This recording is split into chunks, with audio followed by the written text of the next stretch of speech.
Chapter 126. Guess Who's Back? The days passed in a steady rhythm, almost no different from before, with candidates entering the tower one after another, while the rest stood outside watching, cheering, and waiting for their turn. Yet despite how lively everything appeared on the surface, there was one clear difference that no one could ignore. No one else reached the 8th floor. A few managed to reach the 7th, pushing themselves to their limits, only to fall short at that stage. While during that same period, more of Felix's members slowly regrouped under Page's influence, strengthening his side again. The cycle continued like that until the middle of the 3rd week finally arrived, and by then only a handful of candidates remained who had yet to take the trial. That morning, the training grounds filled early. Some candidates arrived from the cafe, wiping their mouths after eating. Others came quietly from the library, while a few stepped out from their rooms, adjusting their coats as they walked. No matter where they came from, all of them moved in the same direction. The tower. The atmosphere had changed. It felt more bustling with voices overlapping, laughter mixed with tension, and even the way people looked at the tower showed something deeper. Expectation, excitement, and pressure. Because today, the main members of each group would be climbing. So I'm going next, huh? Linda muttered under her breath as she glanced back at her group, her fingers tightening slightly as she noticed how all of them were staring directly at her. Getting cold feet, Linda? Spence grinned, leaning casually against the door near the center right, his arms folded as if he had all the time in the world. Me? Cold feet. Linda snapped back immediately, her brows tightening as irritation rose to her face. If anyone should have cold feet, it should be Lyra. Paige's eyes turned cold instantly as she shifted her gaze toward Lyra. Is talking the only thing you're good at? Lyra stepped forward slightly, her hood still covering part of her head, yet her eyes remained fixed on Paige without backing down. What's with all this useless noise? A voice cut through the tension. Arrogant. Loud enough to silence others nearby. You're wasting everyone's time. Felix stepped forward, his hands folding behind him as he looked at the 4 of them like they were beneath him, while several members of his group followed behind him in formation. Get inside already, or leave if you're too scared. The effect was immediate, the surrounding noise dropped. People turned. Most candidates' attention shifted toward him. The expression on his face was no longer the one from before. The fear, the collapse. Gone. What replaced it was familiar. That same look. The one that made it seem like no one stood above him. Wow. Vera covered her mouth lightly, her eyes widening just enough to seem surprised, though her tone carried no real emotion behind it. He has resurrected. She pointed at Felix casually, tilting her head slightly, as if observing something amusing. Her people behind her exchanged glances, understanding immediately. She was mocking him. Felix's jaw tightened. TSK. He exhaled slowly, forcing himself to calm down. Felix glanced back briefly, his eyes flickering as the memory of Gareth's efforts resurfaced, recalling how he had stayed beside him, pulling him up step by step when he had nearly fallen apart completely. That bitch nearly reduced me to nothing. His jaw tightened slightly as the thought lingered, but the next moment, his lips curved upward into a smile. But joke's on her. I'm back. And this time, I'm not going to let her, or that trash. Veda, look down on me again. His thoughts flowed smoothly, confidence rising again from within as if nothing had ever shaken him. He leaned back slightly, his posture loosening as pride returned to his expression. She thinks I don't have loyal subordinates. Me? Felix? His eyes narrowed faintly. Do you think my people don't fear me enough to even consider betrayal? His gaze shifted toward the tower entrance, landing on the door Lyra had just passed through. For a moment, his fingers twitched, then his fist tightened. When we return home, his expression darkened slightly, though the smile on his face remained. I'll make sure she pays for that betrayal and every single one of those cockroaches that follow that bitch. I'll root them out. His smile stretched further, becoming sharper, almost unnatural, as if the thought itself pleased him. Believe it or not, Vera. His eyes flicked toward her for just a brief second before turning away again. I'll bring you down. Then his gaze shifted again to Veda. And your useless brother too. All of you will kneel. Everything is for my dear mother's wish. The Ashenlocke family will be mine. He exhaled slowly, calming himself. Then he snapped his fingers. Immediately, One of the boys from his group stepped forward and brought a short bench, placing it behind him without a word. Felix sat down. His posture straightened and his confidence returned fully, settling on him like a familiar cloak. At the same time, inside the tower, the 4 candidates who had entered moved quickly. Within just 1.5 minutes, they had already reached the 4th floor. Cheers burst out from the crowd outside. Voices overlapped again, excitement rising as people pointed toward the glowing floors. At the end of the run, Lyra came out ahead.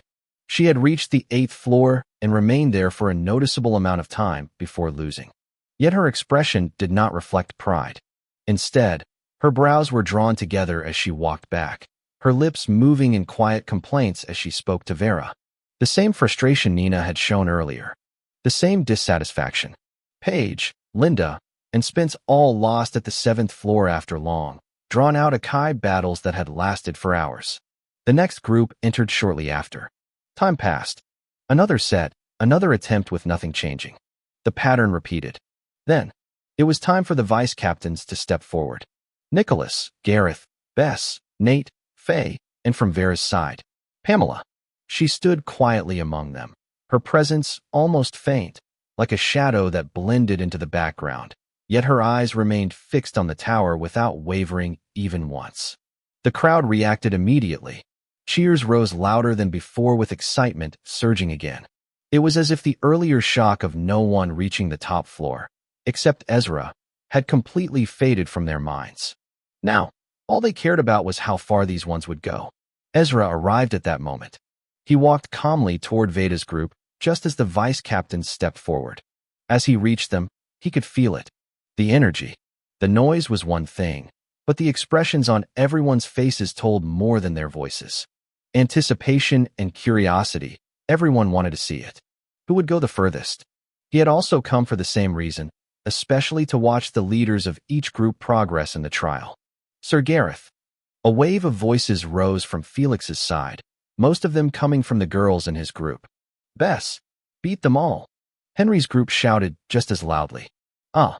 Bess rubbed the side of her head, her shoulders dropping slightly as the pressure weighed on her. It's my trial.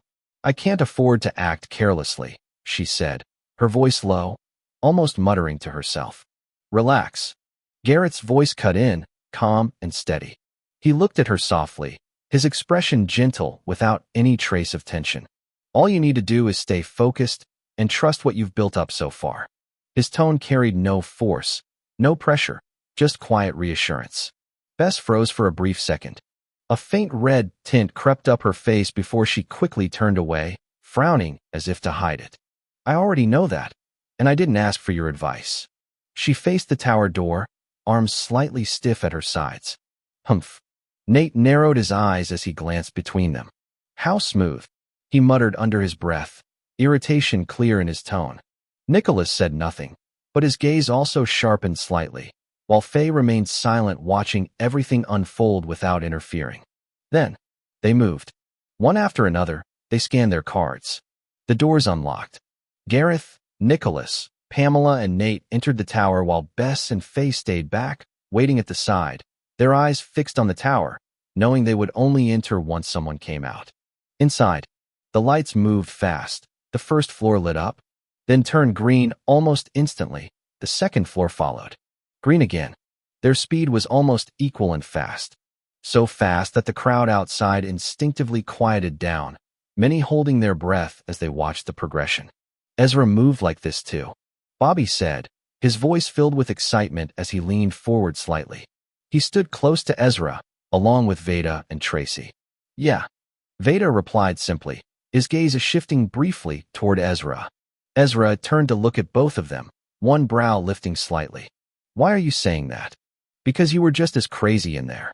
Veda grinned. Ezra stared at him blank-faced. The grin on Veda's face slowly faded. You really are like a wall. He muttered, then turned his attention back to the tower. Ezra did the same. The others had already reached the 4th floor. Seconds passed, and Gareth was the first to break the balance, his progress reaching the 5th floor as the light above his position shifted. Nate followed closely behind him, not allowing much distance to form between them, while a short moment later, Pamela advanced as well. Nicholas was the last. A clear gap, already beginning to form. He's falling behind, Linda said, her tone flat as she stared at the tower, her eyes fixed on the order of their progression. Yes, he is falling behind. Tracy nodded, her voice carrying the same calm observation, though her gaze remained sharp as she followed each movement of the lights. That's quite surprising. Veda spoke, his attention drifting toward Pamela's window on the tower, his fingers moving slowly along his chin as he thought. I really thought she would underperform. He paused briefly, then shifted his gaze toward Ezra. Maybe she has moved on. If you are asking what I think. Ezra turned his head slightly toward him, his expression unchanged. I don't care enough to think about it, he replied flatly. Veda stared at him for a moment. Then, a smile appeared. You know, you two have quite a history. Without warning, he moved, placing his arms around Tracy and Linda's shoulders, pulling them slightly closer as if he had just come up with something interesting. What's the name of those love stories you girls love to read? The ones where enemies end up becoming lovers? He asked, his tone playful. That's the bitter love genre you're talking about, Sir Veda. Miriam answered from the side without delay. Eh? Linda blinked, her face turning slightly confused as she looked at Miriam. So, it actually has a name.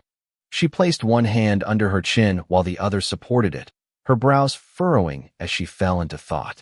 No wonder it was hard to buy those books back home. All this time, it had a proper name. She muttered quietly to herself, her expression becoming oddly serious, as if she had just realized something very important. Tracy turned to look at her, her eyes widening a little. You actually read things like that? If you think about it. Veda moved, leaning slightly closer to Ezra, lowering his voice just enough to make it sound like he was sharing something amusing. Your relationship with Pamela sounds exactly like that kind of story. Yeah, that's true. Linda immediately followed up, her lips curling into a small smile as she caught on to Veda's teasing, clearly ready to join in. But isn't it you and Ezra that fit it more? Tracy suddenly cut in, pointing directly at both of them, her grin widening. Huh. Linda stepped back instinctively, caught completely off guard. Why would you even think that? She grabbed Tracy's collar immediately, pulling her forward as her face flushed. Calm down, calm down. Tracy laughed under the pressure of Linda's grip, not even trying to resist. You're exposing yourself? Hee hee hee. You.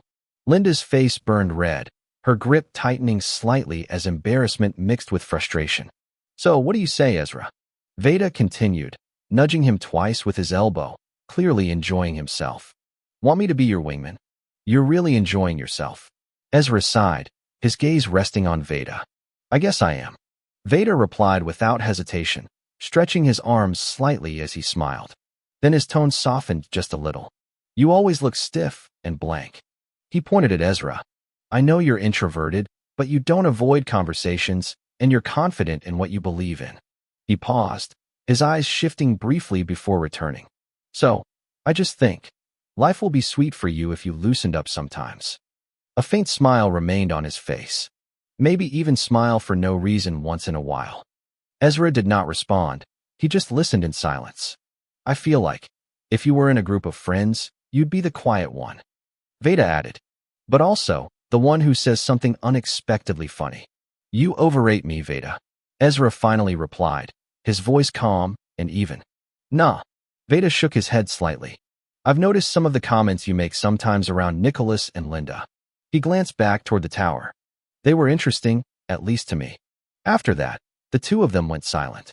Around them, the noise of cheering continued, rising and falling as the crowd reacted to every change in the tower. Ezra stood still. His thoughts shifted just slightly. Sweet life. The words passed through his mind. Images, war, gunfire. The faces of those who had stood beside him, and then, Aaliyah. For a brief moment, everything surfaced. He blinked once, and it was gone with his expression remaining the same, as if nothing had ever crossed his mind. Chapter 127, Leader's Turn. Minutes passed, and the tension around the tower slowly thickened as everyone kept their eyes fixed on the glowing windows. Nicholas and Pamela were both stuck on the 6th floor, their progress halted as the light above them remained unchanged, while Nate and Gareth had already advanced to the 7th floor, their steady climb drawing more attention from the crowd. Voices rose and overlapped, cheers echoing across the training ground as candidates leaned forward, some standing on their toes just to get a better view. Time stretched. Then, one of the windows flickered. Red. Pamela stepped out. Her boots touched the ground unevenly, her body swaying slightly as she walked forward. Sweat soaked through her clothes, her breathing rough, her face pale as if all strength had been drained from her. Her hands trembled faintly at her sides. Her group reacted immediately. "You did well, Lady Pamela." Several voices called out at once, their tone filled with pride. "You made it to the 8th floor and held on for a long time." Nina added, raising her thumb with a bright expression, but Pamela didn't respond. Her gaze passed through them, empty, as if she did not even hear what they said. Then her eyes shifted to Vera standing there watching the tower, not even glancing at her. Pamela paused for only a brief second, then she looked away. Without a word, she walked past the group, past Vera, and toward the exit of the training ground. No farewell, no acknowledgement. Just silence. Her figure slowly disappeared from view. Her group members exchanged glances, the excitement fading slightly as an awkward feeling settled in, but it did not last long, but soon. Their attention returned to the tower because the climb was still ongoing. Not long after Pamela left, Nicholas came out. Damn it. He dropped to his knees the moment he stepped out, his voice breaking through the noise as he grabbed his hair tightly. I could have won. I could have won. His fingers dug into his scalp, his shoulders shaking as his frustration poured out, his other hand pressing into the soil, dragging through it as sweat dripped down his face. Why are you acting like a baby? Tracy shouted from where she stood, her voice sharp. Nicholas turned toward her. Then he froze. Ezra, standing with them, his eyes were fixed on the tower and not at him, but his thoughts twisted instantly. Fuck, he must be enjoying this, thinking he's better than me. TSK. Get over here, you're embarrassing Sir Veda. Miriam added, her voice stern as she glared at him. Nicholas clenched his jaw, forcing himself to stand, though his body still felt heavy. His eyes lifted briefly to the 8th floor, the place where he lost. His fist tightened again, then slowly. He exhaled. I still have a long way to go before I can stand beside Veda. He muttered under his breath before walking back to his group. They welcomed him loudly, cheering and patting his back, while Tracy and Linda immediately began teasing him, their voices mixing with laughter as Veda simply stood there smiling, clearly enjoying the moment. At that same time, Bess and Faye stepped into the tower with the rotation continuing without pause. Because of ranking order, Nate had entered earlier than Bess, being just one rank below Henry, which kept the structure consistent. Time passed.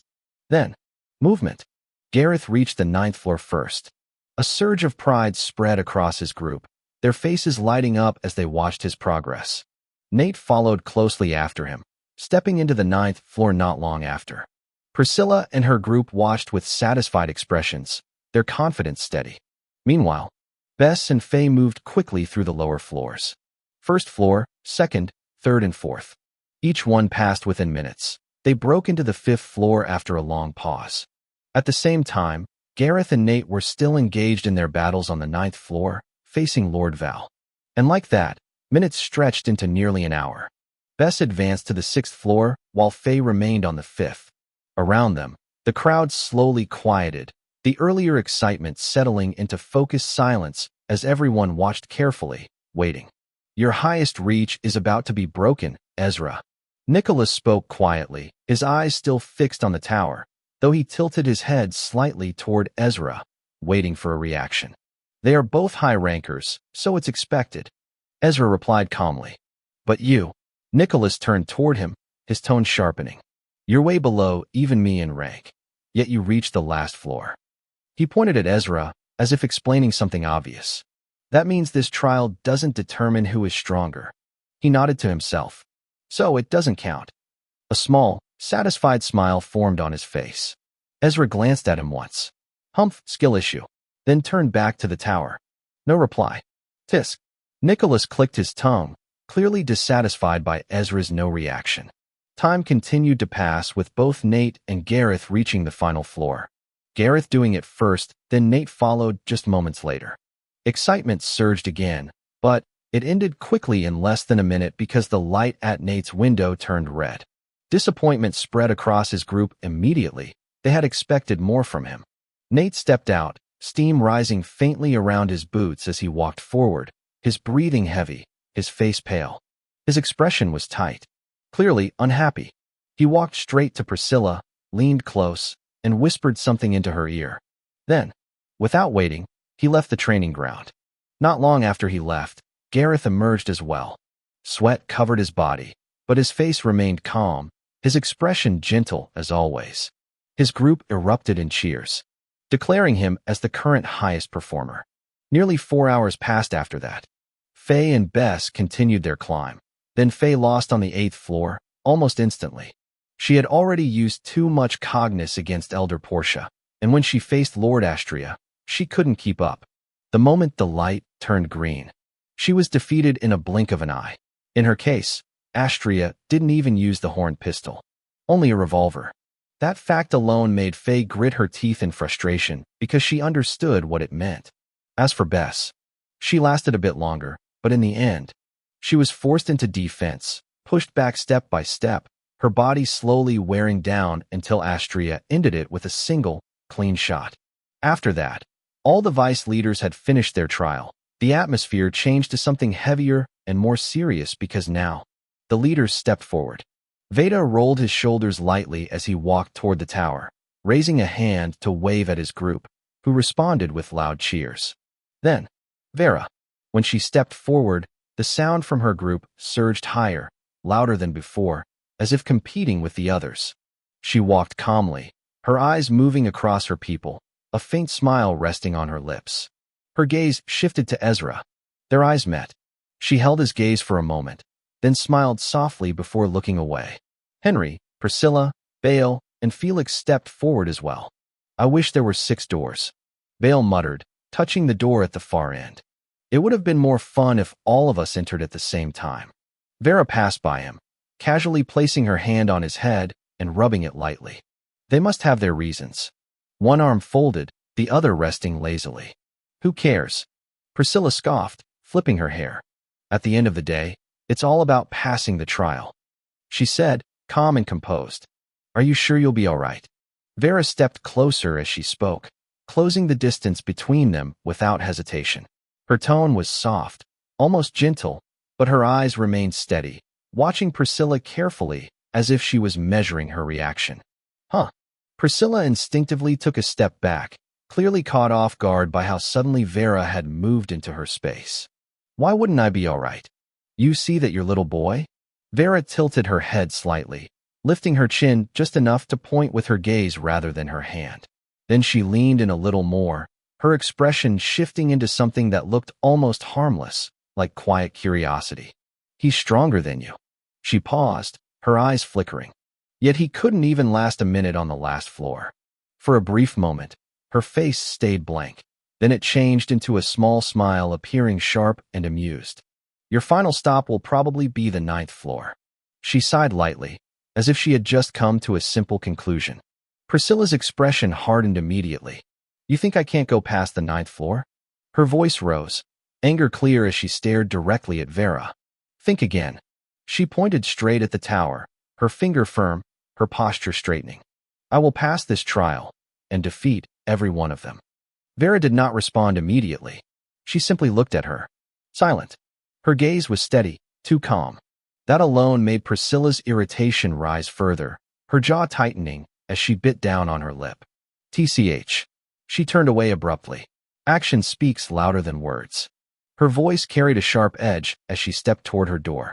Behind them, Veda and Henry both laughed quietly, clearly entertained by the exchange, while Felix stood off to the side, completely uninterested in what had just happened. To him, it was nothing. Just noise.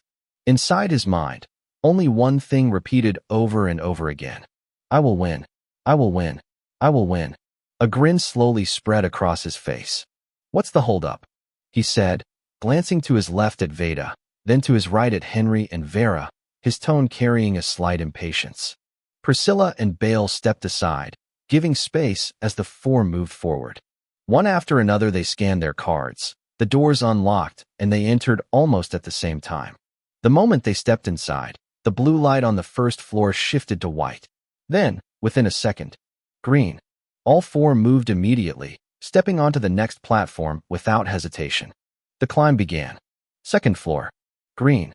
All at the same time. Third floor, green. Again.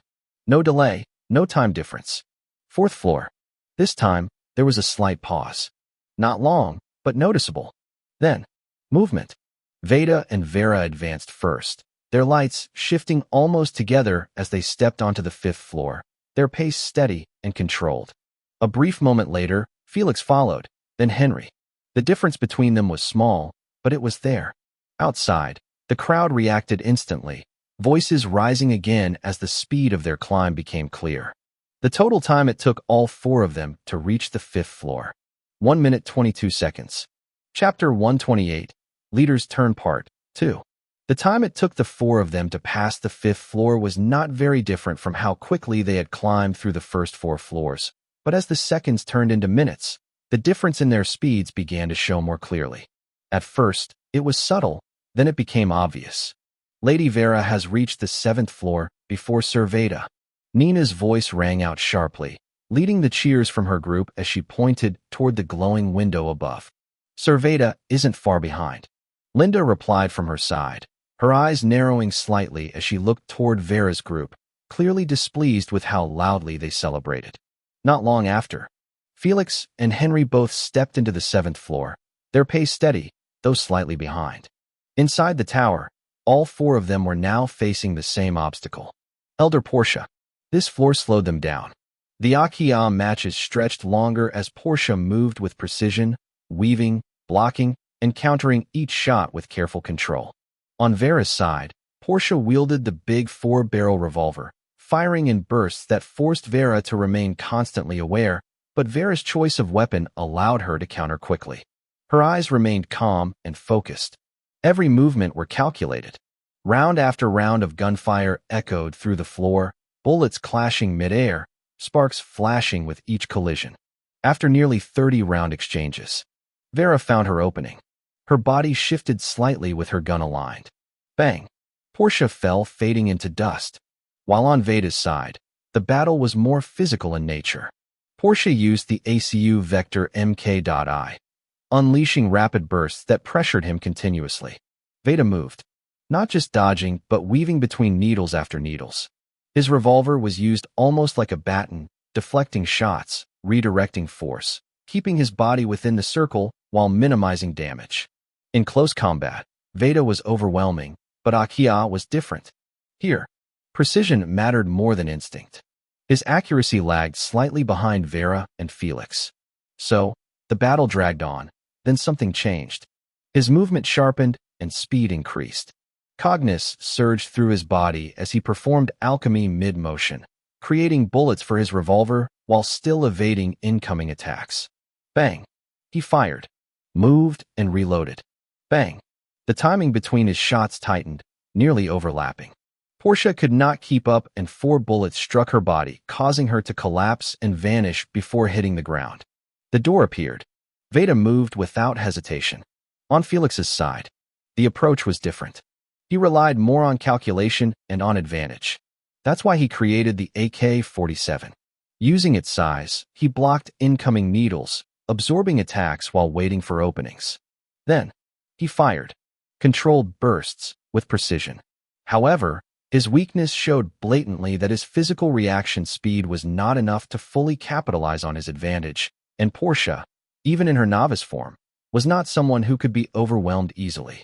She dodged and countered, dragging the fight longer than Felix wanted. Minutes passed, and eventually her cognizance began to run low, slowing down her movement, which helped Felix in pressing harder, and finally, he broke through. On Henry's side, the struggle was clearer. He lagged behind the other 3, but he still pushed forward, forcing his way past the 7th floor after spending more time than the rest.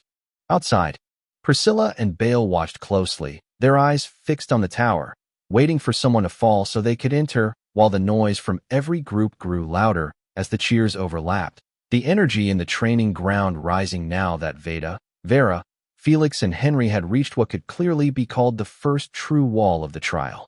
This floor demanded time. focus and control, to face Lord Astria. When Veda stepped onto the circle and her figure formed across from him, standing still with that same composed posture, his expression tightened just a little, his jaw set, and his gaze narrowed, showing something deeper. There was clear resentment there, locked and unspoken. The light turned green. Both of them moved at the same time. Veda did not hesitate, nor did he allow his thoughts to wander, because he understood that even a brief moment of hesitation here would cost him everything. He refused to give her that space, refused to let the fight stretch longer than necessary. They were both binder rank alchemists. Their strength was close, but he was faster. His hands moved sharply, pulling out the material and completing the alchemy in one clean motion, his weapon forming just before hers had fully taken shape. AA-12. He gripped it firmly, his eyes steady and focused. Bang! The first shot tore through the air without delay. Bang! Bang! Bang! Bang! He continued firing without pause, his shoulder absorbing the recoil as he pressed forward within the limits of the circle, his stance firm and grounded. He did not stop to observe the result, did not slow down to confirm the hit. He kept shooting. Even as Astria's SAR-80 began firing back, the two streams of attacks collided mid-air, sparks bursting as pellets and bullets clashed violently. Then, an explosion. The impact from the collision shook the space, dust rising from the ground. Veda did not stop. He made sure he emptied the gun completely. Click. Only then did the firing cease. Astria's body had already been thrown out of the circle by the sixth shot, her form breaking apart as the door appeared. Veda lowered the gun slightly and stepped forward immediately, not wasting a single second. To those outside, it looked like a clean and overwhelming victory, but only Veda knew what it had cost him to force that speed. On Vera's side, the moment she stepped onto the circle and Astria appeared before her, her eyes remained calm, as if she wasn't facing an opponent but simply observing something that needed to be solved. Both of them chose the same weapon, AK-47. They raised their guns at the same time. The moment the light turned green, they fired. Gunshots echoed rapidly as bullets collided in the air, sparks scattering while the ones that slipped past were dodged with minimal movement, each shift of the body precise and measured. Round after round, they continued. Neither side breaking rhythm, neither side gaining advantage. Their speeds matched and their reactions matched, each of them reading the other. But Vera watched more than she reacted. Her eyes followed every movement Astria made, from the angle of her shoulders to the timing of her trigger pulls, her mind quietly breaking everything down piece by piece. Then, a small smile appeared, not wide nor obvious, but there because she had seen enough. Her body tilted slightly to the right, just before Astria fired like she already saw the future action that Astria will take. The bullet passed the space where her head had been. At that same instant, Vera fired. Her shot struck Astria's left leg, causing a shift, a slight imbalance, and that was enough. Vera stepped forward in one smooth motion, her grip steady as she adjusted her aim and fired again in controlled bursts. The shots landed clean. Astria's head snapped back as the final bullet connected. Her body dissolved. The door appeared. Vera lowered her gun, her expression returning to calm as if nothing had happened. Then she blew a small kiss toward the fading figure before walking through the door. Meanwhile, Felix and Henry remained on the 8th floor. The difference in their situation was clear. They struggled. Astria's attacks forced them into defense, her shots coming at angles that made it difficult to counter cleanly, dragging the fight longer than either of them wanted. Time passed. More time. They remained there fighting and enduring with everything they had until nearly an hour had gone by. At that point, the focus shifted upward. Veda and Vera had already reached the 9th floor. Facing Lord Val, the difficulty rose again. The moment the match began, both Veda and Val chose the same weapon. AA-12. Bang. The first shots collided, the impact sending vibrations through the floor as dust lifted into the air. They did not move unnecessarily, not wasting any motion and no hesitation in their action. They stood within their circles, firing, blocking, countering. Each blast from the shotgun struck with force, the recoil traveling through their arms as they maintained their footing, their bodies steady despite the pressure. When the drum ran empty, they moved fast, Alchemy activated and a new drum bullet holder formed. They reload at the same time, and bang! Again and again. The rhythm continued. Create, fire, empty, and create. The fight stretched longer than any before it, their cognition being pushed further with each exchange, their stamina steadily draining as neither side gave ground. The air filled with smoke and dust, the echoes of explosions bouncing off the walls as the battle continued without pause. This was no longer an akia of quick draw, but now an akia of endurance. On Vera's side, the moment the fight began against Lord Val, she didn't try to overpower him. Instead, she stayed on the defensive, her body moving lightly within the circle as she adjusted her stance, choosing to observe rather than clash head-on. The weapon she formed this time was the SAR-80. Compared to the AA-12, it lacked the same raw destructive force, but it gave her control, precision, and consistency, something she clearly preferred in a fight like this. Val, however, did not hold back. His heavy weapon fired with force, each shot carrying weight that shook the ground slightly, forcing Vera to step back, pivot, or tilt her body just enough to avoid direct hits while returning fire in measured bursts. The fight stretched. Time passed with minutes turning into more than an hour. The repeated cycle of firing, evading, reloading, and recreating weapons pushed both of them further, their cognition steadily draining with every action. Vera's breathing became slightly deeper, her fingers tightening just a bit more around her weapon each time she recreated it. Yet her expression remained composed, her eyes still calm as she continued to watch Val's movements closely. She was waiting. And Veda, on his side, the situation was not much different. His fight was just as intense, just as long. The two of them, though using different approaches, had reached the same conclusion. They couldn't overpower him directly, so instead they endured. Both Veda and Vera slowly pushed the fight into a battle of attrition, relying on their slightly higher cognition reserves and better control to outlast the illusion. They did not rush, nor did they panic. They forced Val to keep firing, again and again until the small signs appeared, a slight delay in his movement and a faint drop in reaction. The moment Val showed signs of his stamina thinning, both of them acted decisively, tightening their attacks and finishing the fight. It had been long, but they had won. At that same time, the twins stepped onto the final floor. Their father stood there facing them, younger, but no less imposing.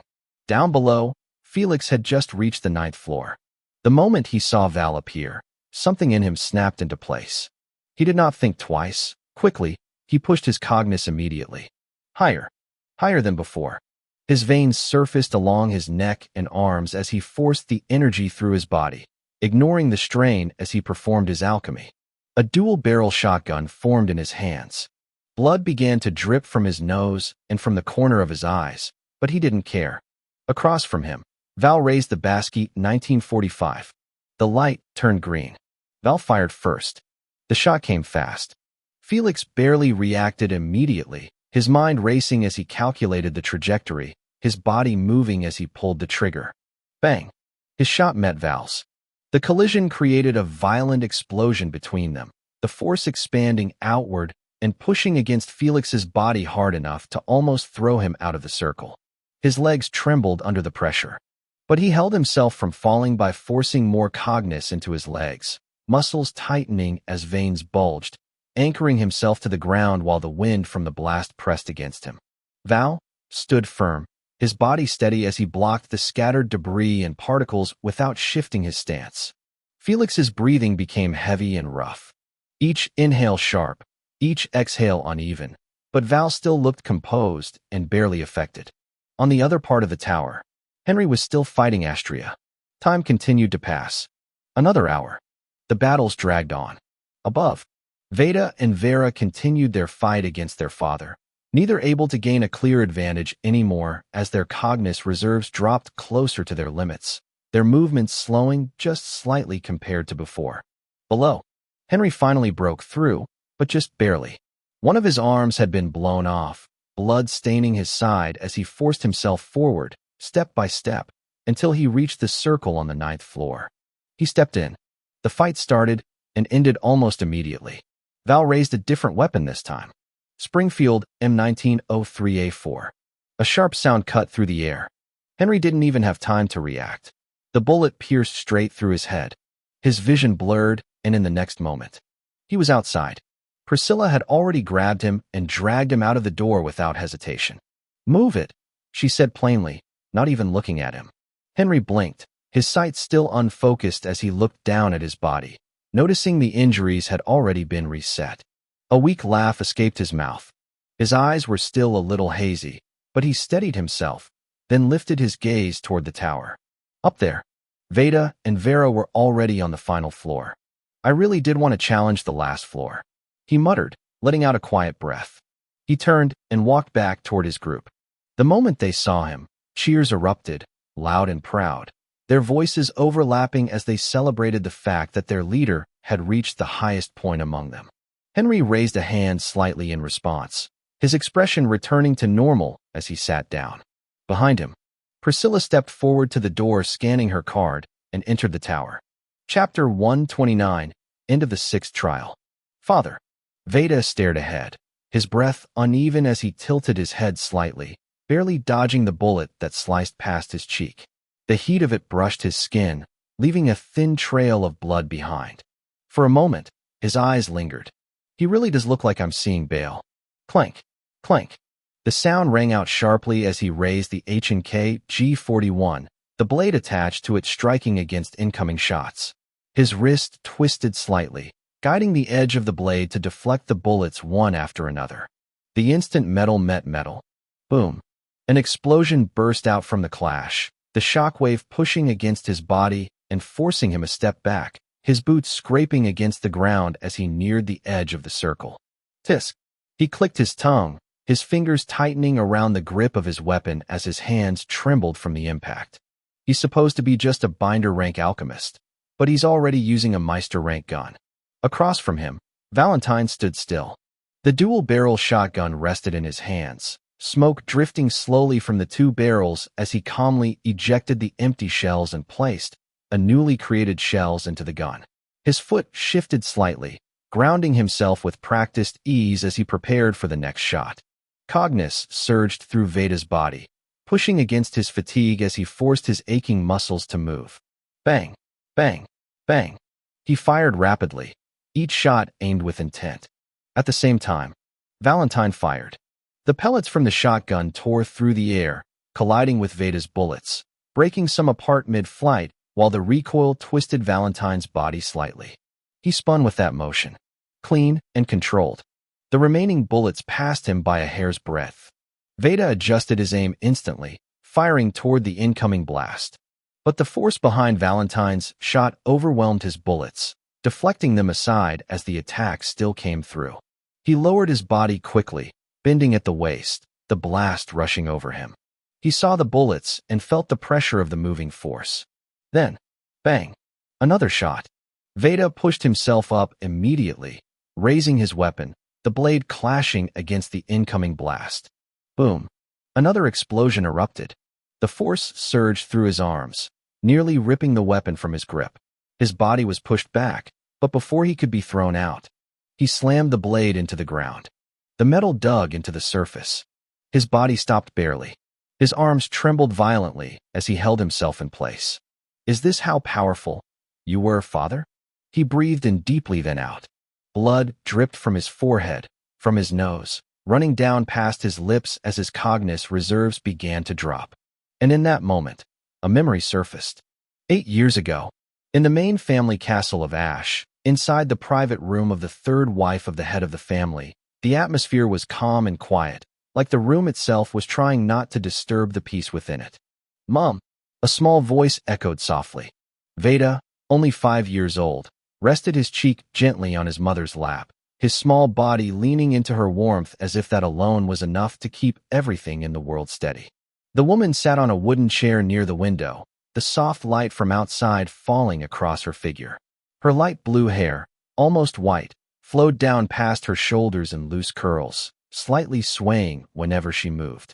She wore a white nightgown that draped over her body, simple, yet unable to hide her natural elegance.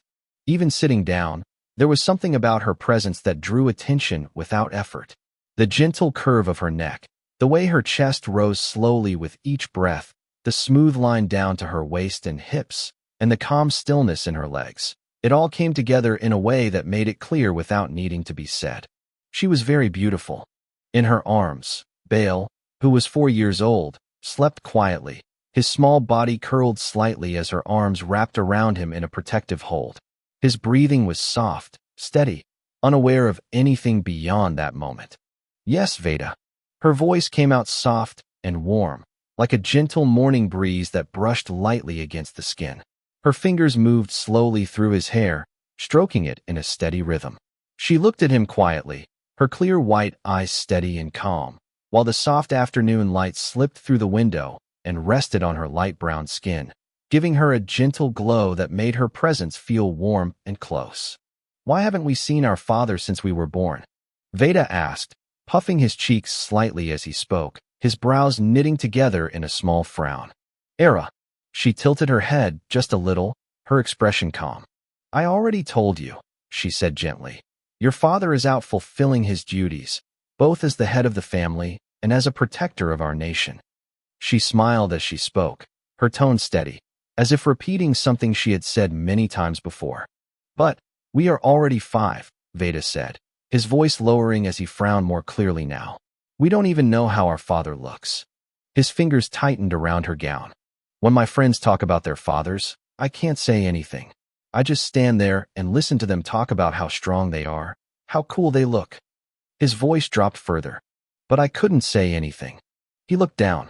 "Does he not care about us?" For a moment, she did not answer. She simply looked at him.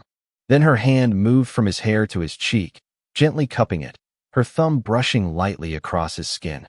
"Don't worry, Veda," she said softly. "Your father cares very much about you." Her eyes softened slightly as she spoke. "In fact, when you and Bale were born, he carried both of you in his arms, and he smiled in a way I had never seen before." She raised a finger to her lips and widened her smile slightly, trying to imitate that moment.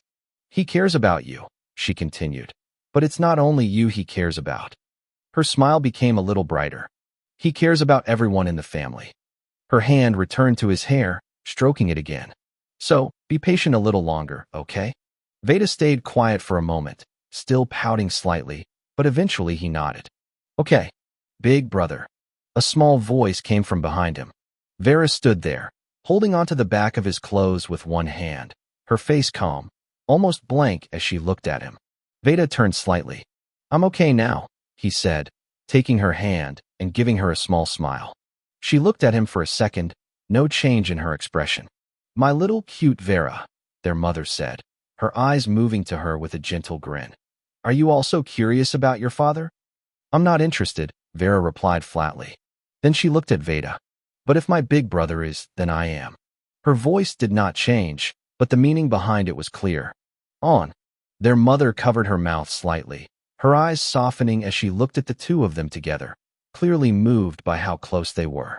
But then, cough, cough, cough. The calm in the room shattered. Her body jerked forward as a violent cough burst out of her, harsh and uncontrollable. Blood spilled from her mouth, staining her lips and dripping onto her gown. Veda's eyes widened instantly. "Mom!" he shouted, his voice breaking as he pushed himself up. The door burst open.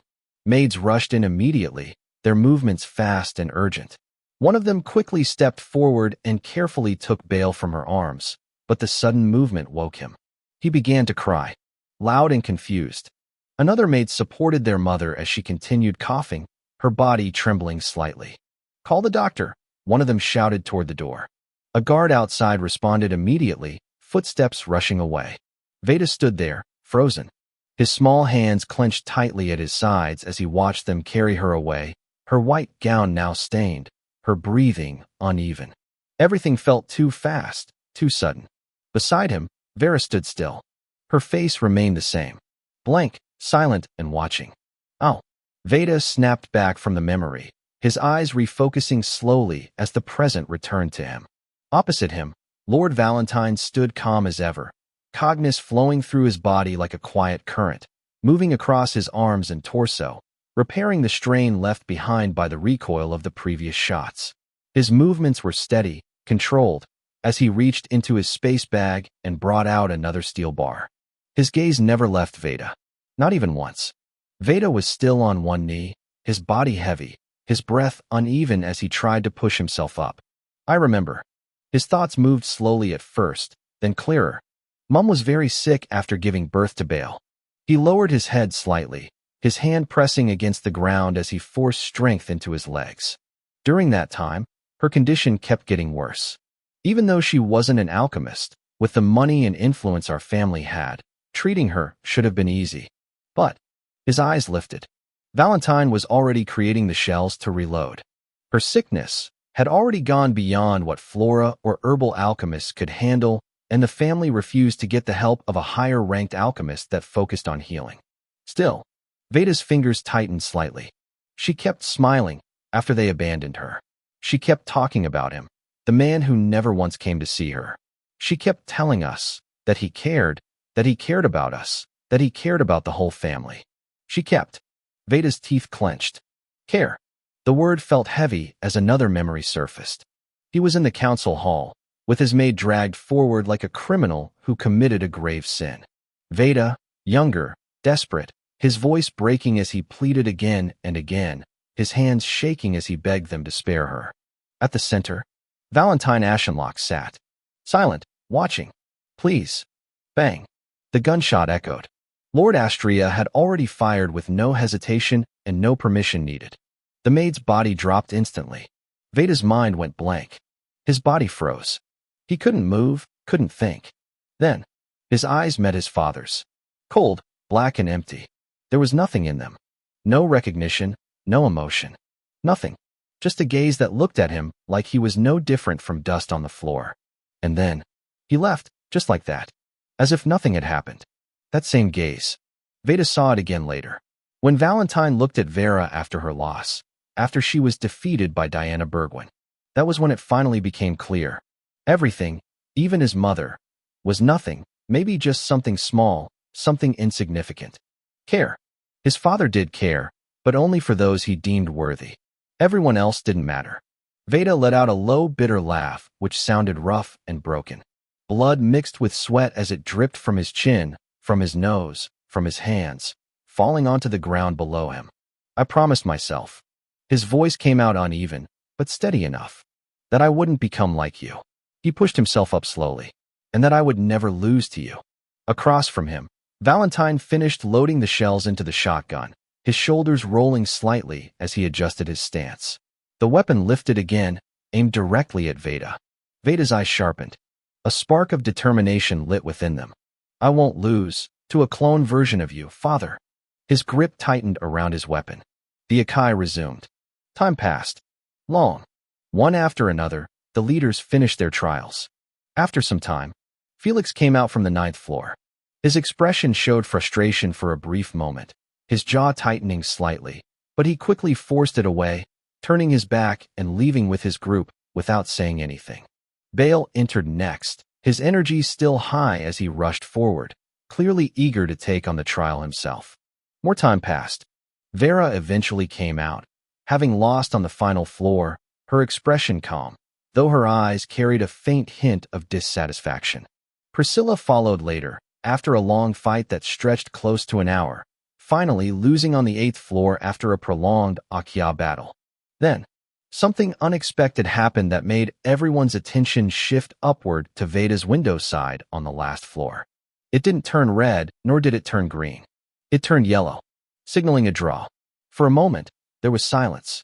Then, cheers exploded from Veda's group. Loud, excited and relieved. The door opened, and Veda stepped out. His body swayed slightly as he walked, each step heavy, his strength almost gone. Before he could fall, Nicholas, Bobby, and Miriam rushed forward, catching him and supporting him, holding him steady as they helped him back. Later on, Bale also lost on the 8th floor, and just like that, the 6th trial ended. Chapter 130, Latest Ranking. Morning, candidates. A calm female voice echoed through the entire base, carried by the speakers fixed along the ceilings and walls. The sound spread evenly, reaching every corner, from the dorm rooms where some were still asleep, to the cafe where a few were already eating, to the training grounds where movements suddenly slowed, and even to the public restrooms where people paused mid-action. Move to the hall now for new information on the 7th trial and the present ranking of all candidates. Her tone was straight, without pause, without emotion. The moment the announcement ended, movement followed immediately. Chairs scraped against the floor, doors opened, footsteps overlapped. Some hurriedly dressed, others wiped sweat off their bodies, and a few simply dropped what they were doing and moved. Ezra was already in the training ground. 2 days had passed since the end of the 6th trial, and the tower that once stood there had already been dismantled, leaving only faint marks on the ground where it used to be. He immediately stopped his exercise. His breathing was steady as he reached for the white towel around his neck and wiped the sweat from his face. Without wasting time, he began walking toward the hall, blending into the flow of candidates moving in the same direction. The hall filled quickly. People gathered in groups, but no one spoke too loudly. Eyes were sharp, alert, scanning the surroundings, while a quiet tension slowly built in the air because everyone was waiting. The door at the podium opened with the 3 chief guards stepping out. Freya walked to the front this time, her steps light and controlled, while Raymond stood behind her with Kyle at his side. 6 guards lined up behind them in a straight horizontal formation, their posture firm, unmoving. "Good morning, candidates." Freya's voice carried a lighter tone compared to the earlier announcement, soft enough to settle some of the tension in the room. It's been a while since I've heard Miss Freya's voice," one boy whispered, his shoulders relaxing slightly as a few others around him nodded in agreement. Freya raised her hand gently. "Before we begin today's business." At that exact moment, one of the 6 guards stepped forward. Cognizance flowed through his body, subtle but sharp. His eyes narrowed as his perception heightened, and without hesitation, he raised a Springfield M1903A4 rifle and aimed it directly into the crowd. No one screamed, no one panicked. Only a few eyes shifted while some already understood what was about to happen. Bang! The gunshot echoed sharply. A boy from Henry's group instinctively tried to dodge, his body reacting before his mind could process it. But the moment he took a step, he froze. Completely.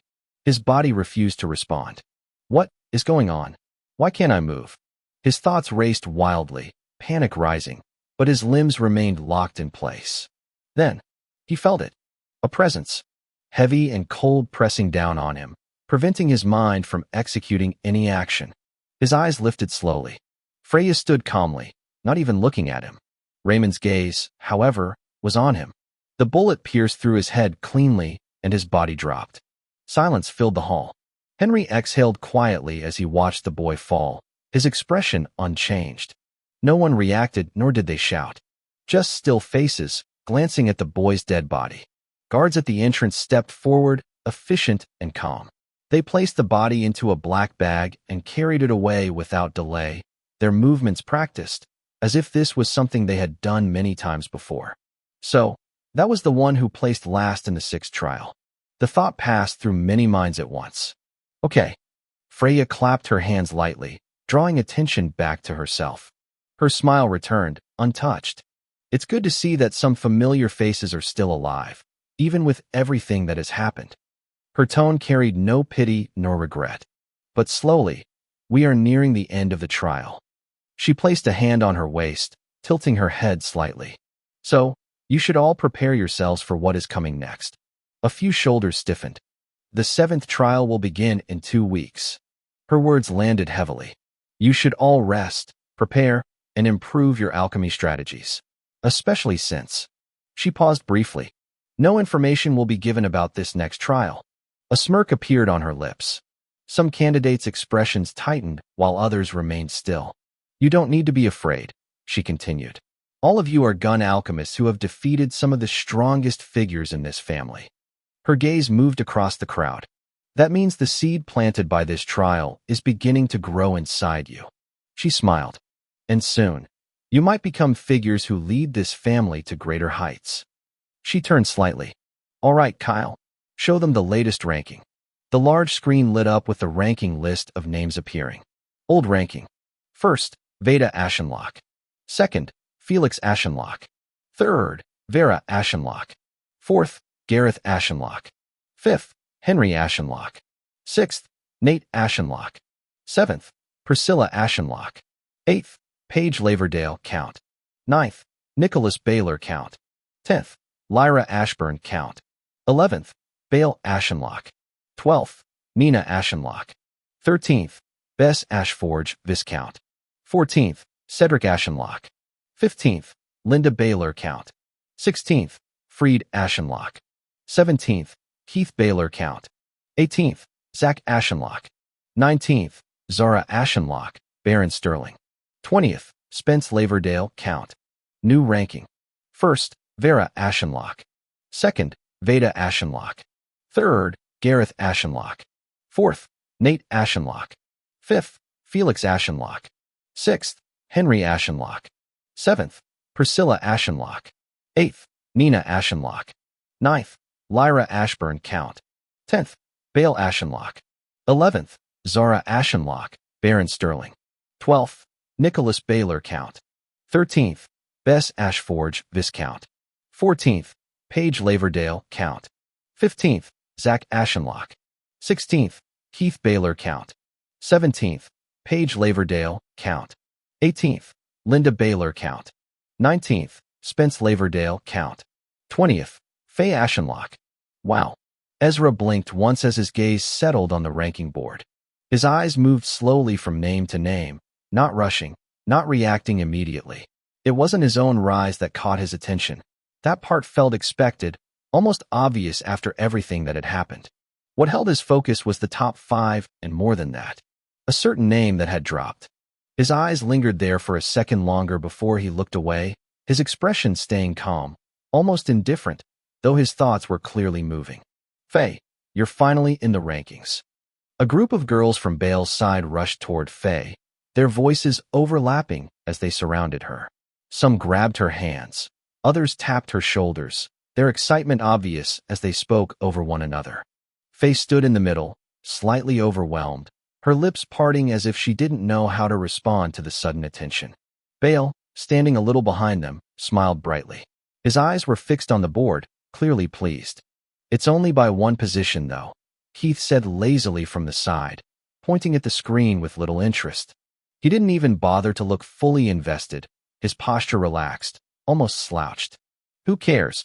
Bale laughed it off without hesitation, his voice full of energy.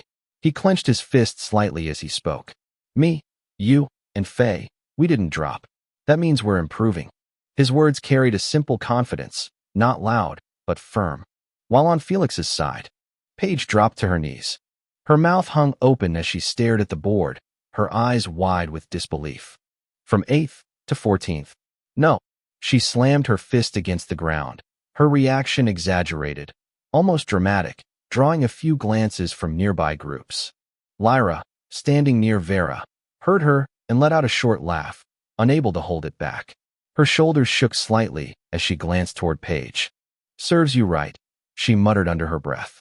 Nina stood beside Vera, her face bright with satisfaction. Her rank had finally risen, and that alone was enough to make her smile. 8th, she whispered to herself, her fingers tightening slightly in excitement. And Lady Vera is first.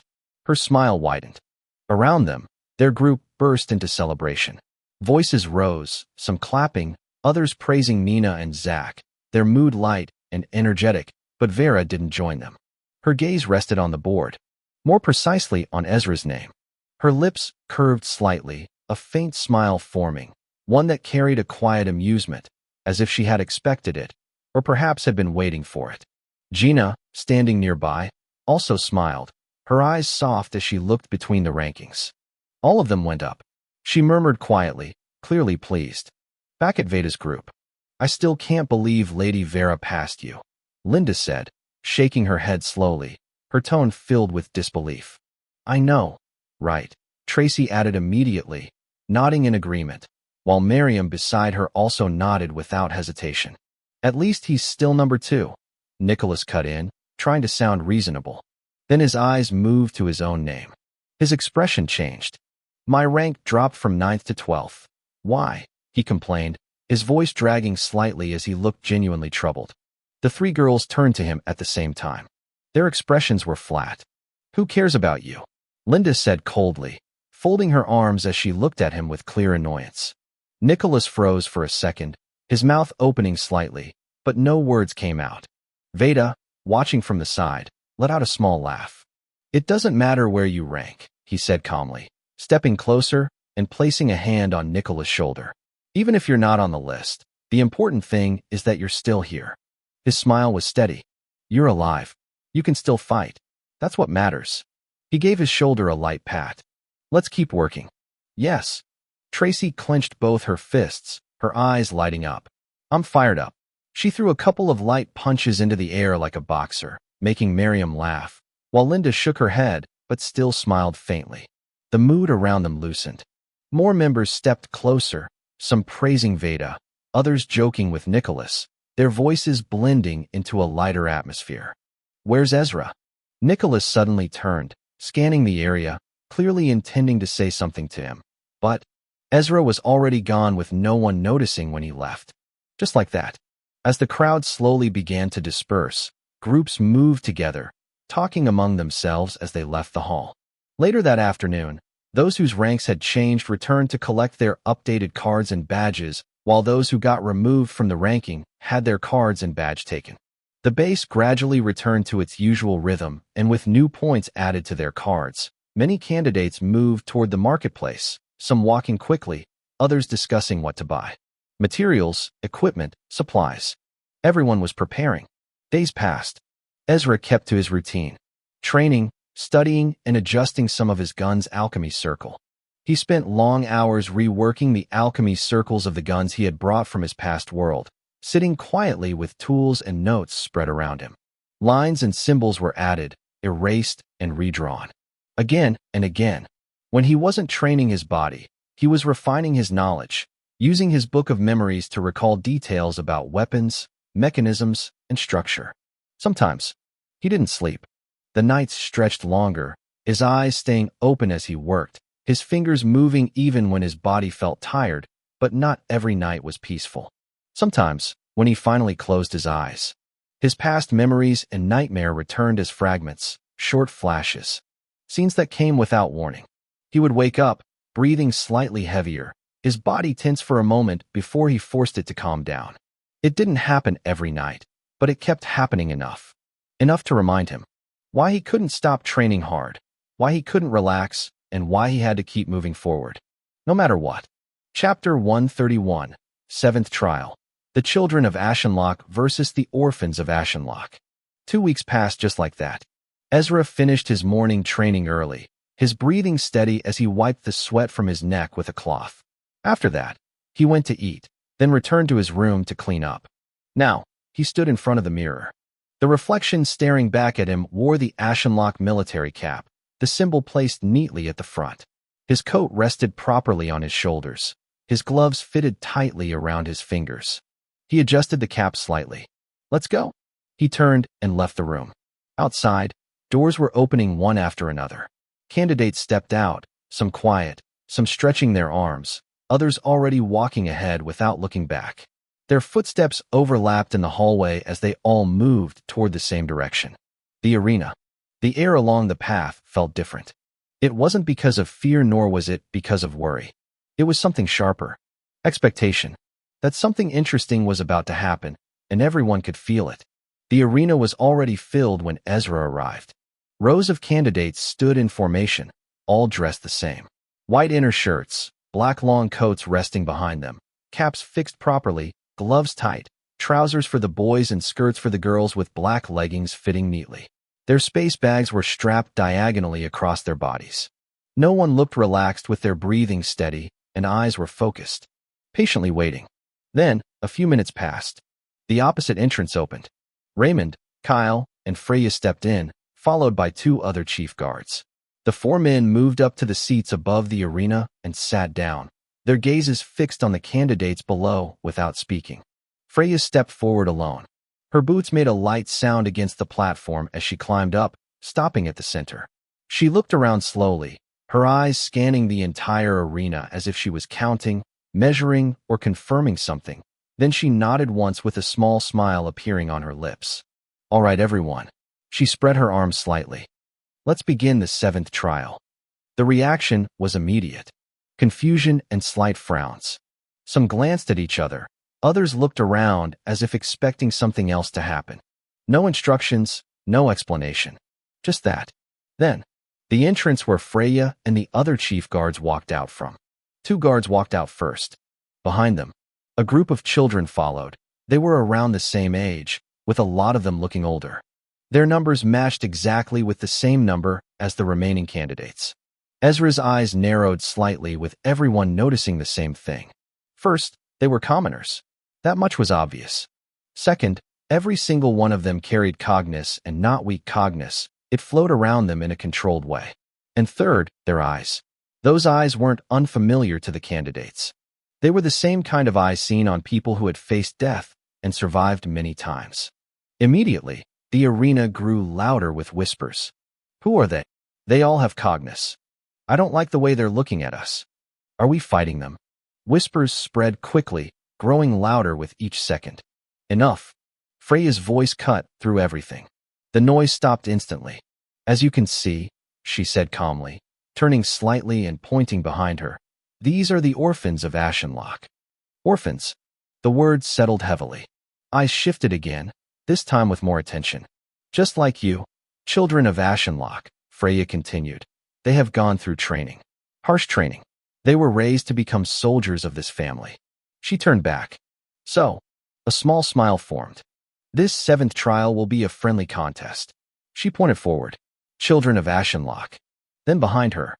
Versus the orphans of Ashenlocke. Some candidates straightened unconsciously. This will be a one-on-one battle with each side sending one person. The winner is decided when the opponent can no longer fight. She paused. For the orphans. Her tone changed slightly. You are not allowed to kill, but you may inflict fatal injuries. Then she looked at the candidates. As for you, a short pause. You may choose to kill, or the other. Silence followed. For the orphans who win, she continued, turning back to them, they will be granted the right to be adopted into the family. Then, she faced the candidates again. For those of you who wins, her smile returned. You may take your defeated opponent as your personal servant. A few eyes twitched. But if you lose, her expression changed cold with the air tightening instantly. Nothing will happen. She suddenly smiled again as if nothing had changed. The disbelief in the arena was obvious. No one said anything, but their eyes said everything. Ah. Freya placed a hand on her chest lightly. You don't believe me. No one responded. But that's fine. She stepped down from the platform. Let the 7th trial truly begin. Immediately, guards carrying a ballot box moved toward the candidates, their boots making steady sounds against the ground as they approached. At the same time, another group of guards walked toward the orphans, holding the same kind of box. One by one, everyone reached inside and picked a ball. The small metal spheres clinked softly as they were drawn out, each person checking the number engraved on it before closing their first around it. Soon, everyone had their number. On the side of the children of Ashenlocke, whispers quickly began to spread again, voices overlapping in low tones as they compared numbers, speculated, and glanced toward the other side.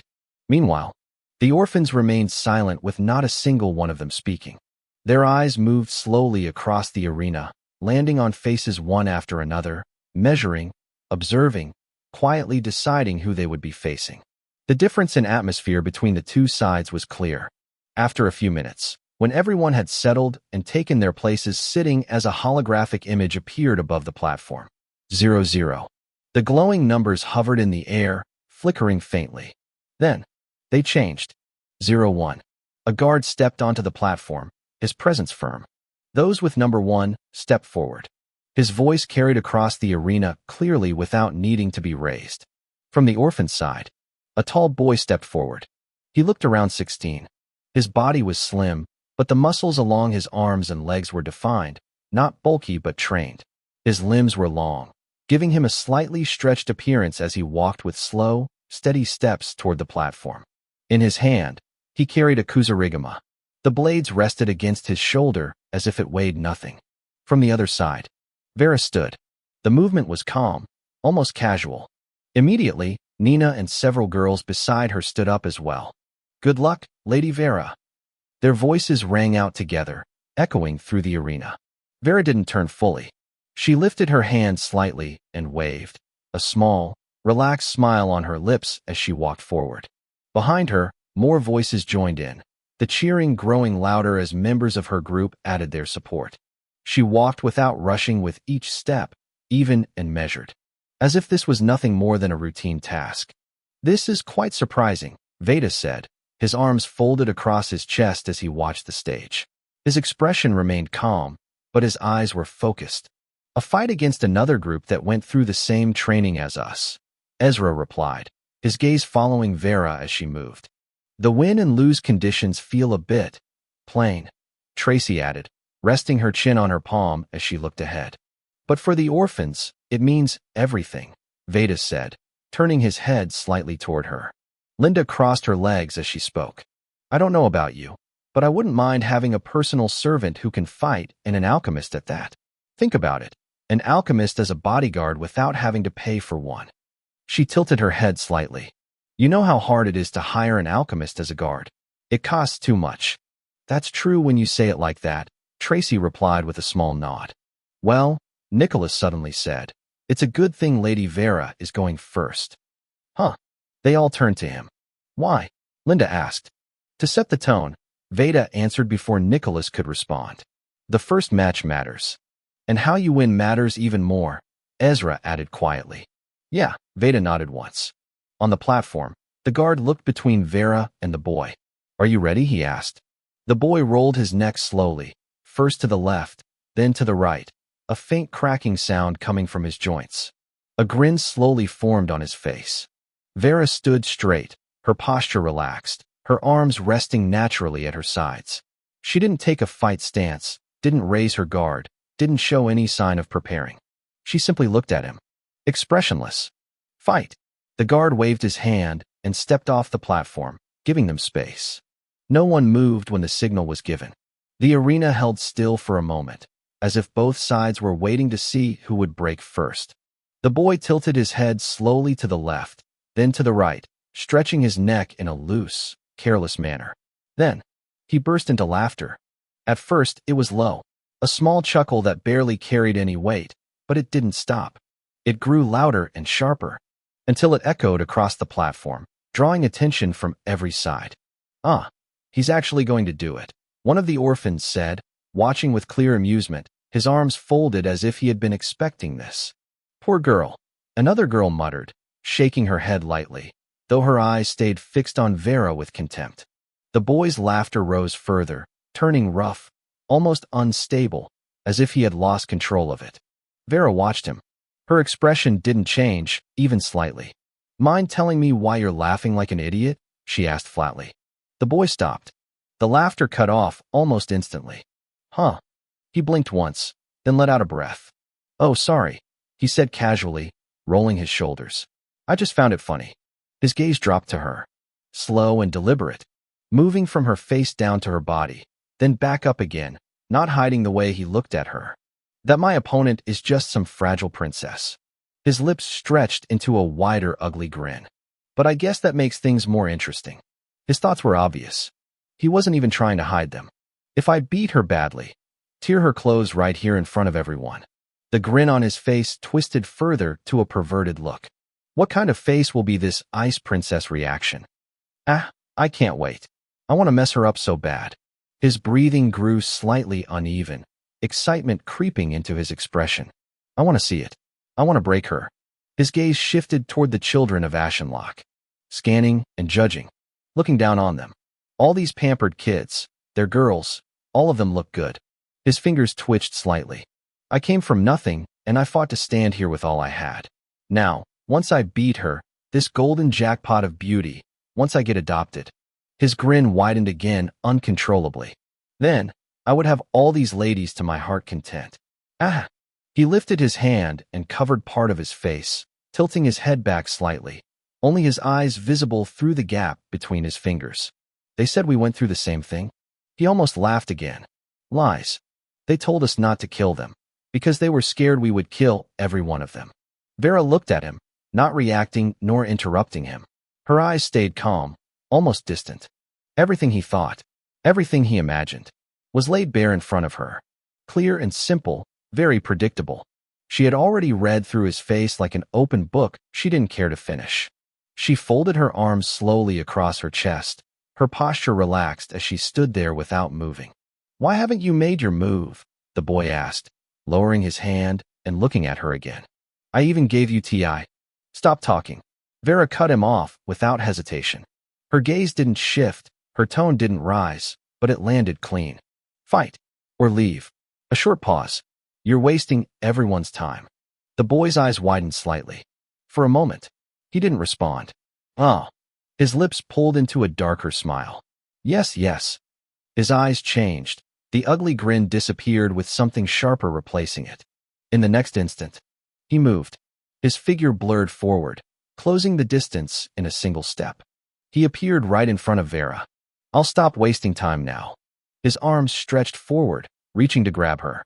Chapter 132, Stepping into Your Own Strength. The moment Gina hit the ground, the cheering that had risen from Nina and a few of the girls died instantly, like something had cut it off. Silence spread across the arena, thick and uncomfortable, pressing down on everyone present. She went down so fast. Someone whispered from the seated candidates, their voice low, almost unsure if they should even speak. "That guy's control over his weapon and cognition is impressive," Nicholas said, his hand resting under his chin as his eyes followed the boy's stance carefully. "It's sad," Linda added quietly, her gaze fixed on Gina's body lying on the ground. "She's facing someone with more cognition than her. The difference is too clear." While they spoke, the guard had already started walking toward the platform, his boots making steady sounds against the floor. The boy with the hammer stood where he was, adjusting the glove on his right hand, then the scarf tied around his waist. His expression remained blank as he stared down at Gina, as if waiting for confirmation that the fight was already over. "Hey, Ezra." Veda's voice came in a low whisper, meant for only one person to hear. "You have my attention," Ezra replied without turning, his eyes still locked on Gina. Veda looked at him for a moment before speaking again, his tone more serious now. "I know you and Gina. There's something going on between you two, so I'm asking." He paused. "Is it really over like this?" Ezra didn't answer immediately while his gaze still didn't shift either. For a brief moment, he just watched. "No," he said flatly. "She hasn't lost yet." At that exact moment, the guard bent slightly, reaching out as if to check her condition. Gina's fingers twitched, then they suddenly tightened. "Arg." A weak sound escaped her lips. Her arm pressed against the ground with her body trembling as she began to push herself up slowly but unsteady. "My friend gave her life so I could live." Her thoughts were broken. "Ezra took me in, taught me, even if it was for his own reasons. I still learned a lot from him." Her knees shook as she forced herself upright. Her legs wobbled under her weight, barely holding her, and blood ran down her face, dripping from her chin to the ground in uneven drops. The cheek that took the hammer strike had swollen badly, the skin stretched and bruised. She spat to the side. A tooth fell out. "You stood up," the boy muttered, his voice carrying a hint of disbelief. The guard watched her for a few seconds, then stepped back down. The fight would continue. "What do you think you're doing, girl?" the boy shouted, his voice sharper now as he saw her stagger backward slightly. Gina didn't reply. She breathed in, then out uneven, her head lowered facing the ground while her mind drifted again. "Gina." Ezra called her name while sitting down with his legs folded, his posture relaxed as if the harsh training he had just put her through meant nothing to him. Gina lay flat on the ground. Her chest rose and fell unevenly, her breathing rough and shallow as sweat soaked through her clothes. Her arms felt heavy, her fingers barely able to move, and even lifting her head felt like dragging something tied down by weight. She forced herself anyway. Her neck trembled as she turned slightly, her eyes struggling to focus on him. "Do you know what you need when fighting an opponent stronger than you?" he asked. His voice was calm. Gina frowned weakly. Her mind tried to work, but everything felt slow, like her thoughts were sinking into mud. She searched for an answer, something that would make sense, something that would sound right. But nothing clear came. "A good gun." She said it hesitantly, her voice dry and unsure as she looked at him, waiting to see if she got it right. Ezra stared at her expressionless. "Is that the best you could think of?" He stood up slowly, dusted his clothes with a few light taps, as if the entire training session had not affected him in the slightest. Gina's brows twitched slightly. She didn't know if she was wrong, or just not good enough to answer properly. "Think about it," he said. His back was already turned to her. "The answer will help you find your true strength." And just like that, he started walking away with no explanation or correction or hint. He didn't even wait to see her reaction. "Huh?" Gina stared at his back. Her eyes followed him as he walked farther and farther, his figure becoming smaller, then slightly blurred by her tired vision. Why does he always say things like it's some kind of riddle? She puffed her cheeks weakly, a small trace of frustration showing through her exhaustion. She tried to push herself up, her hands pressed against the ground, arms shaking violently. Her body didn't move, not even a little. She dropped back flat. "Arg!" A weak sound escaped her as she stared up at the sky, her body completely refusing to listen to her. "I'll be here for a while," she muttered, frowning slightly, though even that expression didn't last long as her eyes slowly lost focus again. Gina let out a faint laugh, which wasn't loud nor wasn't joyful. It sounded tired and a little broken. "The answer is so obvious, Gina," she muttered to herself in third person, her lips trembling slightly as she spoke, as if she was trying to convince herself more than anything else. Then she slowly raised her head. Her eyes locked onto the boy. "Is this a funny situation?" the boy asked, his gaze sharpening as he stared at her more seriously now. "I commend your will to stand and keep fighting. But, as you can clearly see..." He loosened his grip and let the hammer drop slightly, the weight settling against the ground before he raised both his hands in a small, open gesture. "I'm stronger than you." His voice was calm and firm. "And if you continue this fight, you will get yourself killed." He paused for a second. "And I don't want that. Not especially with the rules we're under." His brows lowered slightly, genuine concern appearing on his face. "So please forfeit." Then his voice rose. "You don't have anything to lose." "Of course I do." Gina's voice exploded outward. Her arms swung slightly as she shouted, her entire body shaking, her eyes bloodshot and filled with something deeper than anger. "My best friend gave her life so I could survive." Her voice cracked, but she didn't stop. "I've been saved again and again, and I was even taught how to grow from my pathetic self." Her breathing grew heavier. "To leave behind the cowardness I hate so much." Her words came out fast, almost tripping over each other as everything she had been holding in poured out at once.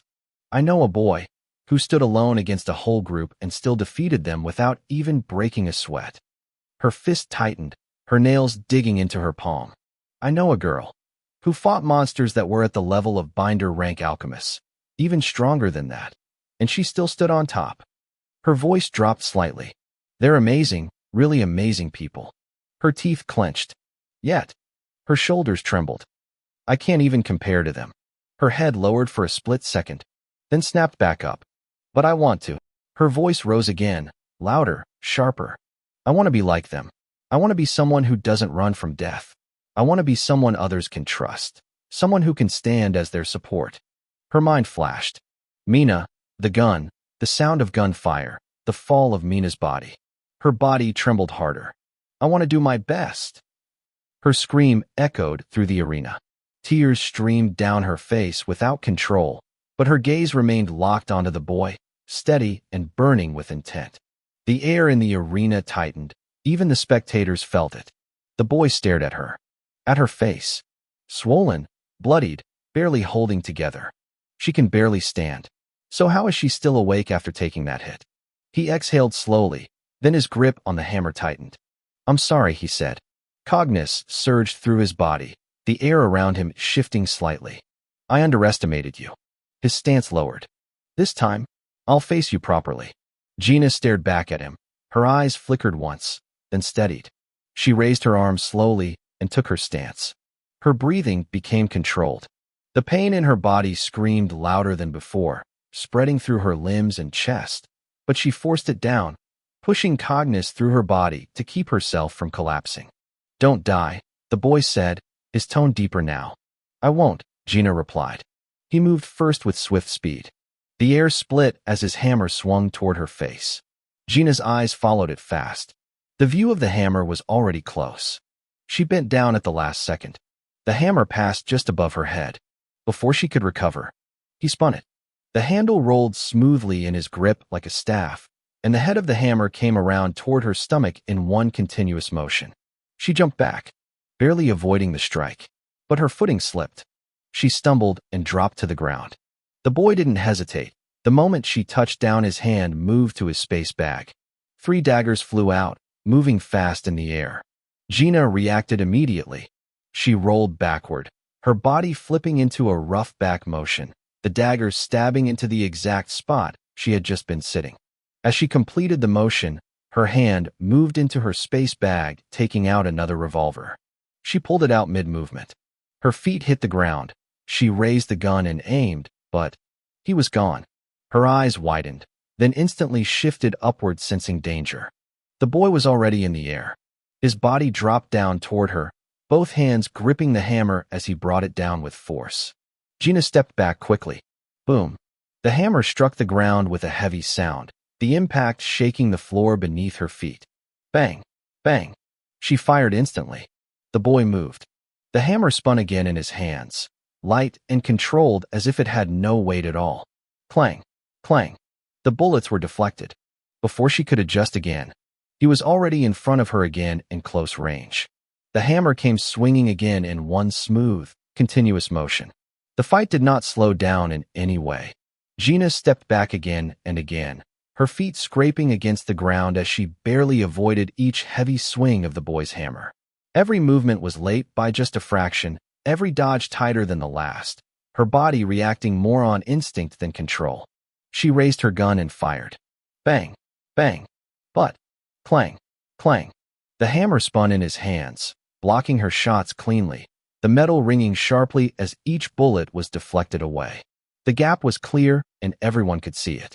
The arena fell into a tense silence, broken only by the sounds of impact, movement, and uneven breathing. Nina stood up without realizing it. Her hands pressed tightly together in front of her chest, her eyes locked onto Gina. Come on, Gina. She didn't say it out loud, but the words repeated over and over in her mind. While Vera remained seated still, her legs crossed, her chin resting lightly against her fingers as she watched. Her eyes were sharp, calm, and observing.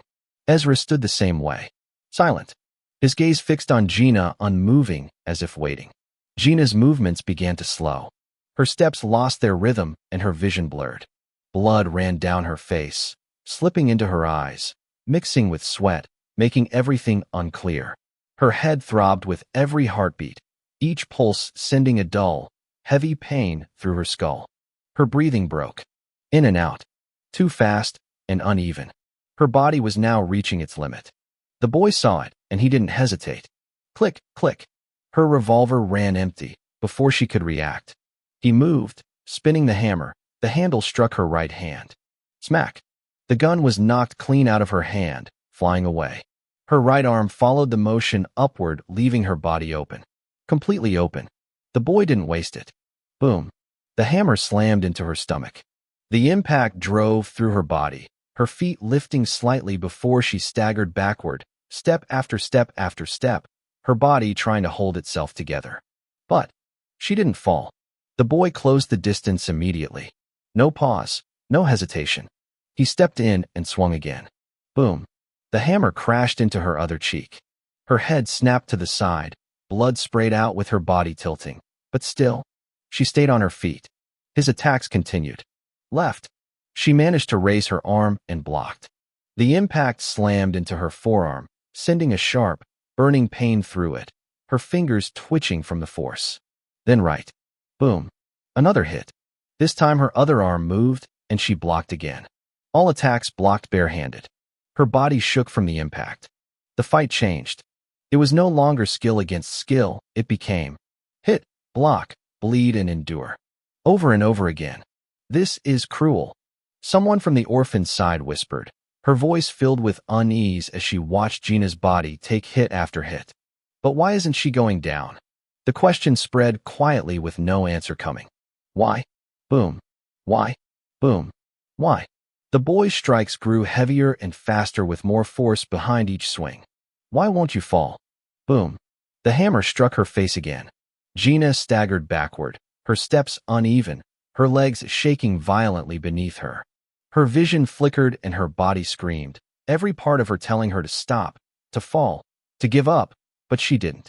She barely stood, but didn't fall. The boy's expression began to slowly change with frustration creeping in. His grip tightened.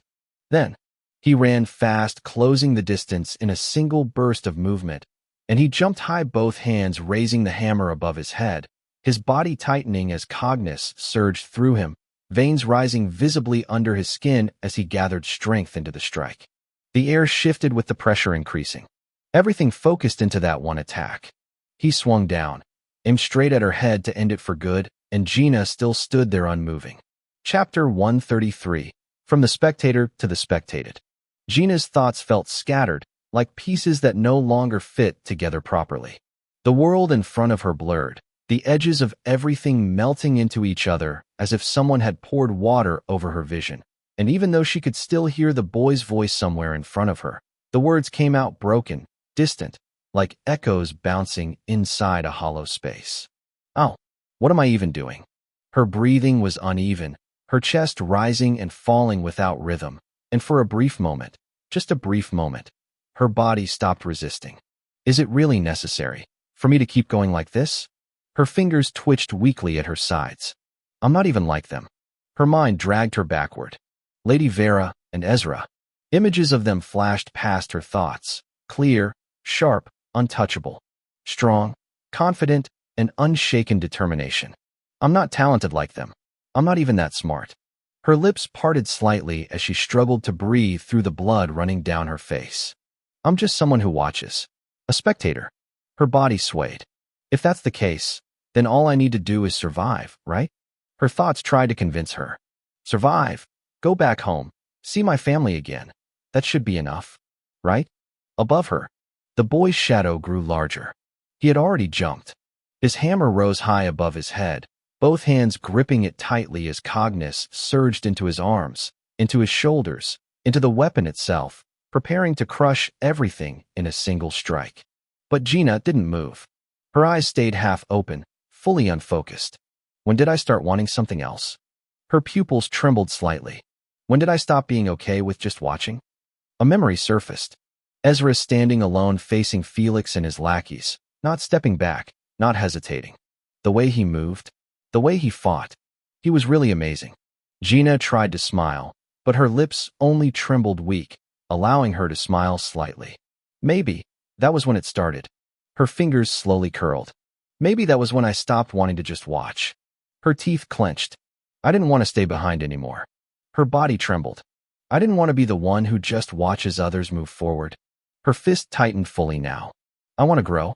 Her vision cleared instantly. Her eyes snapped open, and she looked up. The hammer was already coming down fast with no room to dodge. Boom. The impact exploded across the platform. The ground cracked beneath her feet, dust and fragments bursting outward from the force as the sound echoed through the arena, shaking even those watching from afar. You did well, girl. The boy's voice came, heavy and satisfied. Now rest. He stopped. Then his eyes suddenly widened.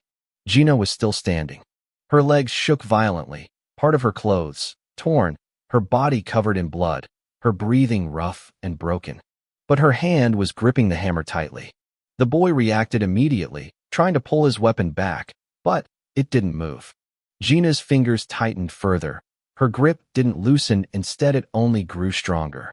The veins along her hand rose sharply, her fingers digging into the metal as a faint, strained sound began to come from the hammer itself. A low, creaking noise. Then, crack. The hammer bent. The sound wasn't loud, but it was enough. Enough to freeze the entire arena. Shock spread across the crowd instantly. Eyes widened. Mouths opened with silence still filling the arena. Everyone was stunned. Except for Ezra, who simply watched without any surprise on his face. During the time Ezra spent training Gina, he had already noticed something strange about her. It wasn't something obvious at first, but it showed itself during small moments. Moments that didn't fit. Even before their awakening, back when they first met, he had shot an arrow straight between her hands. Anyone else would have panicked. Most would have frozen. Some would have broken down completely from the pain and blood, but Gina, she did shout like any other normal spoiled rich girl, but she was still able to glare at Ezra during that time. Her body didn't even collapse the way others would. That reaction stayed in his mind because it didn't match, especially not with how she looked and not with how she behaved. There was a gap, a quiet contradiction. Something about Gina's body constitution didn't match her appearance. Cognus increases the overall natural physical qualities of an alchemist as their ranks increase. The higher the rank, the stronger the body gets. That was the natural order, but what if someone was already born with a strong body? What if the foundation was already there from the start? The answer was simple. Their strength would go beyond their current rank, at least a step into the rank above their current rank, and Gina was exactly that case. Her physical strength was already close to that of a binder-ranked alchemist, but she didn't know. She never realized her potential, and because of that she couldn't bring it out. It only appeared in rare moments. Moments of instinct, moments where her body moved before her mind could stop it. That was why Ezra didn't focus on increasing her strength. Instead, he trained her on increasing her stamina. Again and again, pushing her body to move longer, to endure more, to keep going even when it hurt, because once her mind caught up, once her brain stopped limiting her, her true strength would follow. Slowly, her body and mind would begin to align. Slowly, she would start breaking that false image she had of herself. And now, finally, Vera watched everything unfold. Her eyes stayed fixed on Gina with a small smile appearing on her face, just a quiet curve of her lips of amusement and interest, as if she had just seen something she had been waiting for. The boy, however, was frozen. His eyes were wide with his thoughts going blank. He stared at his hammer, or rather, at what was left of it. The metal bent under Gina's grip. His hands still held the handle, but his mind had already stopped forgetting to let go. Gina, seeing this lag, didn't hesitate. There was only one thought in her head. One simple and clear thought. Punch. Her other hand tightened. Fingers curled into a fist. Her arm pulled back, then moved fast. The air split as her punch shot forward, sharp and direct, like something fired instead of thrown. The boy didn't react. He couldn't. The fist landed hard on the side of his face. Arg! His face twisted instantly as the impact drove through him, blood bursting from his mouth, spraying into the air as his body took the full force of the blow. A wave of pressure spread out from the impact. The platform shook slightly. The sound echoed, and then his body flew. He was sent rolling across the ground, tumbling over and over like something thrown without control, until he crashed off the platform and landed in front of the other orphans. They stared at the scene, petrified. What the hell just happened? One of them shouted, his hands gripping his head in disbelief. The guard stepped forward immediately, moving to check the boy. He was still alive. Barely. His body twitched slightly, his face swollen beyond recognition. Blood and saliva mixed at the corner of his mouth as he struggled to even breathe. He couldn't move again. While on the platform, Gina fell. Her body dropped flat against the ground unconscious. The guard turned back, stepping onto the platform once more. His voice remained calm and cold. This match ends in a draw. For a moment there was silence. Then, the arena exploded. Cheers burst out from Gina's side, loud and uncontrollable. What a fight! A girl shouted. That's my girl. Nina's voice rose above the rest, leading the noise as more and more people joined in. The sound filled the arena. Nurses rushed out from the right side entrance, their movements quick and practiced as they carried stretchers toward the platform. They lifted both Gina and the boy carefully and carried them away. Wow, Linda spoke, still staring at where Gina had been. I remember her. She was the weak girl crying over her friend, the one Felix and his group assaulted. Wait. Nicholas and Tracy turned at the same time. That's the girl. He asked again, as if he couldn't believe it. That can't be her. Tracy shook her head slowly, still refusing to accept it. Linda is right. Veda spoke calmly. Both of them turned to him in shock. Wow, they said at the same time. Ezra sat quietly. His eyes followed as the nurses carried Gina away. For a brief moment, a faint smile appeared on his face. Almost unnoticeable crept on his face. He was satisfied that his effort wasn't wasted. After a few minutes, maids came out to clean the platform. wiping away blood and clearing broken pieces of stone before preparing it for the next match. The next fighter stepped forward. Paige rose from her seat, adjusting her coat first, then her cap, her fingers moving with a practiced calm as if she was trying to settle something inside herself before stepping into the open. Her expression was serious. "Good luck, Paige." Gareth waved at her, his usual calm smile resting on his face as if nothing about this situation could shake him.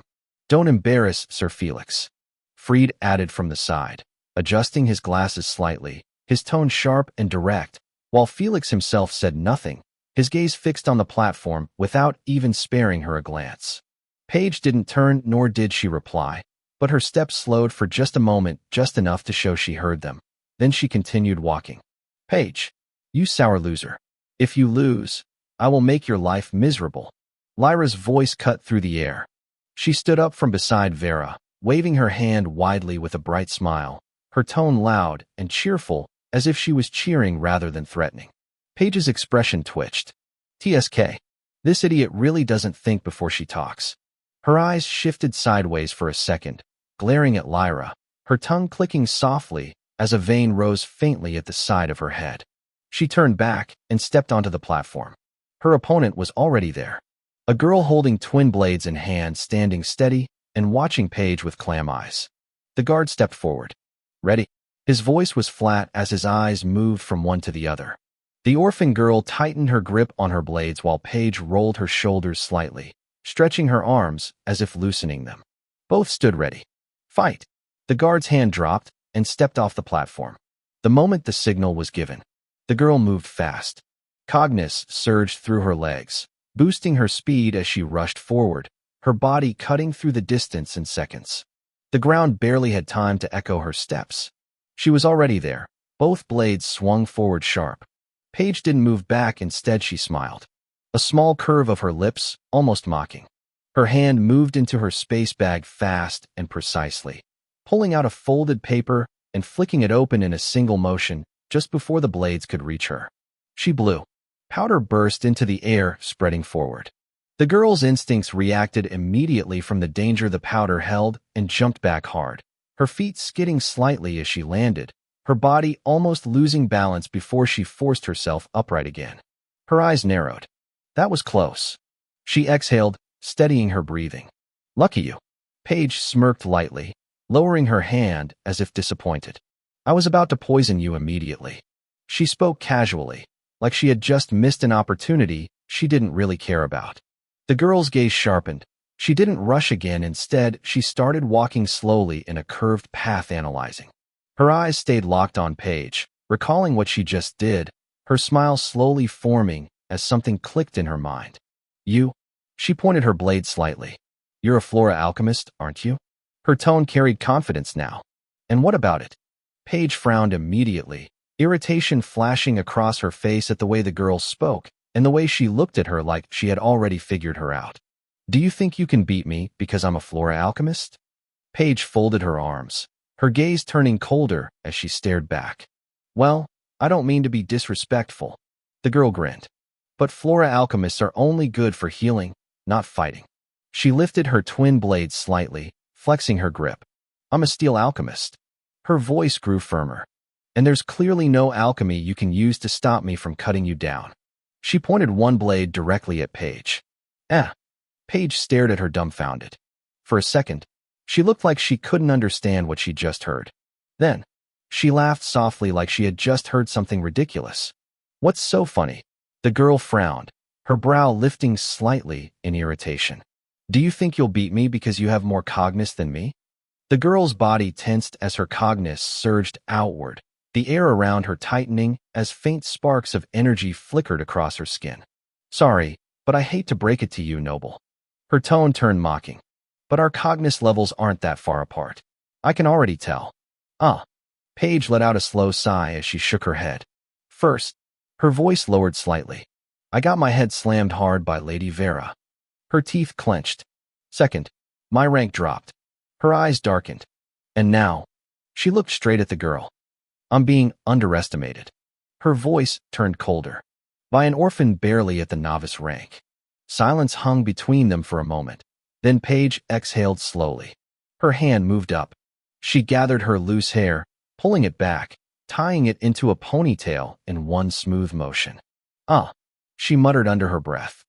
This is getting really annoying. She lowered her hand, her gaze sharpened and focused. I'll show everyone here. Her voice steadied. The Way of a Flora Alchemist. Chapter 134. The Way of a Flora Alchemist. The moment Paige finished speaking, the girl moved without wasting any second. Her body blurred forward, cognizance flowing through her legs as she closed the distance instantly, her figure appearing right in front of Paige like a flash of steel. Paige's pupils followed calm and sharp, seeing all her movement. The girl rotated the blade in her left hand, gripping it at the edge with precision before swinging it horizontally toward Paige's stomach. The air split.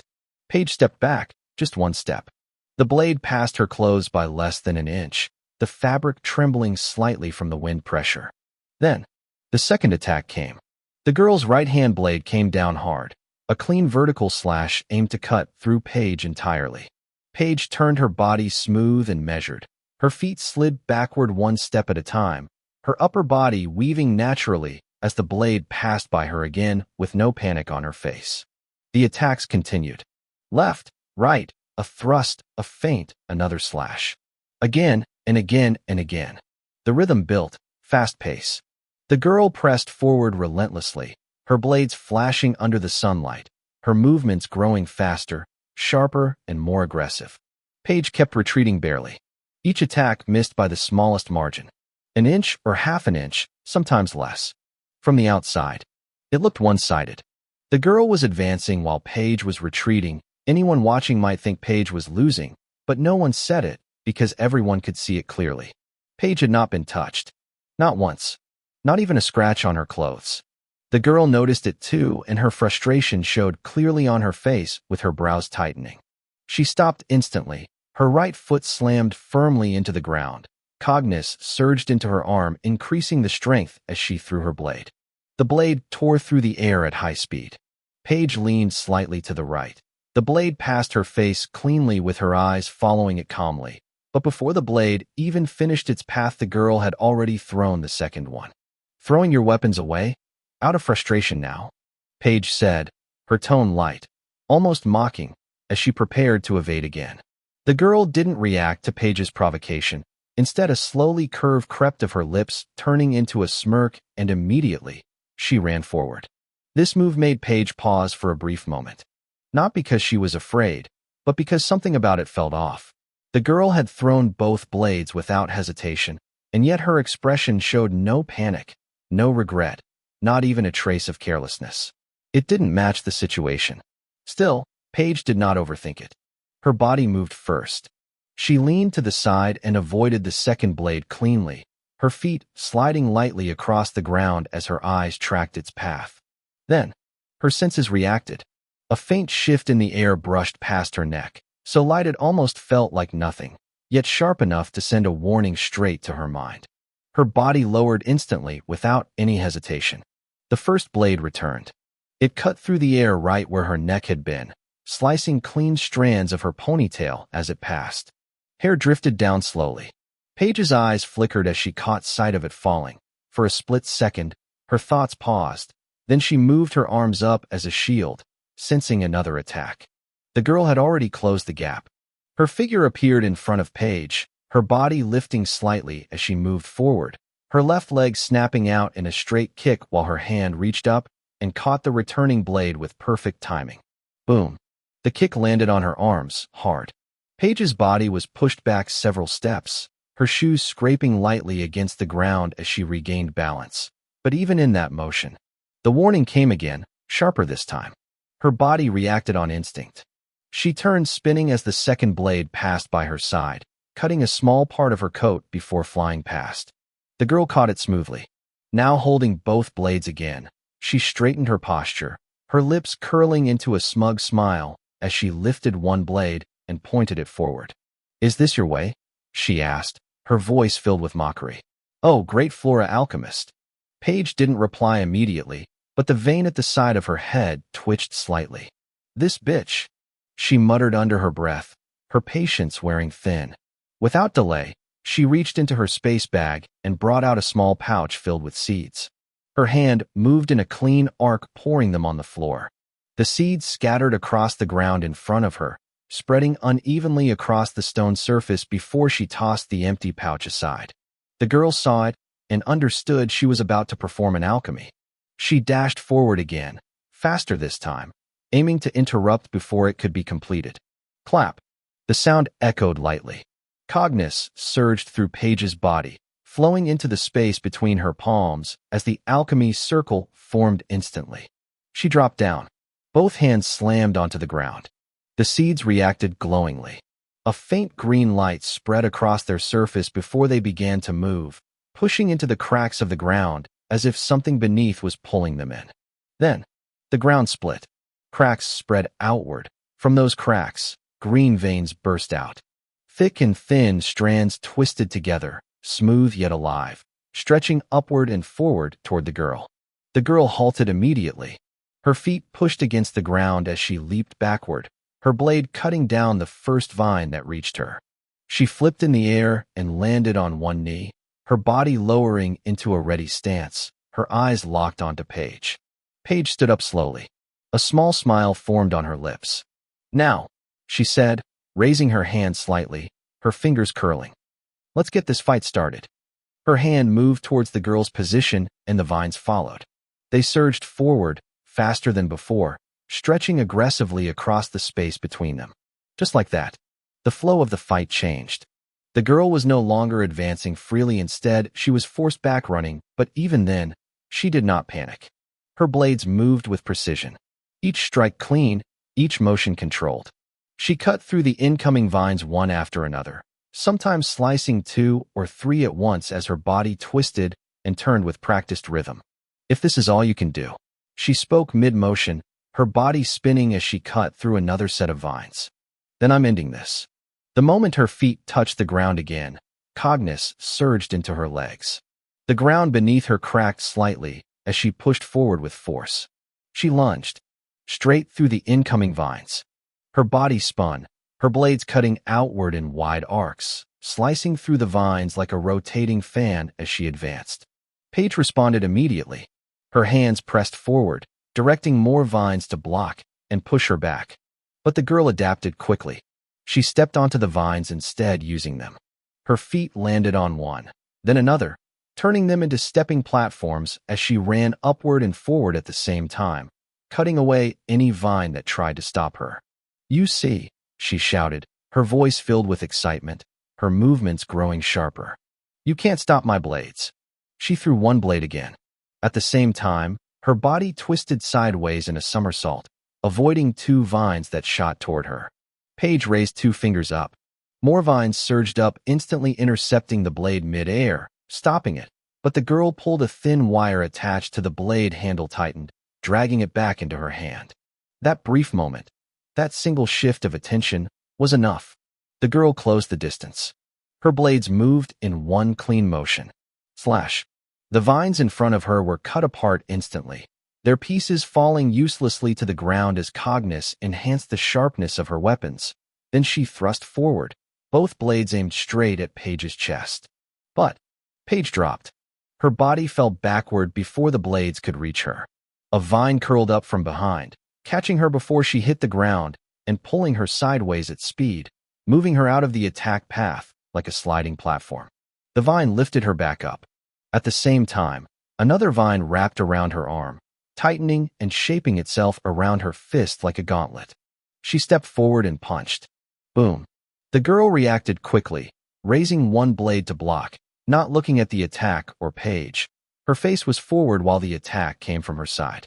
The impact rang out across the arena. The force pushed her sideways, her feet dragging slightly against the ground. Paige didn't stop there. Her hand moved into her space bag again, bringing out 2 more seed pouches, and she poured them instantly. Clap. Cognizance surged again.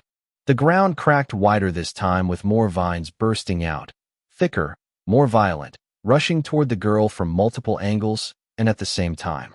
Paige ran forward. The girl saw it. The vines were no longer coming in waves. They were flooding the entire space, twisting, stretching, crashing toward her from every direction, while Paige herself moved forward behind them like a shadow hidden in a storm. For a brief moment, the arena felt smaller. Then, cognizance surged. The girl pushed more of it into her body, her veins faintly showing along her arms as her breathing steadied. Not bad, not bad, she said, her voice calm. There was no fear in her eyes, only excitement. A sharp, almost dangerous kind of excitement. Then she moved forward without hesitation. Her feet stepped lightly, yet fast, weaving through the vines as if she had already mapped their paths in her mind. Her blades flashed again and again, slicing through each vine that reached her, her body bending, twisting, turning in a rhythm that felt almost natural. Paige watched and acted. The vines shifted, not just attacking, but supporting. She stepped onto them like staircases. Her body lifted into the air, her feet landing on a rising vine as more gathered beneath her, twisting together, merging, tightening, forming into a fist. A massive one. Cognizance flowed into the veins, strengthening the structure, hardening it, turning something soft into something heavy. Then, she dropped. The fist came down with force. The girl reacted instantly. Both blades rose to block. Clang. The impact rang across the arena. Dust burst outward. The ground beneath the girl cracked, small pieces of stone breaking away as her feet sank slightly under the force. Her body trembled. A thin line of blood slipped from the corner of her mouth. Paige landed a short distance away. Her breathing grew heavier now, her chest rising and falling as sweat dripped down from her chin, her fingers twitching slightly from the strain of forcing so much cognizance at once. For a moment, silence. Then, the girl laughed, soft at first. Her shoulders shook slightly as her head tilted down. Then she lifted her face and smiled. A wide one. She stepped forward, then suddenly, she burst forward fast. You are tired now, Noble. Her blade cut through the air, aimed straight at Paige. Paige didn't move much, she just stood there watching. Then, right before the blade reached her, it stopped midair. The blades were vibrating while the girl's eyes widened. What? She couldn't move. Her body froze. Not by fear, but by force. Multiple vines. They had already wrapped around her body without her noticing, her arms, her legs, her waist, tightening slowly, pulling her back, locking her in place. How? She struggled trying to free herself, but the more she pushed, the tighter they became. Arg! Blood spilled more from her mouth as her muscles strained, her body shaking from the pressure, squeezing into her bones. Paige began to laugh. Soft at first, then louder. Ha ha ha ha. She wiped the sweat from her face, pulling out a handkerchief and cleaning her hands calmly, like the fight had already ended. Then she exhaled and smiled. You really are an idiot. She walked closer, slow steps with elegance. That vine holding you down is called a bunge boa vine.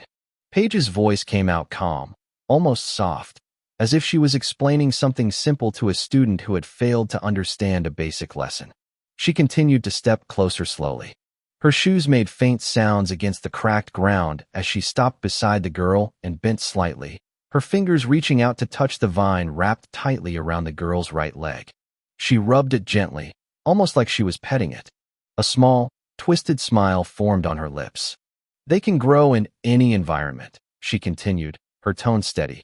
And they're treated like weeds, because they always want something to hold on to, something to cling to so they can keep growing.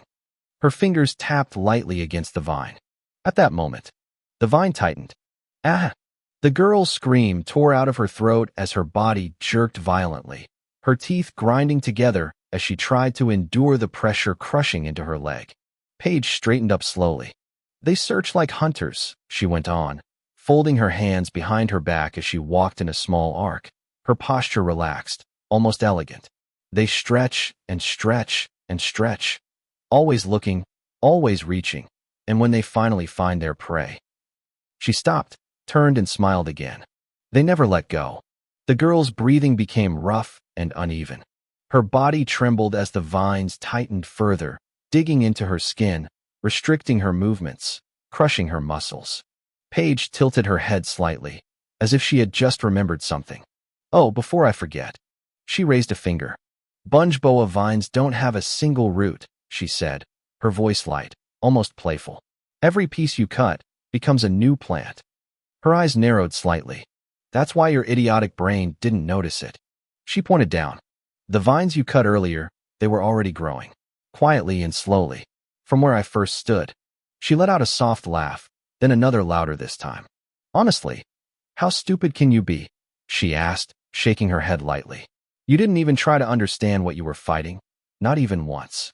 Her laughter echoed again, cold and mocking. Well, what did I expect from an orphan? The words fell like heavy stones, thrown on the girl's face. The girl's pupils shook. So that's why? Her thoughts became clearer, everything connected. The vines, the delay, the way they appeared behind her. She had been trapped from the very beginning. TSK. Her teeth clenched tightly. Is this how I lose? Her body trembled. No. Cognition erupted from her body. A violent surge. Her veins bulged beneath her skin, becoming visible as her body forced itself past its limits. Blood began to drip from her nose, then her eyes, then her ears, staining her face as her breathing turned ragged. I won't. Her voice cracked. I won't lose like this. She pushed harder. The vines began to stretch slightly, then more. Her muscles screamed in pain, her bones feeling like they were being crushed from both inside and outside. But she kept pushing, forcing her body forward with nothing but will. Just like that girl who fought Brooks. I'll give everything, even if I break. Her body shook violently. The vines tightened further, resisting her strength, but she continued, inch by inch, forcing space between herself and the restraints.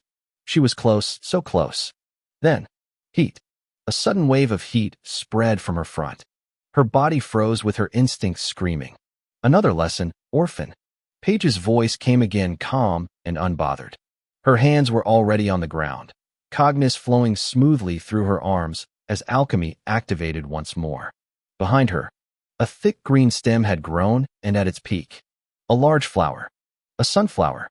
But this one wasn't normal. Its petals glowed orange, bright.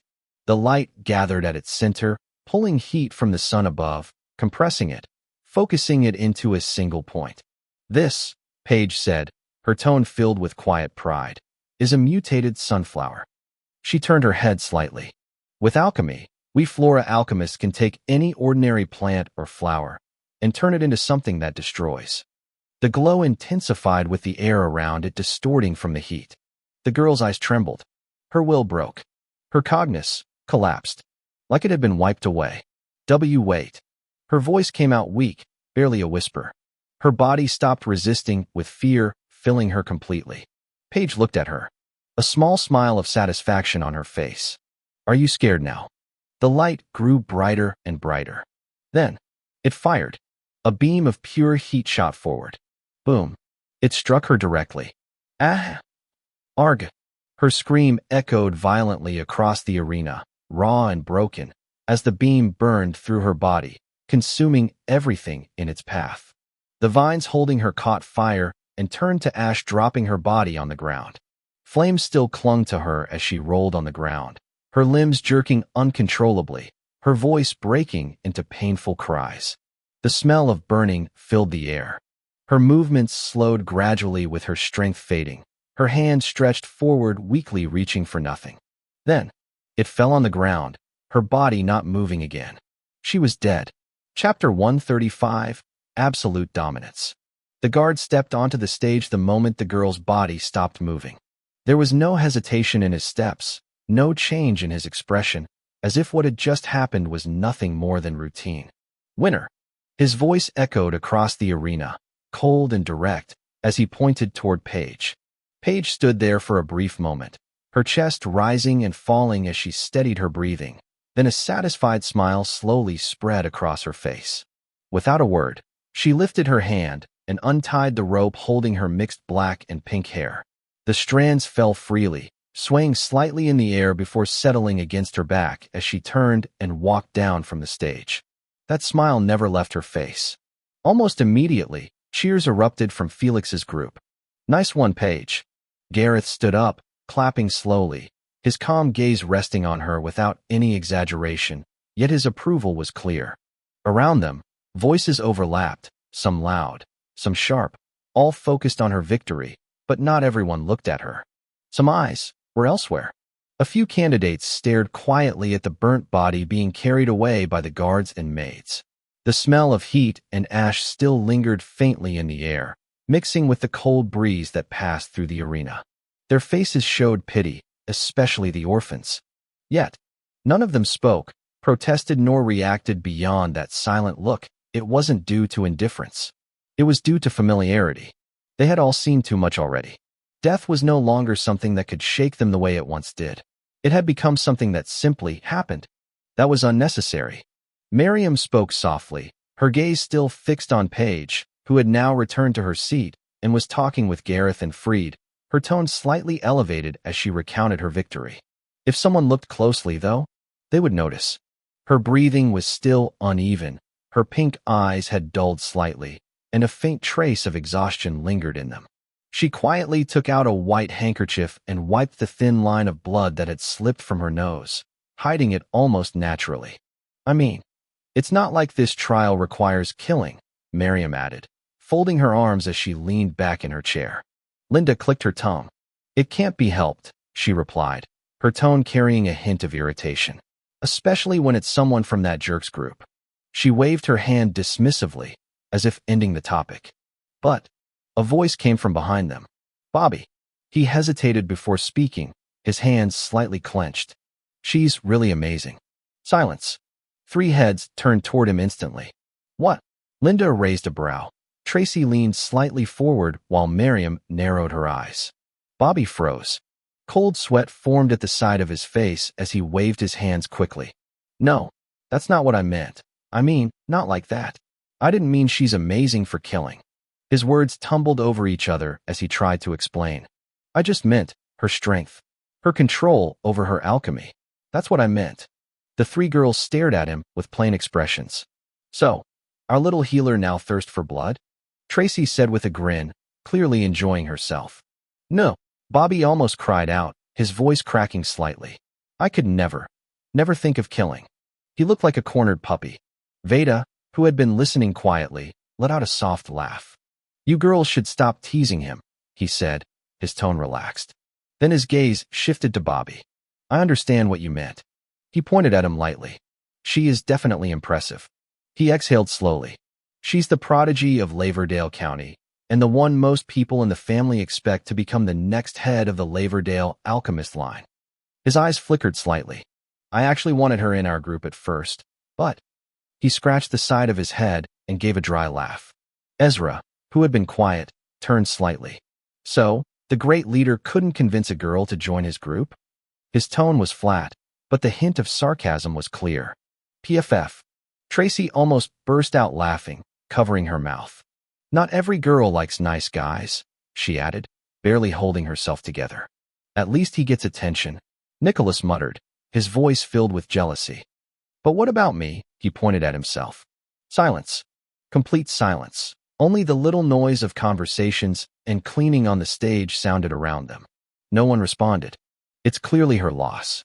Miriam spoke without hesitation, her voice calm but firm as she looked at Veda.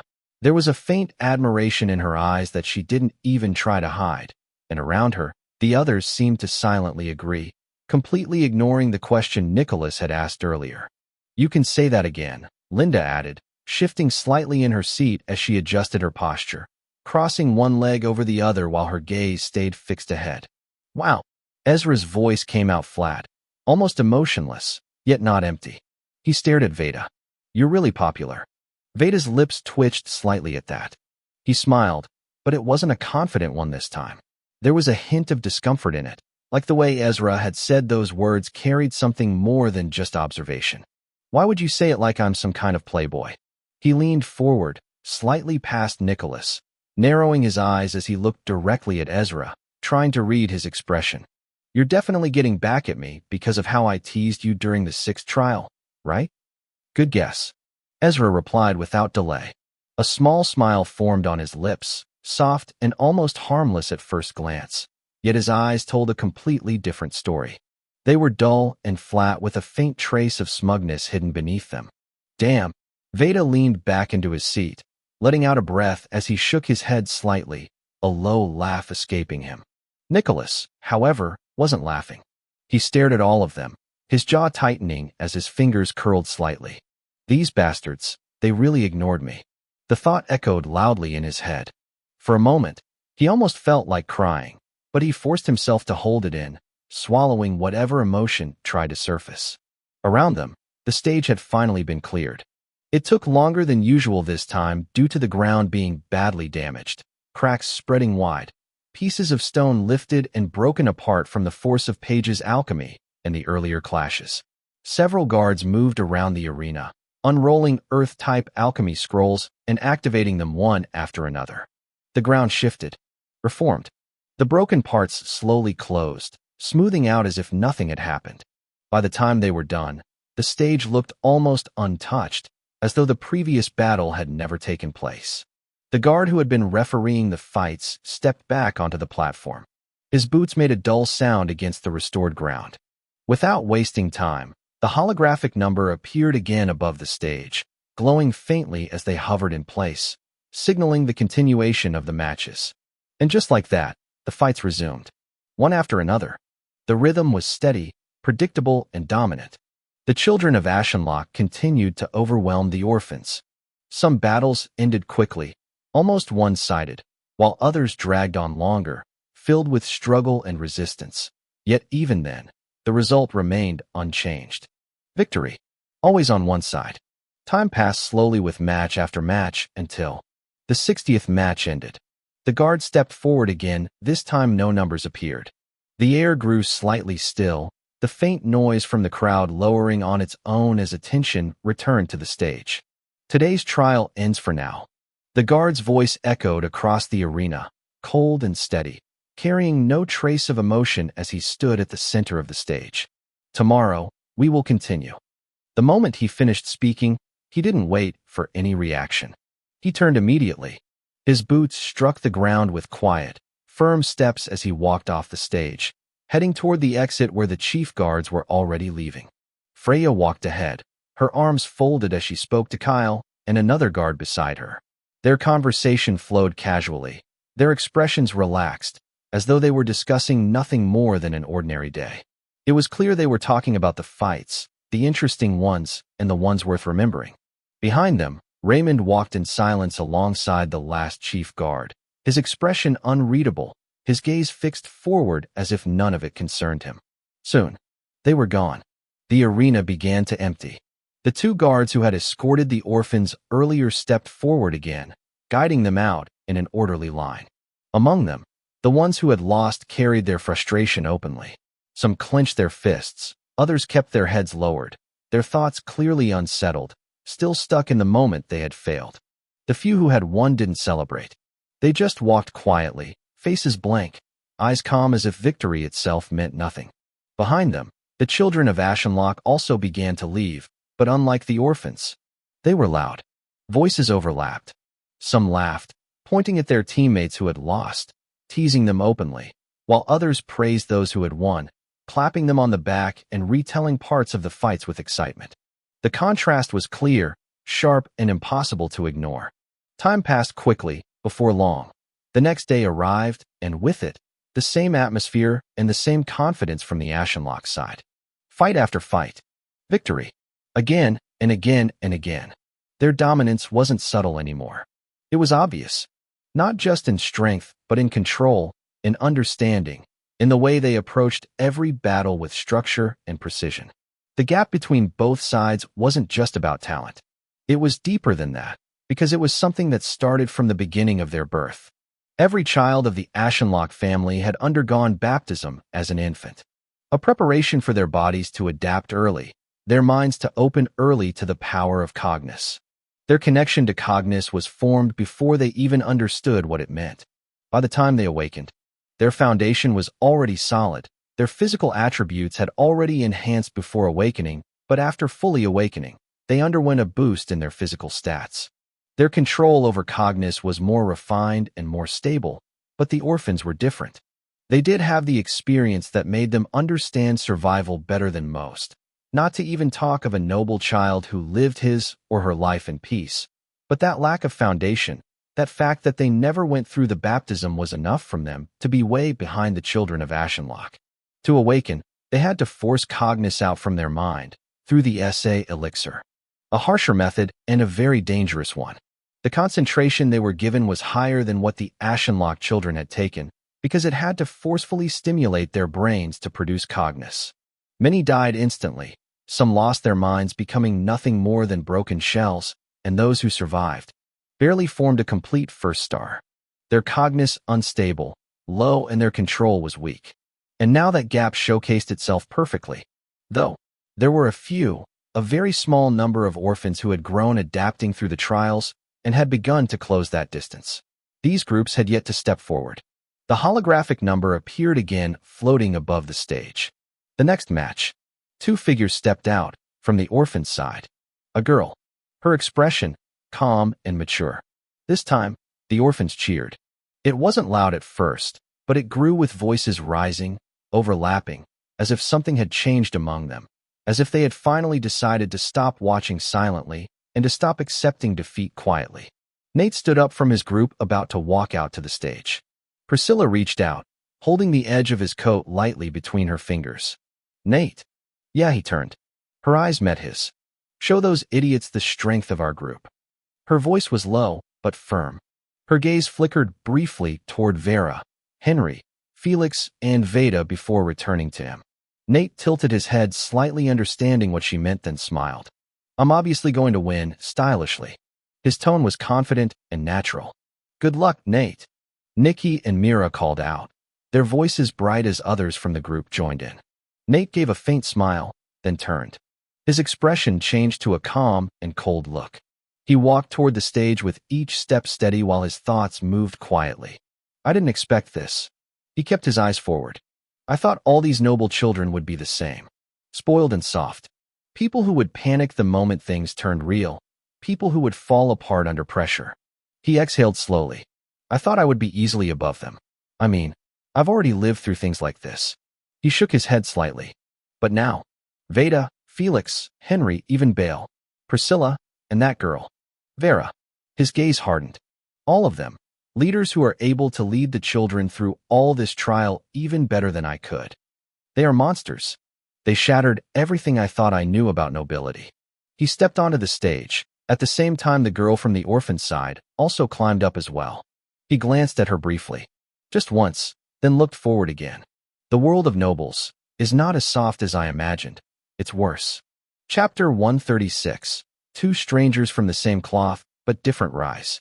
Nate let out a quiet breath as he stared at the girl standing opposite him on the platform. The air around them felt heavier than before, not because of noise, but because more eyes were watching today. The guard stepped onto the stage, her boots making a firm sound against the stone. She looked at both of them one after the other, her gaze sharp and emotionless, like any other typical soldier. In today's continuation of the trial, the guard who had been refereeing before had been replaced, and several more guards stood around the arena alongside the chief guards, observing everything closely. The stands were more crowded, though some seats remained empty. Those who had been badly injured or knocked unconscious the previous day had not returned. Ready? Her voice came out cold, the same tone as the guard from the day before, flat and cold. The girl rolled her shoulders back and stretched her arms, bending slightly as her fingers cracked one after another. Her eyes stayed locked on Nate, sharp and focused. Nate looked back at her, his hands still resting inside the pockets of his black coat, but his mind wasn't fully here. When this trial started, I really thought everything would go my way.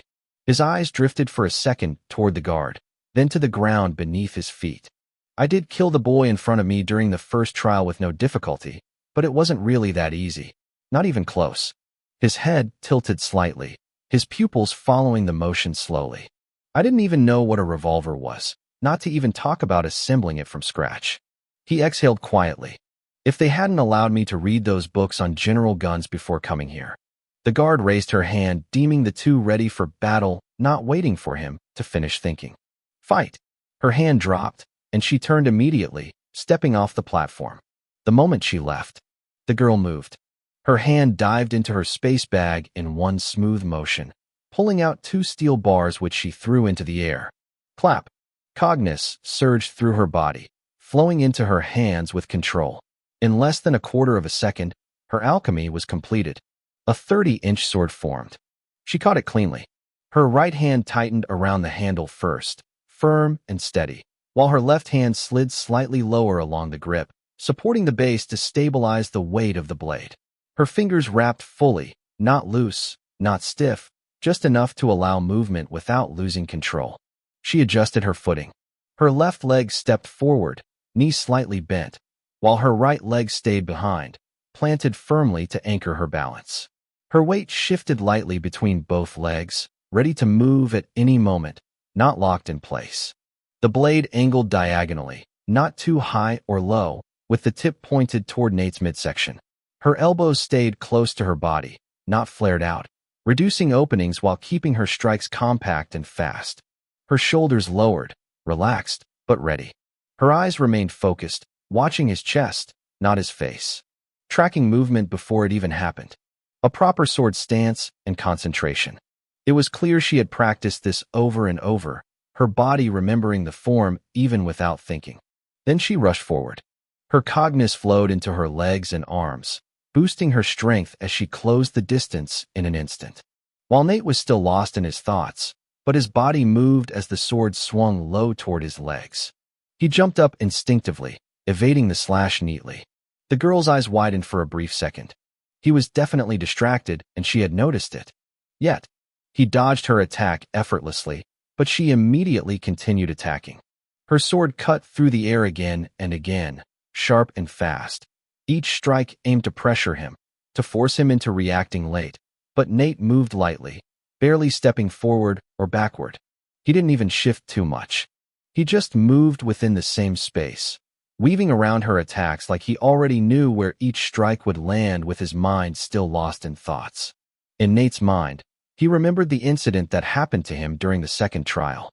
Snow covered the ground, thick and uneven, crunching under every step. The air was sharp, biting at the skin, and the faint wind carried the smell of blood and wet fur from distant hunts. He remembered clearly. The moment he ran into 4 boys, standing together as a team watching him from behind. Their eyes didn't look hungry at first glance, but the way they stared at the stick on his hand said everything. "Hey, you." The leader pointed at him. A smug smile sat on his face, the kind that didn't reach the eyes. Nate had just caught a snow rabbit. 3 of them, and he was tying the last one to a long stick, his fingers steady despite the cold. Ow. He lifted his head slowly, his gaze landing on the 4 boys. Calm, quiet, and calculating in his mind, reading the situation for what it truly was. It's so obvious. His eyes moved across them one by one. These boys are starving, and they got lucky finding me. A boy they don't recognize. Easy target, huh? He smiled faintly, ignoring the boys. He simply finished tying the rabbit, lifted the stick, and rested it on his shoulder, turning to leave as if they weren't even there. You. One of the boys rushed forward, boots digging into the snow as he blocked Nate's path. Can't you see we're talking to you? His voice carried anger, but there was tension mixed into it too. Calm down, calm down. The leader stepped forward, raising a hand slightly. He walked up to Nate, his expression softening into a smile, but it was forced. Nate saw through him immediately, but didn't say anything. He just looked at the 2 in front of him, then slightly shifted his gaze. Behind him, the other 2 were already moving slowly and carefully, trying to surround him like prey. A faint smirk touched Nate's lips, finding the whole situation funny, but his expression didn't show it. He just stared at them blank and cautious. I apologize on behalf of my friend. The leader stepped closer, placing a hand on his chest as he bowed slightly, polite and respectful. Would you look at this kid? Nate narrowed his eyes just a little.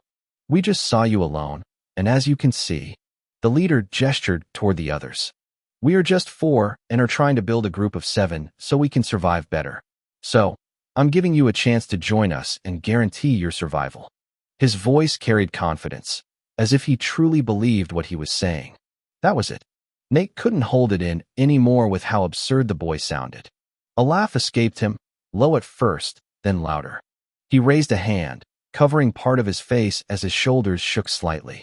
The 4 boys stared at him confused and starting to get annoyed with how long Nate laughed and how the laugh sounded. Why are you laughing? The leader frowned. Nate slowly lowered his hand with the laughter fading. He sighed once, wiping his face lightly before looking at the boy again. This time, his eyes were sharp. "You're not fooling anyone, boy." His voice changed into an arrogant tone. He lifted his hand and ran it through the back of his hair, tilting his head slightly. "Stop wasting my time." His gaze hardened. "And come at me, idiots." Silence. Then, the leader's face twisted. "You lowly maggot. How dare you?" He rushed forward, his fist shot toward Nate's face. Nate, easily reading him like a book, tilted his head. The punch passed him clean, then his left fist moved straight and direct, slamming into the boy's face. A dull thud echoed. The leader's body lifted slightly before dropping onto the snow, rolling once before going still. The other three didn't hesitate immediately when they saw their leader down. They rushed him. All at once. But Nate countered cleanly. He dropped the stick of snow rabbits, letting it fall into the snow. Then he stepped forward, his right fist driving into the stomach of the nearest boy in front of him. The air left the boy instantly, before he could fold. Nate's fist rose fast, hitting him with a clean uppercut. The boy's head snapped back as he fell. Behind him, he felt a presence closing in. Then without looking back, his body reacted. His left elbow shot backward, striking hard. The third boy's face twisted from the impact as he staggered, holding his stomach. Then, a sharp movement from the side. A wooden spear aimed straight for him. Nate turned fast. His hand caught the shaft just before it pierced him, gripping it tight. His eyes met the last boy's, who looked back at him in shock and fear. "Why?" The boy tried to speak, but Nate didn't wait to hear his words. He pulled the spear forward, dragging the boy off balance. Then, punched him on his right cheek, then followed swiftly with another punch on the left, and like that in a flurry. His fists moved again and again, striking the front of the boy's face without pause. Each hit landed clean, until he ended things with a final uppercut. The boy's body lifted and dropped, blood spilling from his mouth and nose into the snow. Silence returned. Nate stood there, breathing in and out. His fingers flexed with a dull pain lingered in his knuckles. "TSK." He clicked his tongue softly. "Why are my fists hurting?" He shook his hands slightly, cracking his fingers, then walked back, picking up the stick of his food stock and rested it on his shoulder again. "Arg." A voice came from behind him. The leader of the four boys was still conscious, barely. "Get back here." The boy pushed against the snow, trying to rise. Nate turned his head slightly. "This is surprising." He raised a brow. "You didn't lose consciousness like the off." He paused, seeing another movement. One more boy was struggling to stand up. "Make that too." His voice remained calm, almost bored. You really did a number on my boys." A female calm and authoritative voice suddenly came from above. Nate's eyes lifted instantly to a tree. And on its branch, Priscilla sat there, swinging her legs slowly, watching him expressionless, just observing. So, Nate adjusted the stick on his shoulder with his gaze steadying. The big boss shows up. He spoke with no fear in his eyes. "Oh." The girl suddenly stepped forward, her boot coming down hard on Nate's right foot, pinning it in place. At the same time, her sword shot forward in a direct thrust. Close range. Cognizance surged through her arms, tightening her muscles as she pushed all her strength into that single motion, making the thrust faster, sharper, and heavier. The sword cut through the air. It was already close to his stomach area, so close it almost brushed against his clothes. But Nate turned slightly, body shifting just enough, and his hand came up.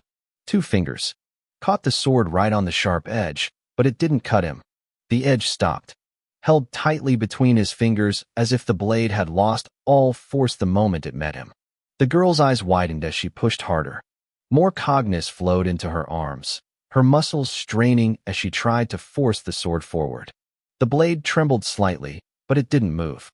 "Calm down, lady." Nate's voice came out steady, almost relaxed. "We're both from the same cloth. There's no need to be this hostile." He looked at her finally, really looking at her. Her expression wasn't just anger. There was panic in it, frustration and annoyance. She poured more cognizance into her arms, her grip tightening, trying to free the sword from his hold. Nate felt the violent increase, the shift in strength. So, he quickly let go without further resistance. He stepped back lightly, hopping once, then again, creating distance while his hands moved behind him casually. Your mind hasn't been on this fight from the start, the girl said, her voice sharp as she steadied herself, glaring at him. And you say we're from the same cloth? She scoffed. You're just a typical noble who thinks he's above me. Her teeth clenched. Fight me properly. She rushed forward again fast, but clang. A dagger flashed in front of her. She blocked it instinctively, then another. Clang. And another. She stepped back, her sword moving quickly, deflecting each incoming blade as Nate's daggers came one after another, forcing her to adjust her footing. My bad, Nate said calmly, lowering his right hand after throwing the last dagger. I was just thinking about something interesting. He tilted his head slightly. But do I really look like a noble to you? A small smile formed on his face. There was a hint of amusement and pride in it.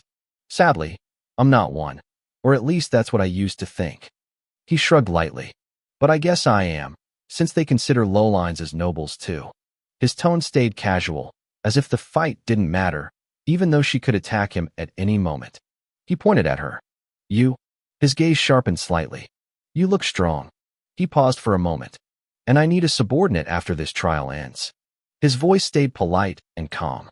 Since they already said we can take those we defeat as servants. He looked straight into her eyes. I'd like you to become one for me. Silence. The girl froze. Her sword trembled slightly in her hand, eyes widened, disbelief flashing across her face. This bastard, she muttered under her breath.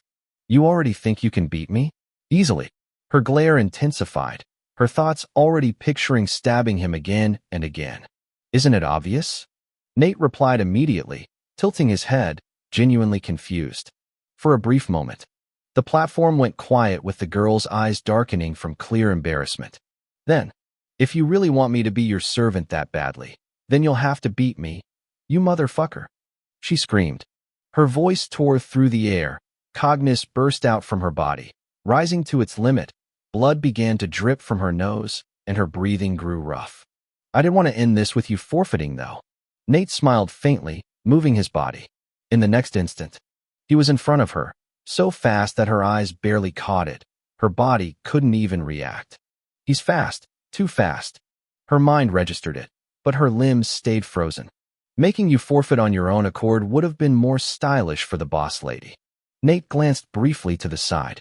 Priscilla stood there smiling proud at him. Then his attention returned. I don't enjoy hitting girls, he said calmly. For a split second, his expression changed, just slightly. Because of the sacrifice my mother made for me. Then it disappeared. But when it calls for it, his fist moved straight and clean in the air. Boom. It connected with her face hard. Her expression distorted under the impact as his fist drove through, guiding her body downward, not even getting the chance to resist.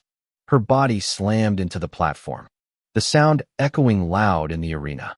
Her head hit hard, blood and spit burst from her mouth as her body went limp instantly. Unconscious, Nate stood there quietly, looking down at her. Nonchalantly, he slid his hands back into his pockets, while behind him the guard stepped onto the stage announcing him as the winner. Chapter 137. The Demon Hidden Beneath the Gentle Smile. After the guard announced Nate as the winner, the noise of the arena didn't settle immediately. Instead, it swelled for a moment, voices rising from different sides before slowly blending into a constant murmur. Nate stood there for a second longer than needed. His gaze dropped to the unconscious girl lying on the platform. Her body was still, her chest rising faintly, while two nurses rushed forward with a stretcher, their boots hitting the ground in hurried rhythm as they reached her side. They moved efficiently, lifting her carefully. Nate watched them. I didn't even get to know her name. The thought passed through his mind quietly. He turned away without thinking more than that, and began walking back to his seat, his steps steady, his expression already returning to that calm, unreadable state. In front of him, his group erupted into cheers. Their voices carried pride, loud and open, some even standing as they called out his name. That energy spread quickly, like dry leaves catching fire, moving from one row to another as whispers followed.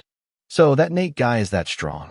Felix sat where he was the day before, his eyes fixed on Nate's retreating figure, but the look on his face twisted slightly with displeasure. A mere commoner ranking above me. TSK. He clicked his tongue, turning his gaze away as if continuing to look would only irritate him more. From his fluid movement, he is actually strong. Gareth spoke calmly from beside him, his tone soft, his expression gentle as always. Felix slowly turned his head back. Are you acknowledging his strength to be above me? His voice carried a hint of sharpness. Gareth immediately stood up, straightening his coat with a composed movement. Not in the slightest, Felix. He replied without hesitation, his voice still mild. At that same moment, the holographic number above the stage flickered and changed. It was his turn. Felix watched him silently, his eyes narrowing just a little, but he said nothing further. Look at how they're cheering like idiots. Paige scoffed from her seat, her arms folded tightly across her chest, one leg crossed over the other. I clearly fought someone stronger than him. She muttered, her tone filled with dissatisfaction. The people around her nodded quickly, some agreeing, others praising her again, repeating words about her performance as if to reassure her. I'm off, guys. Gareth cut in, waving lightly as he stepped away. Paige let out a soft laugh, her lips curling slightly. I pity the unlucky one who ends up facing a monster like you. I'm not a monster, though, he replied with a gentle smile before walking toward the stage. But everyone sitting in that area and watching knew better. Even Felix, the other candidates from different groups, especially the leaders, all narrowed their eyes slightly as Gareth stepped onto the platform. They all already knew the same thing. Gareth was not simple. He had been in the top 5 since the beginning of the trial, and more than that. He was one of the very few people who could stand against Veda in pure hand-to-hand combat without using Cognis. Even then, his chance of winning was not low. 40%. That alone said enough.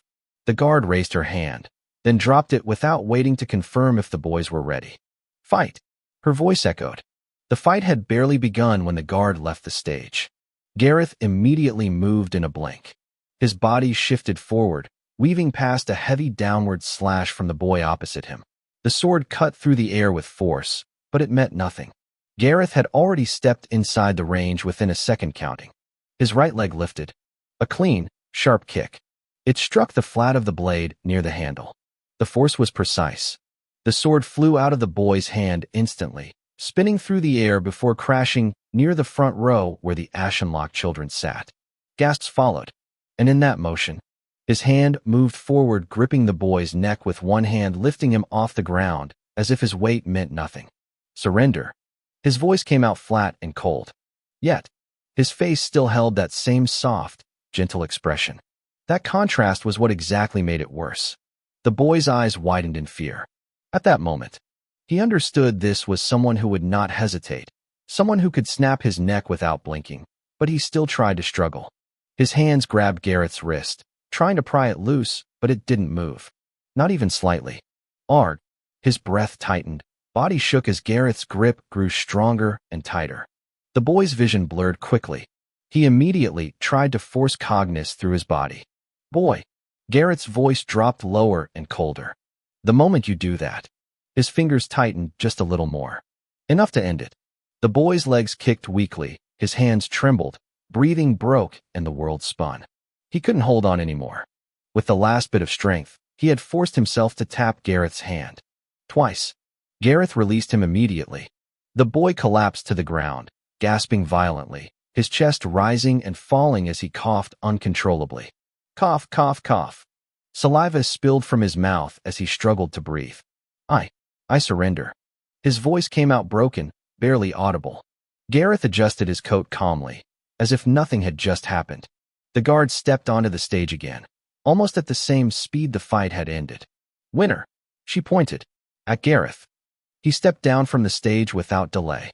The moment his feet touched the ground, the cheers began to rise again. This time, it was louder from Felix's group, their voices carrying pride and excitement, while even some candidates from other groups joined in, clapping or calling out his name. Especially the girls. Their voices stood out the most. On the opposite side, the orphans who had cheered earlier for their fighter now sat completely still and silent, with no one cheering like before. Their eyes stayed fixed on the stage, or more precisely, on the boy who had just lost. He had been one of their strongest, someone they believed could at least push the fight further. Yet, he had lost fast, and not in a way they could argue against. It wasn't due to luck, nor wasn't a mistake. It was simply a gap. A clear, strong one that stung their heart more and more. The trial continued, and as it did, more wins came from the children of Ashenlocke, one after another. Some matches ended quickly, while some took longer to end, but everything still ended in their wins. In that time, Bobby's turn came, and he stepped forward with a different mood in him. His fight wasn't so different from the others. It didn't end quickly nor convincingly. The two of them stood across from each other, both breathing heavily at different points of the fight, their movements slowing and speeding up in waves. They were evenly matched, their cognizance levels were close, their physical strength was not so different from each other. But there was still a slight gap. His opponent had more speed and more raw power mixed with better fight experience. Each clash pushed Bobby back just a little more than he wanted. Each exchange forced him to think harder and faster. At some point, he had to reach into his space bag, his fingers trembling slightly as he went for his already made trump card. Then, he took it out, the dark pill. The same one he had used during the fourth trial, during the stage for challenge when he fought Daniela to double his strength. That fight, he lost badly, but now, things were different. He didn't hesitate to consume it. His body reacted immediately with strength surging through him, muscles tightened, breathing changed, and this time, he didn't go into the fight with only a lame man instinct. Instead, he moved forward with everything he had learned, and it began to show. Ezra's teachings and Veda's guidance. The mistakes he made before and the failures he carried in his mind. They weren't just memories anymore. They became part of how he fought. His movements became more deliberate, less wasted motion and more intent. Even his thinking changed. He wasn't just throwing punches aimlessly. He was planning, even under pressure, even when his opponent pushed him back. Still, that fear hadn't disappeared completely. Whenever the pressure rose too high, it still showed in the slight delay before he acted, but compared to before, it was different. He held on and pushed through it, especially after the fifth trial. That time he had no choice but to lead, to organize and to guide others in the medical team, taking responsibility for people who needed to be healed from their bad injuries. He even ended up saving a few of his group members from death, and that experience stayed with him. And now, it showed, bit by bit, exchange after exchange. He forced his opponent back, until finally, he won. For a moment, he just stood there after knocking his opponent down, staring at the ground. Then, he shouted loud, so loud that his voice echoed across the arena, not caring who was watching him. He let everything inside him come out. The frustration of not being able to help Ezra during the ambush, the helplessness he felt knowing he couldn't stop Lime from betraying them, the guilt for not being able to save Aaliyah, yet he went lashing out at Ezra. All of it. He let it all out completely, and then his body gave in, collapsing on the floor, fainting right there on the stage. The nurses rushed in quickly, carrying both him and his opponent away. The platform was cleared again, and the trial continued as usual, but this time, something changed. The orphans finally got a win, although it wasn't easy, but it was finally a win. Their side reacted differently with this change, which was not loud, but there was a shift in the air around them. The next match ended in a draw, neither side taking it fully, and from that point, the rhythm changed. It wasn't one-sided anymore, at least not completely, but the difference remained clear. The children of Ashenlocke still dominated, winning repeatedly in some consecutive matches. 3 matches in a row and even more than that as the matches went on. During the next few matches, an orphan fought hard enough to force a draw, then another managed to secure a win. The pattern continued like that, back and forth, but never remaining equal. As the day came to an end, the atmosphere shifted again because everyone knew the next day would be different. The real fights were coming. All the leaders and most of their vice-captains' matches were on that day. The strongest. The ones everyone had been waiting to see. The atmosphere in the arena shifted the moment the new day began. Everyone was ready, not just ready but excited. Even the orphans, who had been quieter in previous rounds, now showed clear anticipation in their eyes. Their attention stayed fixed on the stage, their bodies leaning forward slightly, as if they didn't want to miss even a single movement. The reason was simple. Most of the top 20 had not yet fought. Only 3 of them had already stepped onto the stage before, and even those 3 had lost. Still, They were not part of the top 10, so the true expectation had not yet been fulfilled. Now, that was about to change. Both sides understood one thing. They wanted to see it. How the strongest of each side would clash and how the gap would show. Or, if it even existed at that level. Vera was already seated. Her posture was relaxed, one leg crossed over the other, her back resting lightly against the seat, as if she had no tension at all. But her eyes were sharp and fixed on searching for something. They shifted slowly until they landed on Ezra. He sat among Veda's group, quiet as always, his expression blank, his posture straight but not stiff. Vera stared at him, not hiding it. There was a small light in her eyes, one that didn't match the calm on her face. Expectation. She already knew that today he would fight, and more than anything she wanted to watch him fight. Ezra felt a gaze. He turned his head slightly, his eyes moving without hurry until they met hers. For a brief moment, their gazes locked. Vera lifted her hand and waved at him. Her face remained soft, calm, and unreadable. Ezra looked at her for that same brief second, then turned away with no reaction. His eyes returned to the stage just as the holographic image flickered into existence above it. The floating numbers shifted, then stopped. A voice followed. Number 103, step forward. Nina stood up immediately, smiling brightly. Her mood already lifted before the fight even began. She turned to the girls beside her, raising her hand. They responded instantly. High fives echoed in quick succession. Go. You got this. Their voices overlapped. Nina laughed lightly, then turned to Vera. I am off, my lady. She raised her fingers, forming a victory sign, her confidence so natural that it didn't feel forced. It felt certain, then she walked. Each step was steady and light, bringing confidence. Across from her, a boy stepped forward. He stood still, his expression was dull and a quiet, observant groove to his personality. His eyes remained on Nina, not moving, not reacting outwardly, but inside he was calculating and analyzing how he should go about the fight against her. You have a good presence. Nina pointed at him, her chin raised slightly, her tone carrying a hint of arrogance that came from confidence rather than mockery. The boy didn't respond to her provocations. Instead, he focused on the bigger picture of the reward he would gain if he beat her. Humph, Nina smirked. Even if you analyze so much. She let the rest hang in the air, her meaning clear. It wouldn't matter, huh? The boy read it clearly, but he wasn't about to let that confidence she had pull him down. The guard stepped onto the stage. His boots made a low sound against the stone as he stopped between them, his eyes moving from one to the other. Ready. His hand rose. Then without any delay, he dropped his hand. Fight. His voice rang across the arena, firm and sharp. Both moved at once. Their hands dove into their space bags. Steel bars were pulled out in quick succession, and at the same time, the boy brought out a piece of brown leather cloth. Clap. Their hands came together almost simultaneously. Cognizance surged. The air around them shifted slightly as their alchemy circles formed between their palms, glowing faintly with controlled energy. Nina moved first. Her hands slammed onto the ground. The steel bars dropped, melting, then reshaping in one smooth transformation. 3 revolvers formed. She caught them without looking down. 2 in one hand and 1 in the other. Her fingers settled on the triggers instantly, her arms already moving. While the boy finished his alchemy a fraction of a second later, a leather quiver appeared filled with steel arrows and bow formed. He moved immediately, wrapping the quiver on his back and holding the steel bow on his right hand.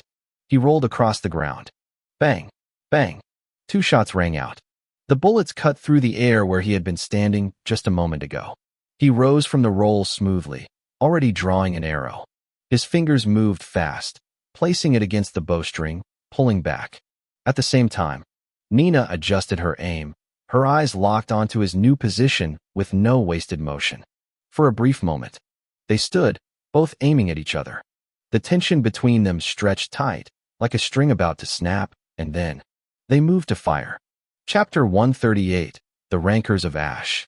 Before the boy could release his arrow, Nina's wrist flicked sharply, and the third revolver in her hand spun out into the air, cutting through the space between them like a thrown kunai. The gun rotated midair, fast and controlled, the metal catching a flash of light as it turned. The boy reacted immediately. He stepped to the side, his body shifting right with quick precision, his eyes still locked forward even without directly tracking the weapon. At the same time, he released his arrow. The string snapped, vibrating as the arrow shot forward. But when his gaze followed through, Nina was no longer there. For a brief second, the space where she stood felt empty. The boy didn't panic. Instead, his body tightened, and his ears quickly picked up movement. Left. He turned sharply, and there she was. Nina caught the spinning revolver cleanly in her hand while, at the same time, she had already thrown another one upward. Now, she held a revolver in each hand again, her fingers settled on the triggers. Bang, bang, bang, bang. Gunfire erupted in quick succession. The sound echoed sharply across the arena, each shot layered on the last. The boy dashed forward. His feet pushed hard against the ground as he ran through the line of fire, weaving through the bullets with narrow movements. The bullets struck the ground behind him, kicking up small fragments of stone and dust. Nina kept firing. Her arms adjusted, her aim shifting constantly to track his movement. Then, click. One revolver ran empty, but she immediately acted. In one smooth motion, she tossed it upward and caught the one she had thrown earlier, her hands switching weapons without breaking rhythm, and immediately, she resumed firing. The crowd reacted with voices rising.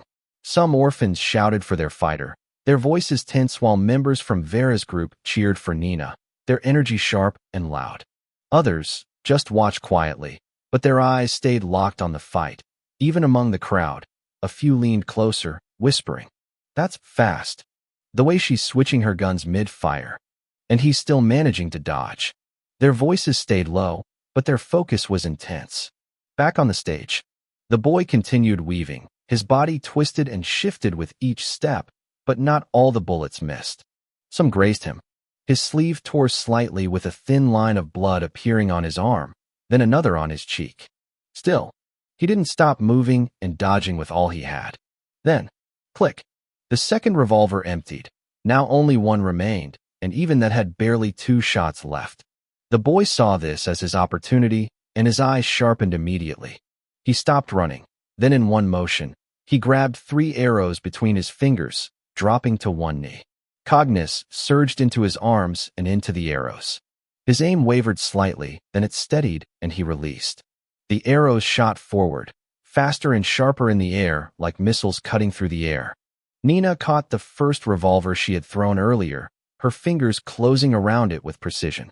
Now, she held 2 revolvers in one hand, her grip tightening as the metal pressed into her palm.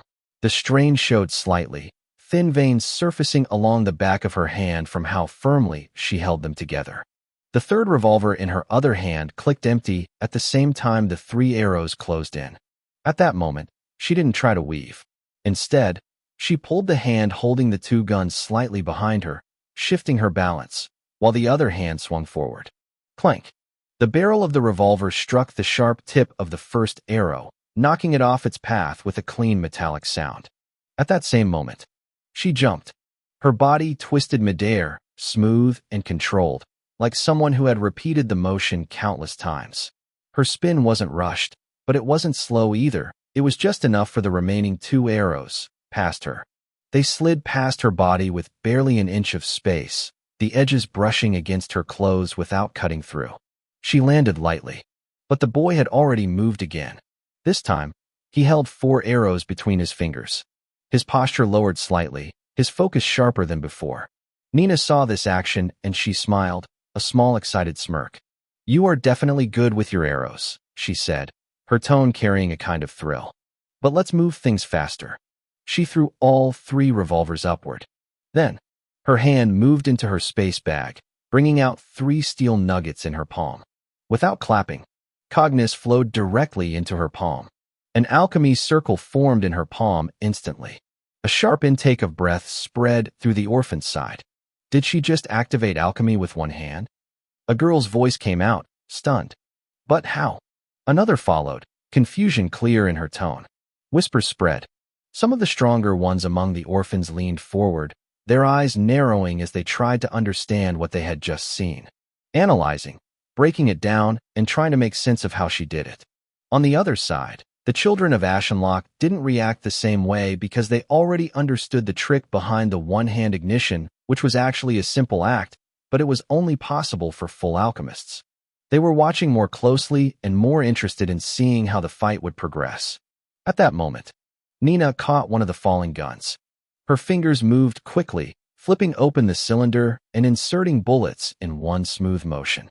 The moment it was loaded, she threw it again. At the same time, the boy released his 4 arrows. Then his hand moved into his space bag, pulling out 2 steel rods and 1 steel bar, dropping the materials on the floor. Clap! His hands came together, the alchemy circle formed, and he slammed it onto the materials. The materials reshaped, forming more arrows. The boy grabbed all the arrows, restocking in one swoop, so he could continue attacking. But Nina was already ahead. Before the 4 arrows he fired earlier reached her, she had finished reloading all 3 revolvers. In fluid hand motion, she caught the first revolver. Bang! The first incoming arrow was deflected. She tossed the gun aside and caught the second revolver. Bang! Another arrow shifted off course. Then she threw it again and caught the third revolver. Bang! The third arrow spun away. The motions repeated seamlessly, like a cycle she had practiced over and over. Nina's eyes shifted to the last arrow, then at the boy who was already fired another 4 set of arrows at her. All right. She smiled wider now, clearly enjoying herself. I call this all guns, Cyclone.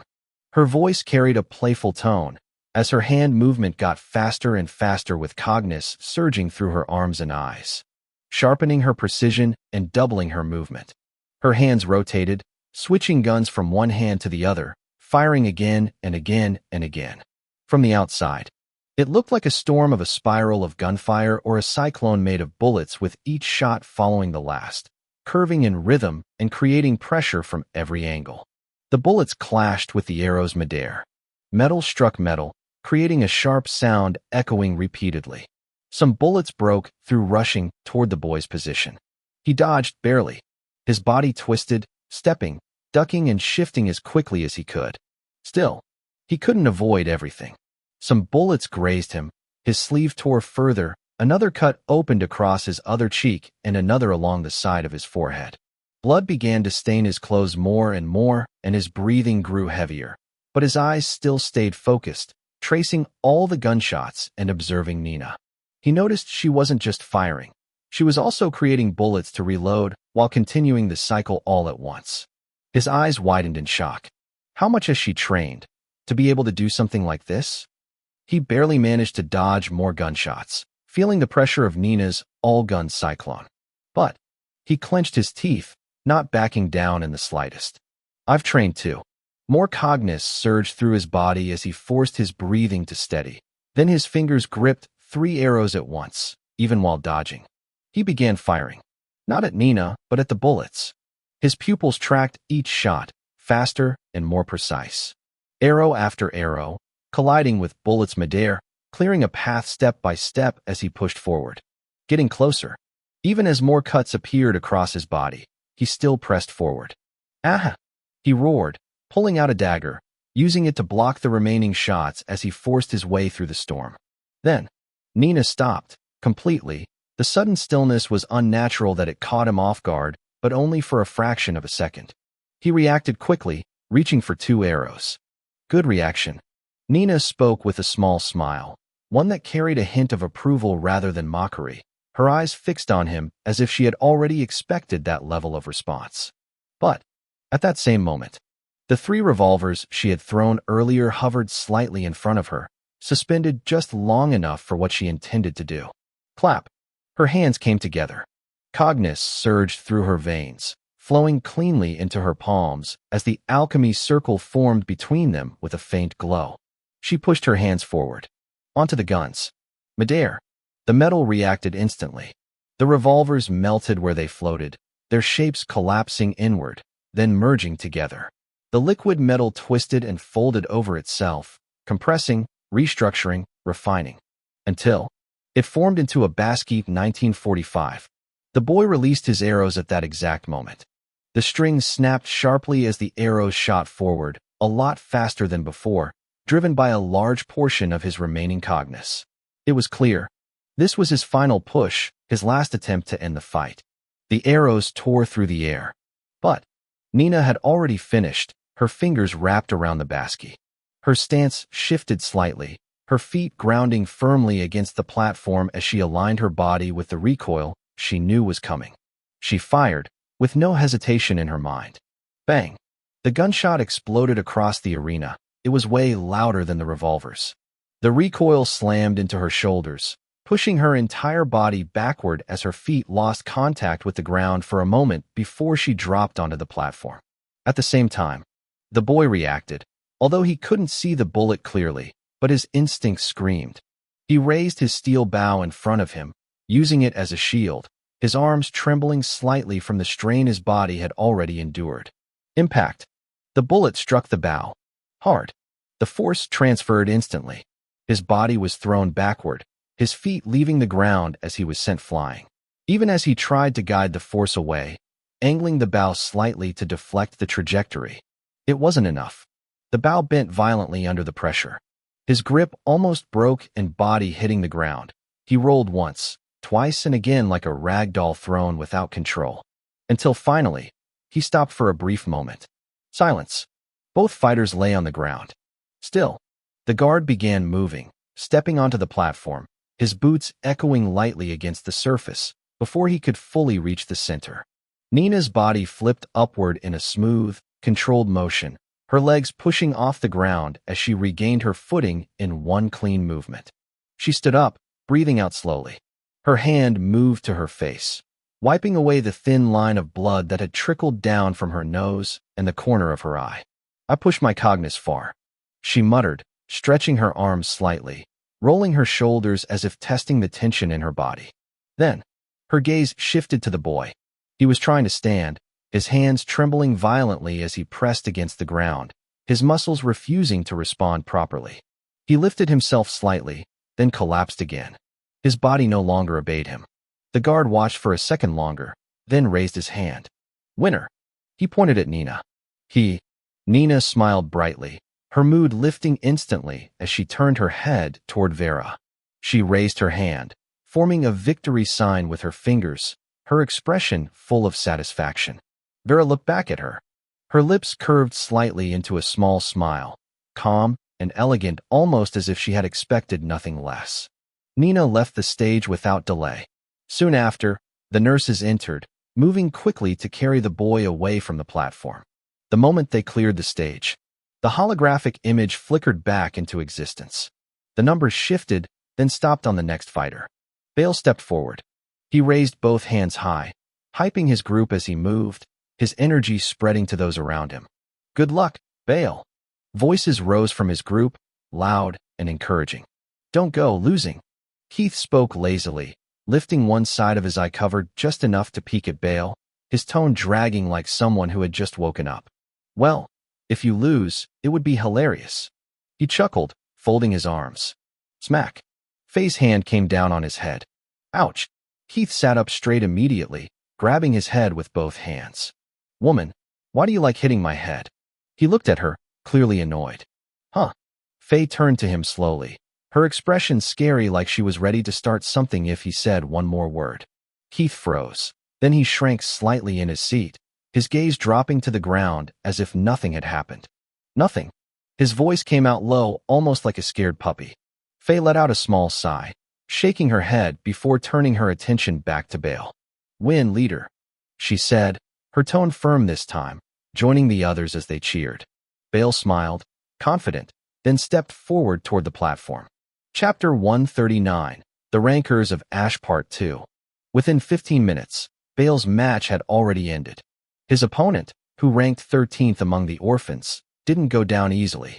From the moment the fight began, she had pushed herself harder than expected, especially after she realized the difference between them was not something effort alone could close. Her cognus surged wildly as the fight progressed. She didn't hold back in the slightest. Even when the strain began to show, even when her breathing became unstable and her movements slightly delayed, she continued to force more cognus through her body, ignoring the danger that came with exhausting it. But in the end, it was not enough.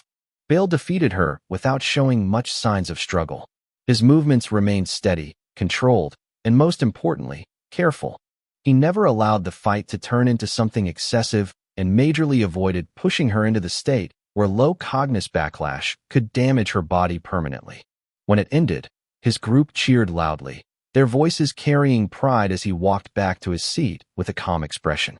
The stage cleared quickly and the holographic numbers shifted again, signaling for the next match. Keith, against another boy from the orphan's side. He walked toward the platform in his usual manner. Slow, shoulders slumped and arms hanging loosely by his sides. His steps dragged slightly, as if even walking required effort he did not want to give, from the way he looked at his opponent. It was obvious. If this had been a simple spar without consequences, he would have forfeited without a second thought. The guard stepped forward, immediately commencing the fight, and left the stage. In that instant, Keith's whole lazy demeanor changed. The lazy look vanished completely, his posture straightened and his eyes sharpened. That dullness he had on his face was gone. What remained was focus that made him look completely different. The fight lasted longer than Bale's, but it wasn't because they were equal. From the very peak of the fight, Keith controlled everything. The boy rushed forward immediately, closing the distance with speed. It was clear he understood the danger of letting Keith perform gun alchemy freely. He knew that he had to be the one to attack first and keep the rhythm in his favor. His spear thrust forward, straight toward Keith's head. Keith tilted slightly, left, then right, then left again with each thrust missing by a small margin.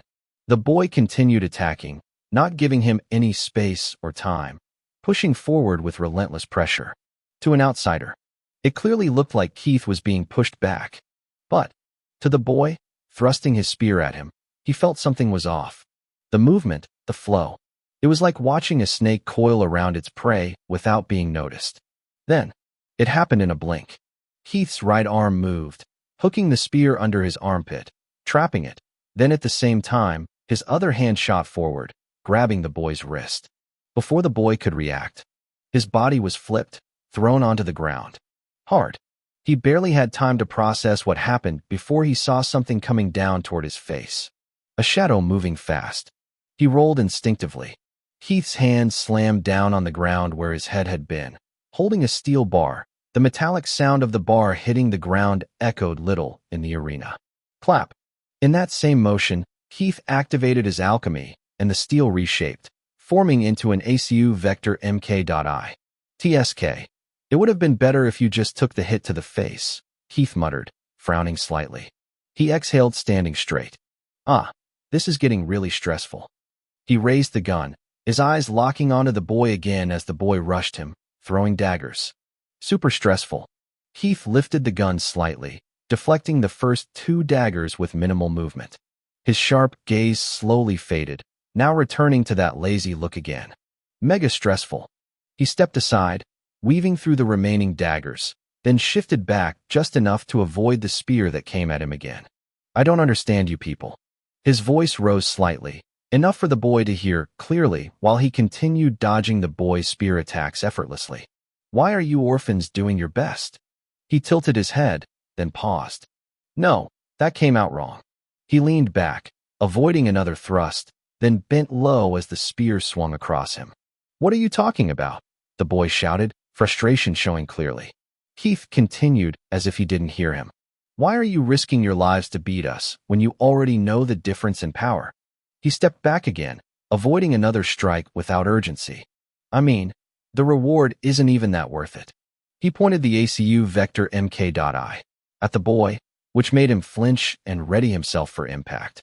But, if I were you, I would have forfeited the moment I realized how terrifying my opponent is. The boy froze for a moment. The whole arena fell quiet. Faye slapped her hand against her face, shaking her head in embarrassment. Other members of their group did the same. This guy? They all thought at once. Even some of the chief guards, and some other guards sitting on the higher rows in the arena, could not help but stare at him with awkward expressions. Out of context, Keith was referring to Gareth's match. Don't hum me, Keith continued, pointing toward Gareth. Like, how can someone see a big guy like him over there? Keith raised his hand lazily and pointed toward Gareth, who had been watching the exchange with a stunned look on his face. Gareth blinked once, then pointed at himself as if to confirm what he had just heard. His gaze shifted from Keith to Freed, who sat on the right side of Felix, then to Felix himself, and finally to Paige seated on the left. Only after that did he look back at Keith again, his expression innocent, almost confused, as if he was not sure whether to take the comment seriously or not. The moment he doesn't waste time with his movement and is about to grab my neck. Keith demonstrated the whole scenario, lifting his hand and mimicking the action with surprising accuracy, as if he had already recorded the situation clearly in his head. I would forfeit immediately. He finished the sentence with a dramatic tone, even adding a slight shrug as if the answer was obvious. Won't you shut up already? The boy finally snapped, unable to endure Keith's continuous rambling any longer. His grip tightened on his spear, his voice rising as frustration spilled out. You clearly can't understand why we orphans must try to win this fight. He waved his hand sharply, his brows furrowed, anger written all over his face. Keith looked at him, his expression barely changing, then spoke in a dry tone that carried no emotion. Well, isn't it because you guys are orphans? He paused briefly, tilting his head. That's why you crave recognition. The words landed without force, yet they cut deep. The boy's eyes widened immediately, his body stiffening as if he had been struck. At the same time, many of the orphans seated in the stands felt their thoughts freeze for a second, because what Keith said was not entirely wrong. He really hit the nail on the right spot. The same thought echoed silently across them. The arena gradually fell more into silence, the earlier little noise replaced by an awkward stillness as people exchanged glances without speaking. Keith, however, did not seem to notice or care. Let's just end this as a draw.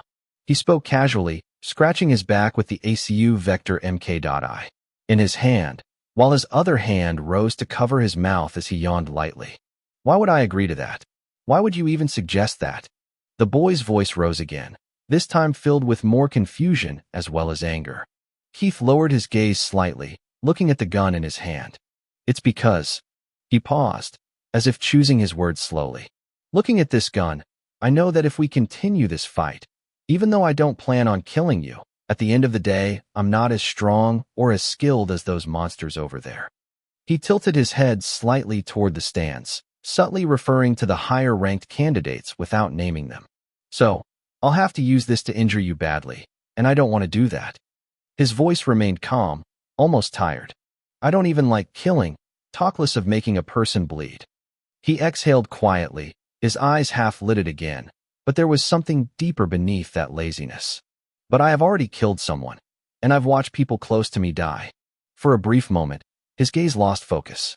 The faces of those from his group who died during the 5th trial second wave surfaced faintly in his mind. His grip tightened slightly around the gun. Sometimes, he spoke again, slower now. I wonder what has changed about me. From the boy who only knew how to sleep and laze around in his mansion, without caring about anything. His voice dropped. To someone carrying all this weight, someone who has already lived through things an adult alchemist would face at the age of 12. He let out a long breath. I really wonder what my future is going to look like after all this ends. Then he stopped with no dramatic pause or forced tension. He simply stopped speaking, and his words stayed in the air, heavy and quiet, as everyone in the arena listened. The boy lowered his head slightly, thinking. After a few seconds, he spoke again, his tone more serious than before. If I choose to end this as a draw, would you take me as your servant? Keith's reaction was immediate. No, no way.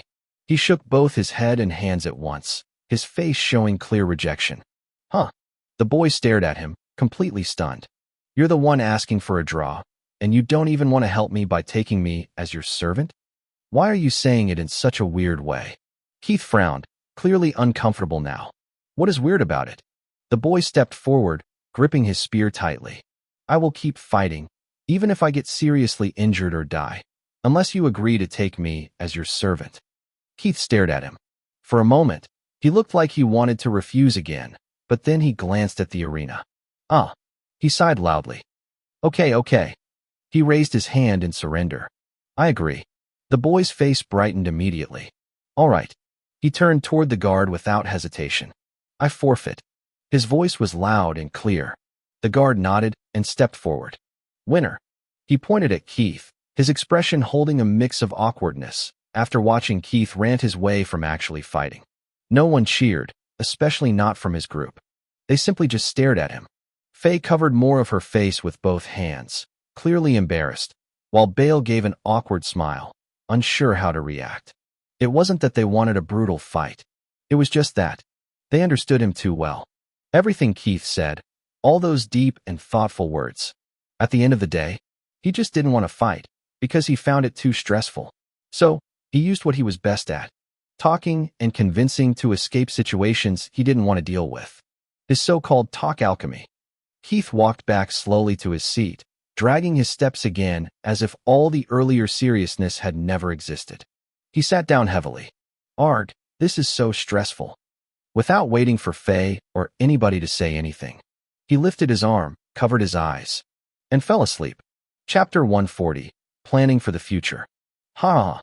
Veda let out a low chuckle, the sound slipping out before he could hold it back, as his eyes drifted toward Bale's group. He had one hand stretched out, holding Faye back by her shoulder as she leaned forward, clearly ready to smack Keith awake.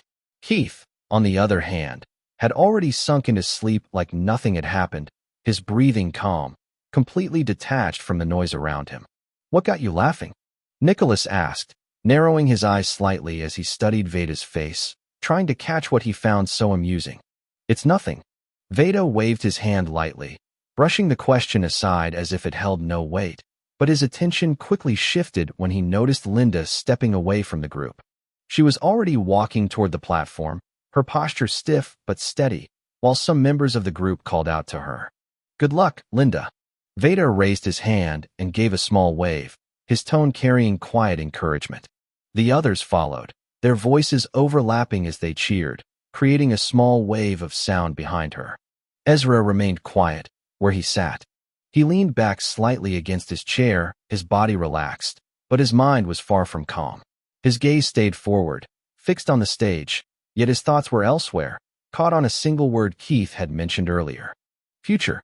His eyes didn't move, but something inside him shifted. On the stage, Linda and her opponent, a boy from the orphan side, stood facing each other. The guard stepped between them, glancing once at both fighters. Fight. His hand dropped, then he stepped away immediately. The noise behind Ezra grew louder as members of their group stood up, calling out to Linda, their voices filled with excitement. The timing of the trial of steel is already nearing its end. Just remains the 8th, 9th, and the 10th trial. 3 in number. He stared at his 3 fingers after listing the number of trials remaining. His eyes blinked once. While Linda on the platform moved first. Her movements were clean, controlled, showing the improvement she had built over time. She pushed the fight forward, forcing her opponent to stay on the defensive, but the boy didn't fall easily. He adapted, countering where he could, dragging the fight longer than expected. Ezra's gaze sharpened slightly. Surviving these trials is one thing. His thoughts moved slowly and carefully, like he was arranging pieces he had ignored before. But I haven't really thought properly about what comes after. Ezra hadn't truly thought about what he would do beyond that, aside from the vague idea of making money using the modern knowledge he carried from his past life. That thought alone felt incomplete, like a plan with no real foundation. He slowly folded his arms across his chest, adjusting his sitting position as his back rested more firmly against the chair. But then again, more obstacles stand in that way of making that decision. He thought deeply on the issue, especially because he hadn't even begun to understand what the business world looked like, nor how he was supposed to take his first step into it. It was not as simple as knowing something. Britannia had its own rules and system governing the business world. And he understood one thing clearly. If he was going to leave his family and not be swallowed by the main family, then he needed his own way to survive without them. His eyes sharpened gradually, the calm within them sinking into something deeper and more focused. The more he thought about it, the more everything around him seemed to fade. The noise from his group, the cheering, the chatter, all of it lowered until it became distant. Survival. Even after leaving this place, I still have to think about survival. His gaze shifted slightly. Only for a brief moment, he glanced toward Vera. I guess I'll have to ask her how the business world works in Britannia. The only knowledge I have is not in any way enough to boost my survival. He tilted his head faintly, as if storing that thought for later, before returning his attention to the stage. The fight ended soon after with Linda winning. Although it wasn't an easy victory. The match had stretched on for nearly an hour, both sides pushing themselves, neither willing to fall first. When it finally ended, the tension broke, and her group immediately erupted into praise. Linda walked back with slow, heavy steps, her shoulders rising and falling with each breath she took. Sweat clung to her skin, and her movements carried clear signs of exhaustion. She dropped into her seat, breathing heavily. Tracy moved quickly, fanning her with her hand, while Miriam stayed close on her other side, offering quiet support. The next fight began almost immediately. Lyra stepped onto the stage, and time continued to pass as one match followed another. Nicholas, Spence, Bess, and Henry each took their turns, with all of them winning clean and dominant. Their victories drew steady cheers, reinforcing the clear pressure the children of Ashenlocke held over the orphans. The sky had begun to shift. The warmth of the afternoon slowly faded as the light softened, leaning toward evening. The shadows stretched longer across the arena floor as the holographic numbers flickered again, signaling the next match. Ezra glanced up. His number. He stood up calmly, eyes locked on the stage. "So, it's your turn," Veda said with a smile, raising his thumb in encouragement. "I expect an interesting match from you, Ezra." Ezra looked at him saying nothing, but a small smile showed on his face as he was about to leave. "Cough. Imagine you losing, cough, cough." Nicholas added quietly, just loud enough for Ezra to hear. He immediately looked away after, putting on an innocent expression as if he had not said anything. Ezra didn't react or reply. He didn't even glance at him. He simply started walking. As he moved, the noise behind him rose again. "Good luck, Ezra," Tracy shouted, pushing Linda forward with her elbow. Linda frowned, clearly reluctant. Her eyes followed Ezra for a moment, her expression showing annoyance more than anything else, but with Tracy and Veda urging her, she forced herself to speak.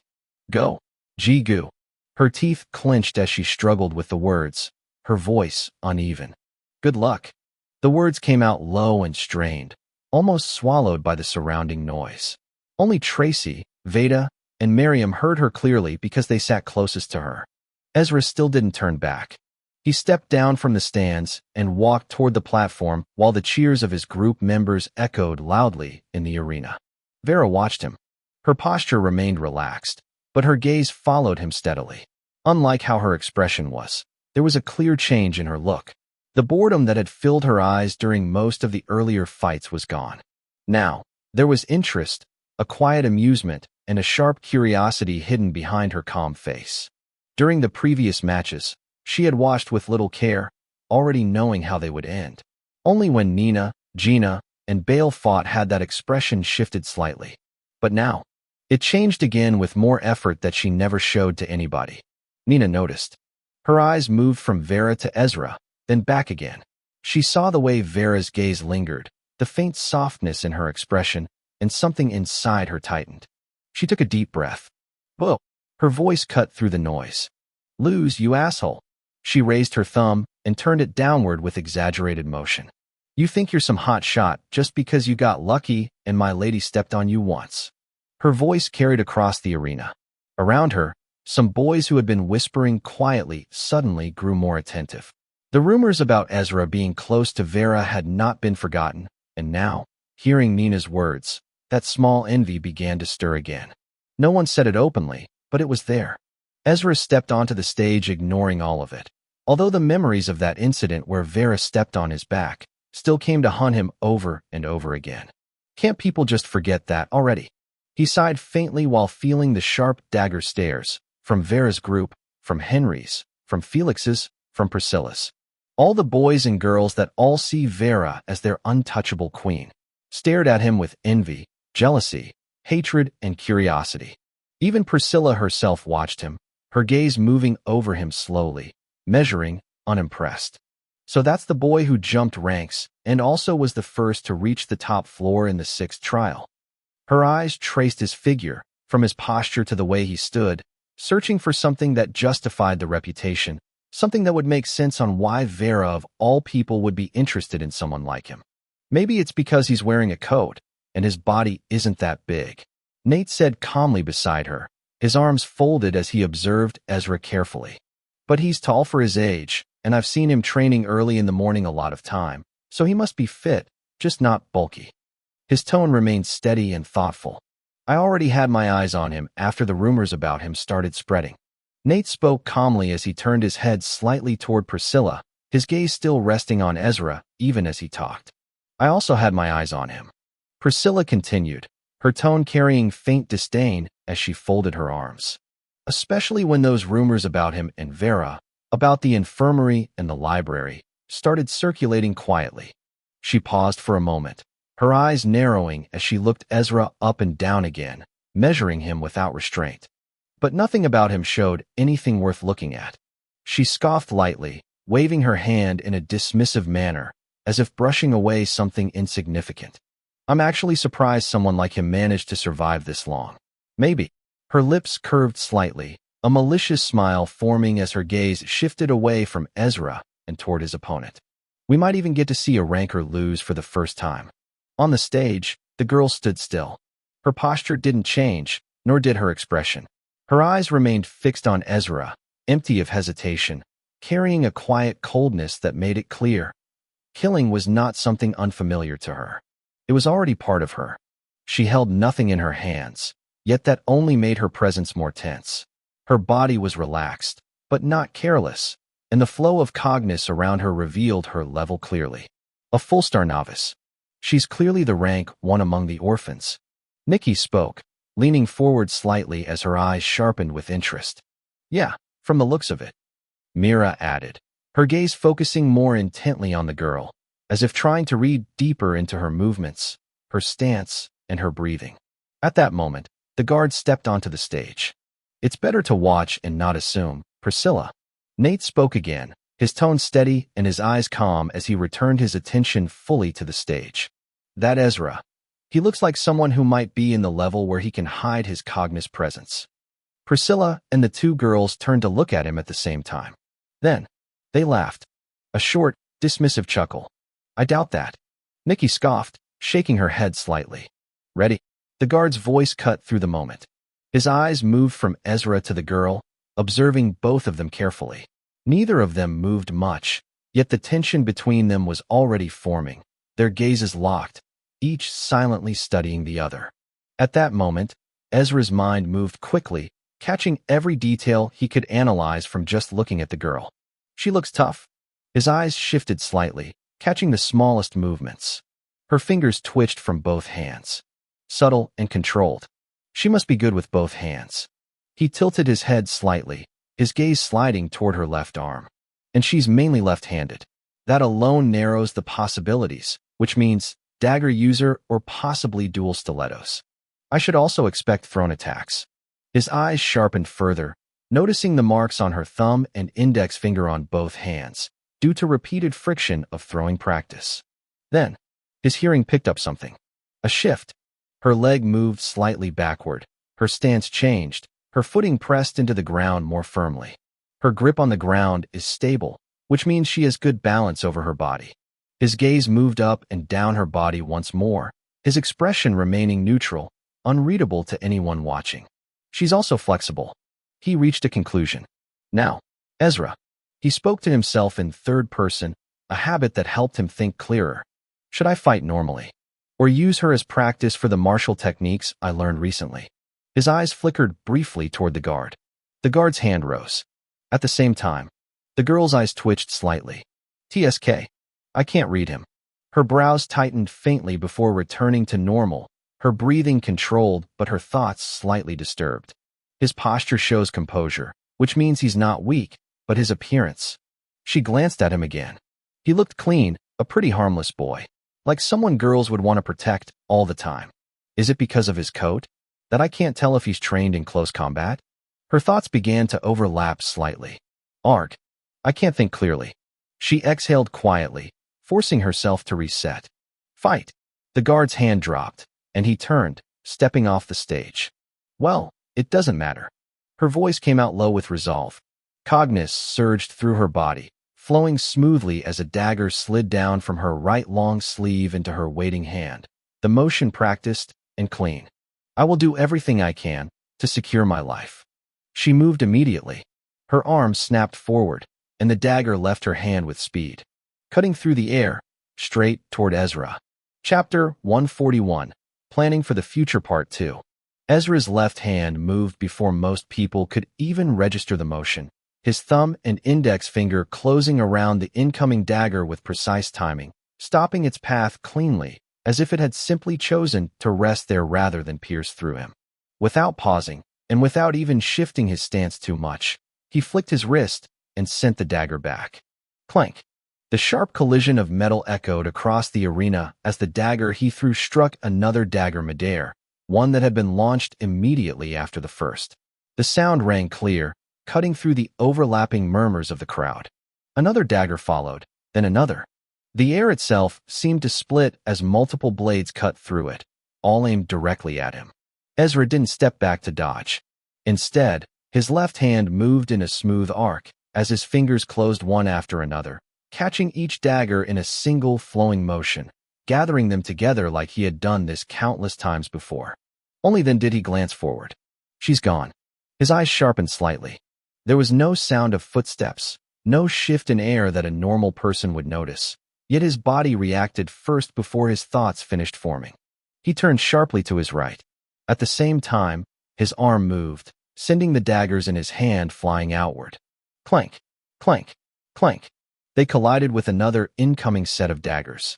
Tisk. The girl clicked her tongue, her movement appearing from Ezra's side as if she had always been there. One hand pressed lightly against the ground for balance while another dagger slipped from her sleeve into her palm with a smooth, practiced motion. She ran with good speed. Her body blurred as Cognus flowed through her legs, boosting her speed, and she circled around Ezra, throwing daggers from different angles, each one aimed to restrict his movement and force an opening. Ezra reached into his space bag calmly and drew out a dagger of his own. Then he began to block. Each incoming blade was met with exact timing, his dagger moving in short arcs, deflecting attacks cleanly. His eyes tracked everything, not only the daggers, but also her shoulders, her wrist angle, the tension in her fingers before each throw. He could see it all. The moment before she released the daggers. He blocked again and again effortlessly. Then, in one smooth motion, he flicked his wrist and sent a dagger back at her, hard. The dagger moved at intense speed, the air path as it moved towards the running girl, with perfect aim. Her speed changed and the pressure shifted.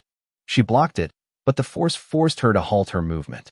Her feet dug slightly into the platform as she absorbed the impact. Then she flipped backward, creating distance. Her teeth clenched. Your defense is incredible.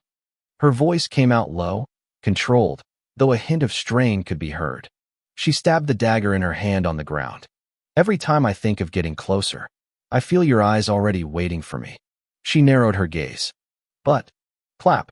Her palms came together. Cognus surged from her star, flowing through her veins and gathering at her hands. The alchemy circle formed between her palms, lines glowing as they locked into shape. She slammed both hands onto the ground. I still have my ways. The moment her palms touched the platform, the surface lit up beneath her. Ezra's instincts reacted instantly, and it immediately made him glance downward.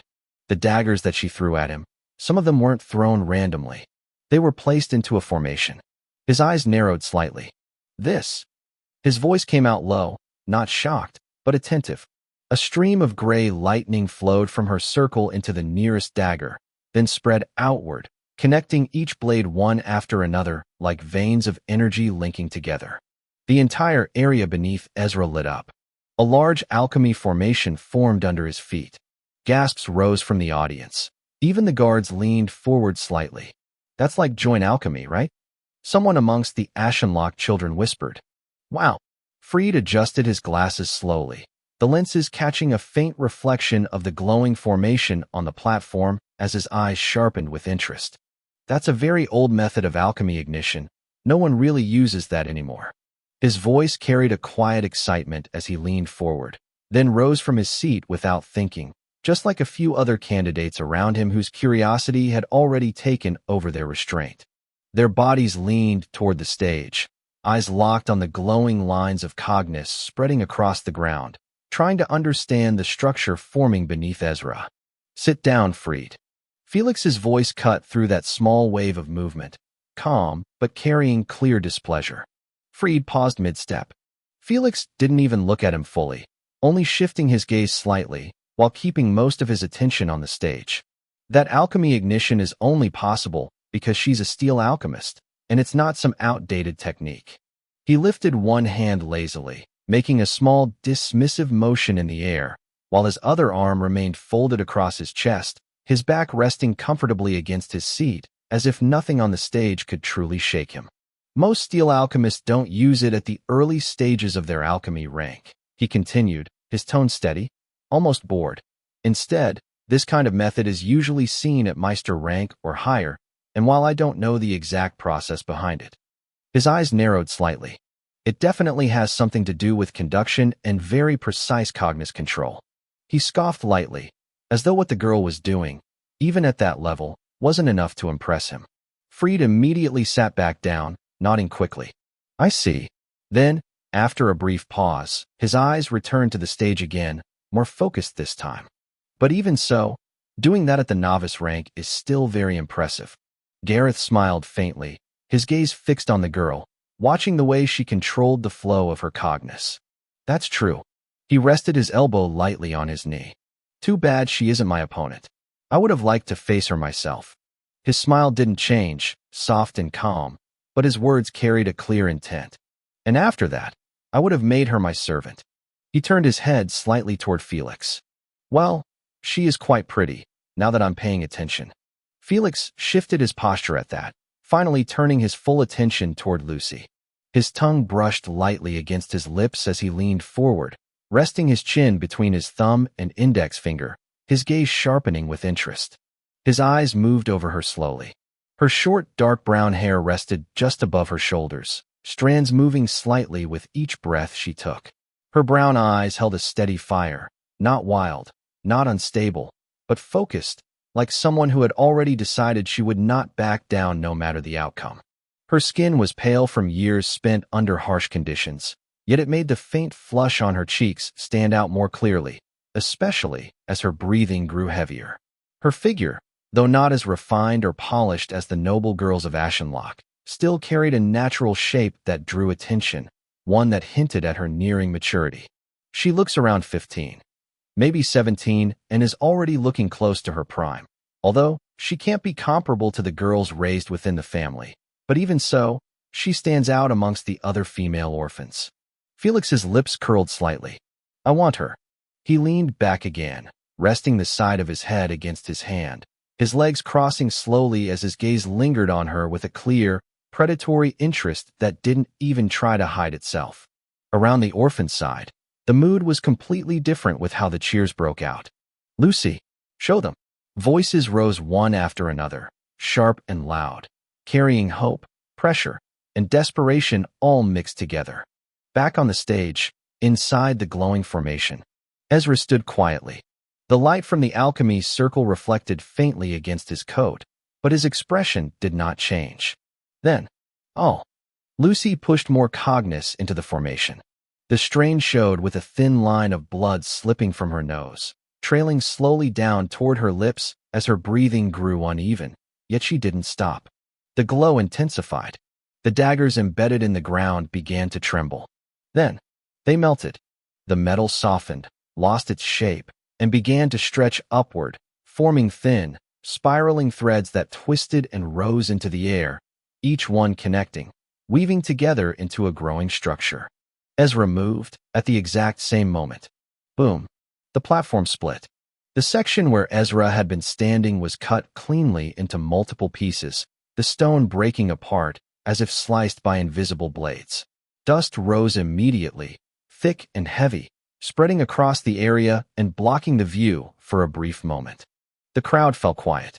Lucy staggered slightly, her legs shaking under the strain as she lifted her hand to wipe the blood from her nose. Her breathing came out rough as she forced her body upright. Then she focused. A small flow of cognizance passed into her eyes, sharpening her vision as she scanned through the dust. Left, right, and up. The threads had already extended far beyond where she first formed them, stretching upward toward the upper structure of the arena, connecting into a wide web that covered the platform. They were thin, almost invisible. Only the faint reflection of light gave them away. He didn't get caught. Lucy narrowed her eyes, leaning forward slightly as she focused harder, her fingers tightening unconsciously as she tried to pierce through the dust and the faint shimmer of her own steel threads. Then, a faint metallic squeak echoed on the platform. It was subtle, almost drowned by the murmurs of the crowd, but it was enough. Her gaze snapped upward. "That's our monster." Tracy suddenly shot up from her seat, her voice cutting sharply through the arena as she pointed toward the upper structure, and the others beside and behind her followed immediately, their cheers rising louder as they finally caught sight of him. There, Ezra hung in the air. A thin wire extended from his hand, hooked onto one of the horizontal threads above, his body suspended calmly as if the chaos below him had nothing to do with him at all. Lucy's brows tightened, not from shock, but from frustration. That was intense. Ezra looked down at her quietly, his gaze steady, almost detached, as if he had simply stepped out of the danger rather than escaped it. Then, he let go and his body dropped. A faint trail of blood slipped from his palms, small cuts forming where the wire had pressed into his skin, but he didn't react to it at all. He moved as he descended, gliding through the network of steel threads, his body twisting just enough to avoid contact, and whenever a tighter cluster blocked his path, his hand moved, drawing out another dagger from his space bag. Clink. A quick redirection and shift in angle. He passed through them cleanly. Lucy stepped back without noticing, her breathing growing heavier. "Damn it." Her voice came out low and strained. "I still have cognizance left to fight." Her grip tightened around her weapon. "But he doesn't even look like he's used any." Her thoughts began to tighten around her chest, pressing in and pushing her toward panic. She forced herself to stop. "Ah." A long breath escaped her lips, her shoulders lowered slightly. "I'm not that weak girl anymore." Her eyes steadied. She reached into her space bag and pulled out 2 stilettos, the thin blades reflecting faint light as she adjusted her grip, her breathing slowly evening out, her expression returning to calm. Boom. Ezra landed. The sound of his feet touching the platform echoed lightly. He looked up immediately, and their eyes met. Then, they moved at the same time. Both of them rushed forward, weaving through the steel threads, their bodies adapting to the tight space with smooth, practiced motion. Lucy struck first. Her right hand stiletto thrust forward sharply, aiming straight for Ezra's chest. Ezra tilted his head to the right, letting the blade pass by with only a hair's distance, then bent his body lower, slipping under a thread that stretched across his side. His dagger moved, a rising slash from below moving upward. Lucy reacted instantly, her second stiletto snapping into position as she blocked the attack firmly, the impact sending a small vibration through both their arms. Their exchange got faster and more intense as the crowd watched with more excitement building. Blades clashed, metal rang. Their movements tightened within the confined space, each step measured, each motion adjusted to avoid the threads that surrounded them. Lucy pressed forward, and Ezra shifted back. She attacked again, and he blocked again. She twisted, using the threads to anchor her movement, gaining better angles, forcing him into narrower spaces. As the exchanges continued, Lucy's breathing grew heavier, her stamina slowly draining with each clash, yet she held on, relying on the web she had created. The threads worked in her favor because she had trained on fighting in a situation like this, and they slowed Ezra, restricting him from attacking properly while allowing her to attack from safer angles. "I can do this." Her resolve strengthened, and her strikes grew sharper and more decisive. Ezra's movements seemed to retreat slightly, his steps adjusting backward as more threads limited his space. But his eyes remained calm. This isn't difficult to move through. His thoughts flowed quietly. "I'm just wondering how efficient using Tai Chi would be in this type of space." After the 6th trial, Ezra had already begun searching for a way to refine his control over his body, especially his center of gravity, because he had realized something clearly. His control wasn't enough. not even close to how he wanted it to be. During the Akai, he realized how hard it was for him to move within a tighter space while dodging and attacking from long range. So, he had turned to the Book of Memories, searching for methods that could help improve his center of gravity. To be more specific, Ezra looked through the martial arts he could use to increase his hand-to-hand combat, while also improving his body control. And he found Judo, Sumo, Kung Fu, Brazilian Jiu-Jitsu, and then Tai Chi. At first, it didn't seem impressive. It wasn't explosive and didn't focus on speed or overwhelming force. But the more he studied it, the more it made sense. Alignment, weight distribution, rooting, balance without stiffness, and control without tension. In a tight space like this, it was the perfect time to practice the martial art. Ezra dropped his dagger on the floor. The sound was soft as it dropped on the ground. Then he closed his eyes. His left foot moved slowly, sliding back, pressing into the ground. His right foot followed, shifting forward, aligning his stance. Hands relaxed, shoulders dropped, and his breathing slowed. The noise around him faded. Lucy noticed the shift. Her movement paused for just a fraction of a second. Something changed. His presence shifted. For a moment, it felt like he disappeared. Her instincts screamed at her to stop. But she didn't. She had already decided that no matter what, she would continue to fight. Her cognizance surged to its limit, flowing into her stilettos, sharpening them further. She grabbed onto her own threads, her fingers tightening around them as she used them to stabilize her movement, her body shifting smoothly as she adjusted her footing mid-motion. At the same time, her wrists rotated, the twin stilettos turning in her grip as the steel threads wrapped tightly around the blades, coiling layer after layer until the weapons were no longer just knives, but anchors pulling the entire web with her. The threads responded. One by one, they began to move. They tore free from where they had been anchored above, snapping loose from the upper structure of the arena with sharp metallic sounds, each thread bending toward her command, gathering behind her like a controlled storm. Then, she jumped. Her body rose sharply into the air, her arm thrusting forward with full commitment as the first stiletto led the attack, dragging along a mass of steel threads behind it. They surged forward, dense, sharp, and relentless, like a storm of needles collapsing toward a single point, toward Ezra. And yet, he still didn't move. His stance remained rooted, his eyes stayed closed. No surge of cognizance, no visible tension. Only a faint, gentle flow spreading quietly through his body. No need for excess. The cognizance moved like a calm stream, not forcing strength, not pushing power, but guiding his body into alignment. Increase your focus on the sound. His hearing sharpened. The noise of the arena flooded in at once. Cheers, shifting feet, distant voices, but he filtered through it, separating what mattered from what didn't, isolating the faint, precise sounds of the threads cutting through the air toward him. His breathing slowed further, light and steady, and his body felt almost weightless. Then, he moved. Not fast, not explosive, but precise, as if time itself had slowed around him. His hand rose gently, and his fingers closed on one thread. Caught between his thumb and middle finger, then another followed. His other hand moved, catching a second thread, then a third, his wrists rotating as he gathered them together, not resisting their force directly, but guiding it, redirecting it. The threads twisted together.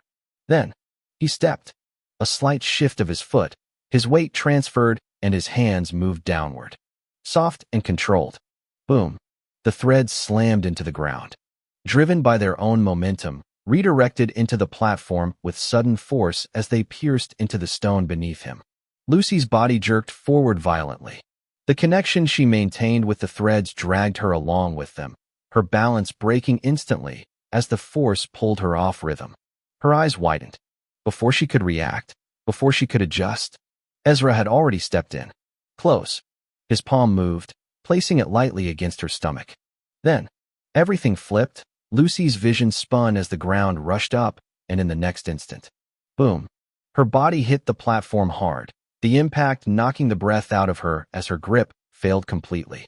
The stilettos slipped from her hands, the threads unraveling and falling lifelessly across the ground. Silence followed. Lucy lay there, stunned. Her mind was struggling to catch up. What just happened? There was no clear memory, no clear sign of transition. One moment she was attacking. The next, she was down. She tried to move. Her fingers twitched. Her arms trembled as she attempted to push herself up. But nothing came. Her strength had left her body completely. All she could do was stare upward, her eyes tracing the open sky above the arena before slowly shifting to the figure standing over her. Ezra. He looked the same, as if nothing had happened. Around the arena, gasps spread through the orphan's side, disbelief filling their faces as they struggled to understand how the fight had ended so suddenly. While on the other side, Veda's group erupted into cheers, their voices loud, filled with excitement. Most didn't understand. Only a few did. Those who had been watching closely.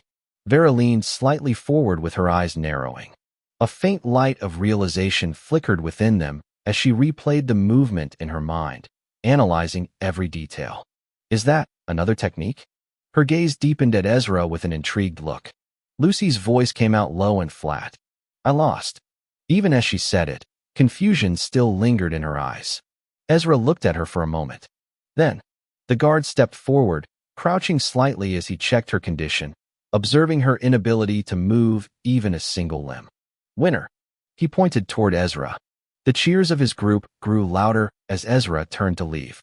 Please. Lucy's voice stopped him. He paused, then turned his head slightly, looking at her without any change in his expression. Please, take me as your servant. Her voice trembled slightly, though she tried to keep it steady. Since you already won, please. There was more behind those words. Fear, desperation, and a clear call for help. Ezra looked at her quietly. He could see it. All of it. But it's not my concern. His voice remained flat. And I don't have any reason to take you in. He turned again and walked away. Lucy remained still. Her body refused to respond. Her eyes stayed fixed on the sky as the nurses rushed onto the stage, their footsteps quick as they carefully lifted her onto a stretcher. Her thoughts churned with a deep frustration settling into her chest. What does this loss mean for me? The question stayed unanswered as she was carried away. Chapter 142, End of the 7th Trial. Ezra walked back to his seat, while feeling the weight of many gazes following him, some filled with curiosity, some with admiration, and others with something closer to discomfort. That was cool, you skillful monster. Tracy leaned forward from her seat, winking at him as she pointed in his direction with a playful grin, her tone light, but her eyes clearly impressed by what she had just witnessed. Ezra slowed slightly and glanced at her, tilting his head just a little while raising a brow. Again, with the monster. A quiet sigh escaped him as he walked past her, passing Linda, Nicholas, and Veda before finally taking his seat. Linda and Nicholas both looked at him, but neither of them spoke immediately. Their expressions were stiff in different ways. Linda looked like she wanted to say something but refused to, while Nicholas seemed more irritated than anything else. Humph. I also won strongly. Nicholas muttered under his breath, his voice low, his brows furrowing as he crossed his arms slightly. Where's my own monster praise? I'm also fearsome. He glanced sideways at Ezra, expecting at least a reaction. But Ezra had already settled into his seat, his eyes calmly fixed on the stage where the next match was about to begin, as if nothing around him mattered more than observing what came next. The noise in the arena didn't die down. If anything, it grew louder again as attention shifted to the stage, where Bess from Henry's group had already stepped forward. Cheers erupted from her group's side, raising their voices while conversations overlapped across the stands, discussing both the match that had just ended and the one now beginning. Veda, however, wasn't looking at the stage. He was looking at Ezra, quietly observing him. Ezra could feel it clearly, but he didn't react. Instead, he waited, knowing Veda would eventually speak. She was pretty. Veda finally said. His tone was flat. Ezra turned his head sharply. Huh? Who? Your opponent, of course. Veda's lips curved into a mischievous grin. I think I heard the people from the other side cheering for her. They called her Lucy. He rested his chin between his thumb and index finger, pretending to think deeply. So, are you going to take her as your servant? His grin widened. Ezra narrowed his eyes slightly, looking at him. So that's what he was thinking about. I'm sure you already know the answer. Ezra replied calmly, pointing lightly at Veda's ear. Since your hearing is that good. Veda chuckled and leaned back in his seat, clearly amused, as the noise from the arena rose again due to the increasing intensity of the fight on stage. On the center side of the stands. See? Nate glanced at Priscilla, his expression calm, but his eyes clearly saying, I told you so. Art. Priscilla shut her eyes tightly for a moment, as if trying to erase her earlier words. It's not my fault, she muttered, crossing her arms. The guy looks weak at first glance. Yes. Nikki placed a hand on Priscilla's shoulder, nodding seriously. And it just means the girl was too weak. She flipped her hair back with one hand. Nate looked at the three girls, his eyes narrowing slightly. And you think you could have done better? He directed the question at Mira and Nikki. At least I know Priscilla could still win. But you two? He let out a short scoff, shaking his head. Huh. Both girls flinched, leaning back slightly in their seats as his words hit them harder than expected. Nate had already turned away, his focus returning to the stage, where Bess had begun to take full control of the fight. The orphan girl she faced was barely holding on, her movements slowing under the pressure. The girls continued to argue in low voices, clearly dissatisfied, but Nate ignored them completely, almost like he muted their voices from reaching his ears. Minutes passed. Bess won decisively, then Priscilla stepped forward. Her group erupted into cheers as she entered the stage, and just like that, time began to pass steadily as more matches continued one after another. Priscilla won quickly. The next candidate fought longer, but still claimed victory. One after another, the rankers of the Ashenlocke children continued their dominance, until finally, it was Veda's turn. Good luck, leader. The girls in his group shouted together. I'm expecting a quick win. Nicholas grinned as he stretched his hand forward for a fist bump. I'll try my best. Veda replied with a smile, bumping his fist lightly before turning toward Ezra. Aren't you going to wish me good luck? He pointed at himself with an innocent expression. Good luck, Ezra said simply, his tone flat, his arms folded. Veda let out a small sigh, shaking his head as if dealing with a difficult younger sibling. Then he turned and walked toward the stage. The outcome of Veda's fight was already something every candidate expected, and even the orphans, who stood on the opposite side of the arena, could feel it now clearly without anyone needing to say it out loud. It wasn't just because of rumors or exaggerations, but because of what they had already witnessed with their own eyes. One after another, the rankers of the Ashenlocke children had stepped forward and crushed their opponents with overwhelming control, leaving no room for doubt. So, when Veda's name was called, and his group cheered with that certain confidence in their voices, everyone understood what it meant. This wasn't someone they could overcome with determination alone, nor wasn't someone they could simply challenge with willpower and hope to win. The orphan boy standing on the platform felt it the most.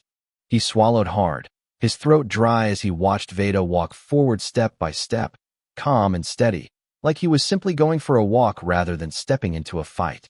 His legs trembled slightly, the vibration running from his knees down to his ankles as he tightened his grip on his staff, trying to hide it but failing. Veda tilted his head slightly, noticing it.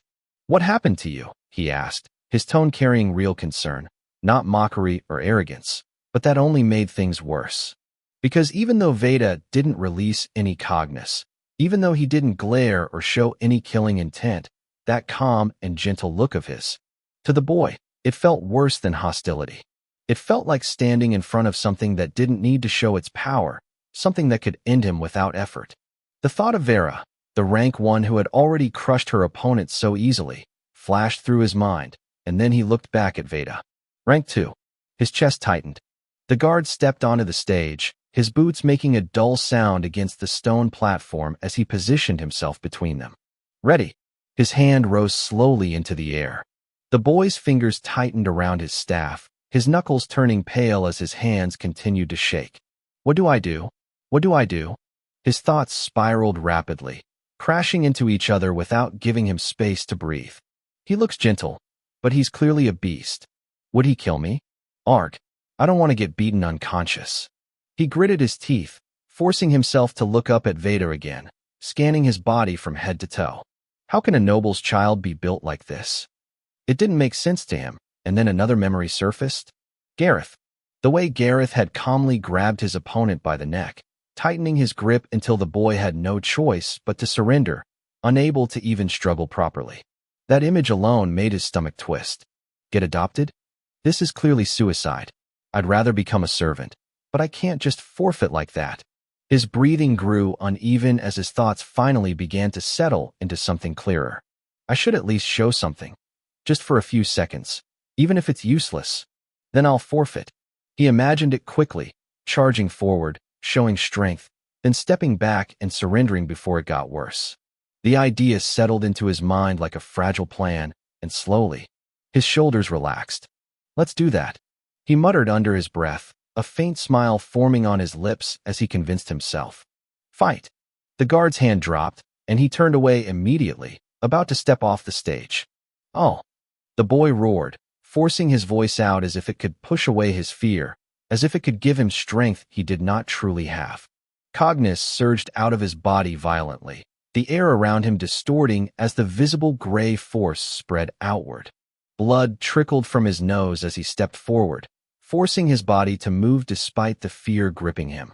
Then, a sudden gust of wind brushed across his face. It came out of nowhere. His hair snapped backward, his vision blurred for a split second. He froze. His eyes widened as he blinked once, twice. He saw a fist, right in front of his face, so close that he could feel the faint pressure of it against the air near his skin. And his voice came out weak, confused, unable to process what had just happened.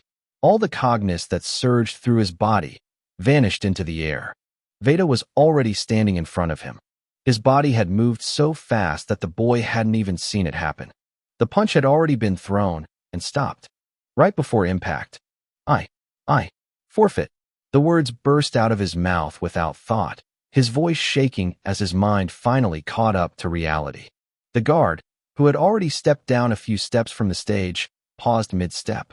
He turned back slowly, his eyes narrowing slightly with interest. That was fast. He walked back up. Winner. He pointed at Veda. The arena erupted with cheers bursting out from Veda's group, loud and proud, while elsewhere, a few faces tightened. Felix frowned slightly. Priscilla clicked her tongue. Some members of Henry's group exchanged looks, and few members of Vera's group looked stunned. The boy dropped to his knees, his hands trembling uncontrollably as he gasped for air, his chest rising and falling rapidly. Veda glanced at his own fist for a moment, as if thinking about something. That was unexpected. He lowered his hand slowly and looked at the boy. Nice resolution. He stepped forward and offered his hand. The boy froze again, stunned. His voice came out strained as he stared at Veda, unsure if what was happening was even real. You still wanted to give it your all, even after feeling the difference in strength, Veda said with a small smile. That's cool. His tone was simple and honest. He helped the boy up carefully and handed him over to the nurses, who had already rushed onto the stage. The boy's eyes remained wide, his expression blank as he was led away, unable to fully understand what had just happened. Veda turned and walked off the stage. And just like that, the day's trial came to an end.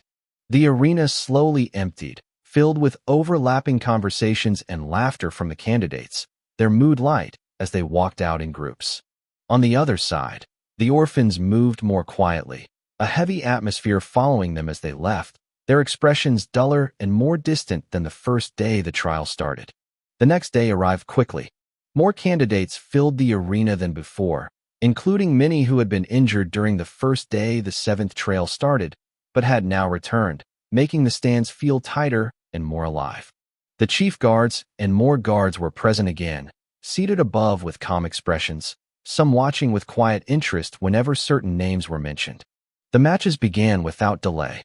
The first fight lasted long enough that the noise in the arena rose and fell multiple times as both fighters pushed themselves to their limits. When it finally ended, it ended in a draw. Both fighters collapsed at the same time, their bodies unable to continue, their cognition completely drained. It was a rough fight, messy but honest, a strong way to begin the final day of the seventh trial. The energy in the arena rose, but it was not the same as yesterday. The cheers from the children of Ashenlocke still carried confidence, but it lacked that explosive excitement from before, mostly because many of their strongest fighters had already fought. While on the other side, The orphans didn't hold back their voices whenever something even slightly good happened for one of their own. Even a small exchange or a single successful strike would earn loud support from them, as if they were trying to push their fighters forward with sound alone. The matches continued one after another. And just like before, the children of Ashenlocke slowly returned to their dominant pace, taking control of the flow of the battles. Wins stacked on wins, some clean, some messy, but still victories. Then, it became worse. When the remaining members of Felix's group stepped forward for their turns, the atmosphere in the arena shifted. They didn't just fight to win. They fought to break. Each orphan they faced was beaten down in a way that left no room for resistance, no space to breathe, no chance to recover. Some were crushed so badly they could barely stand after the match ended, while others didn't even make it out conscious. And when it was finally Felix's turn, the noise in the arena dropped. He stepped onto the stage with that same smug expression resting on his face, his posture relaxed, his movement slow, as if he had already decided how the fight would end before it even began. His opponent was a girl. Felix looked at her once, and his mood dropped. Not because she was strong, but because she was not. She was neither beautiful nor powerful, nothing about her standing out in his eyes. That alone irritated him. The guard raised his hand. Fight.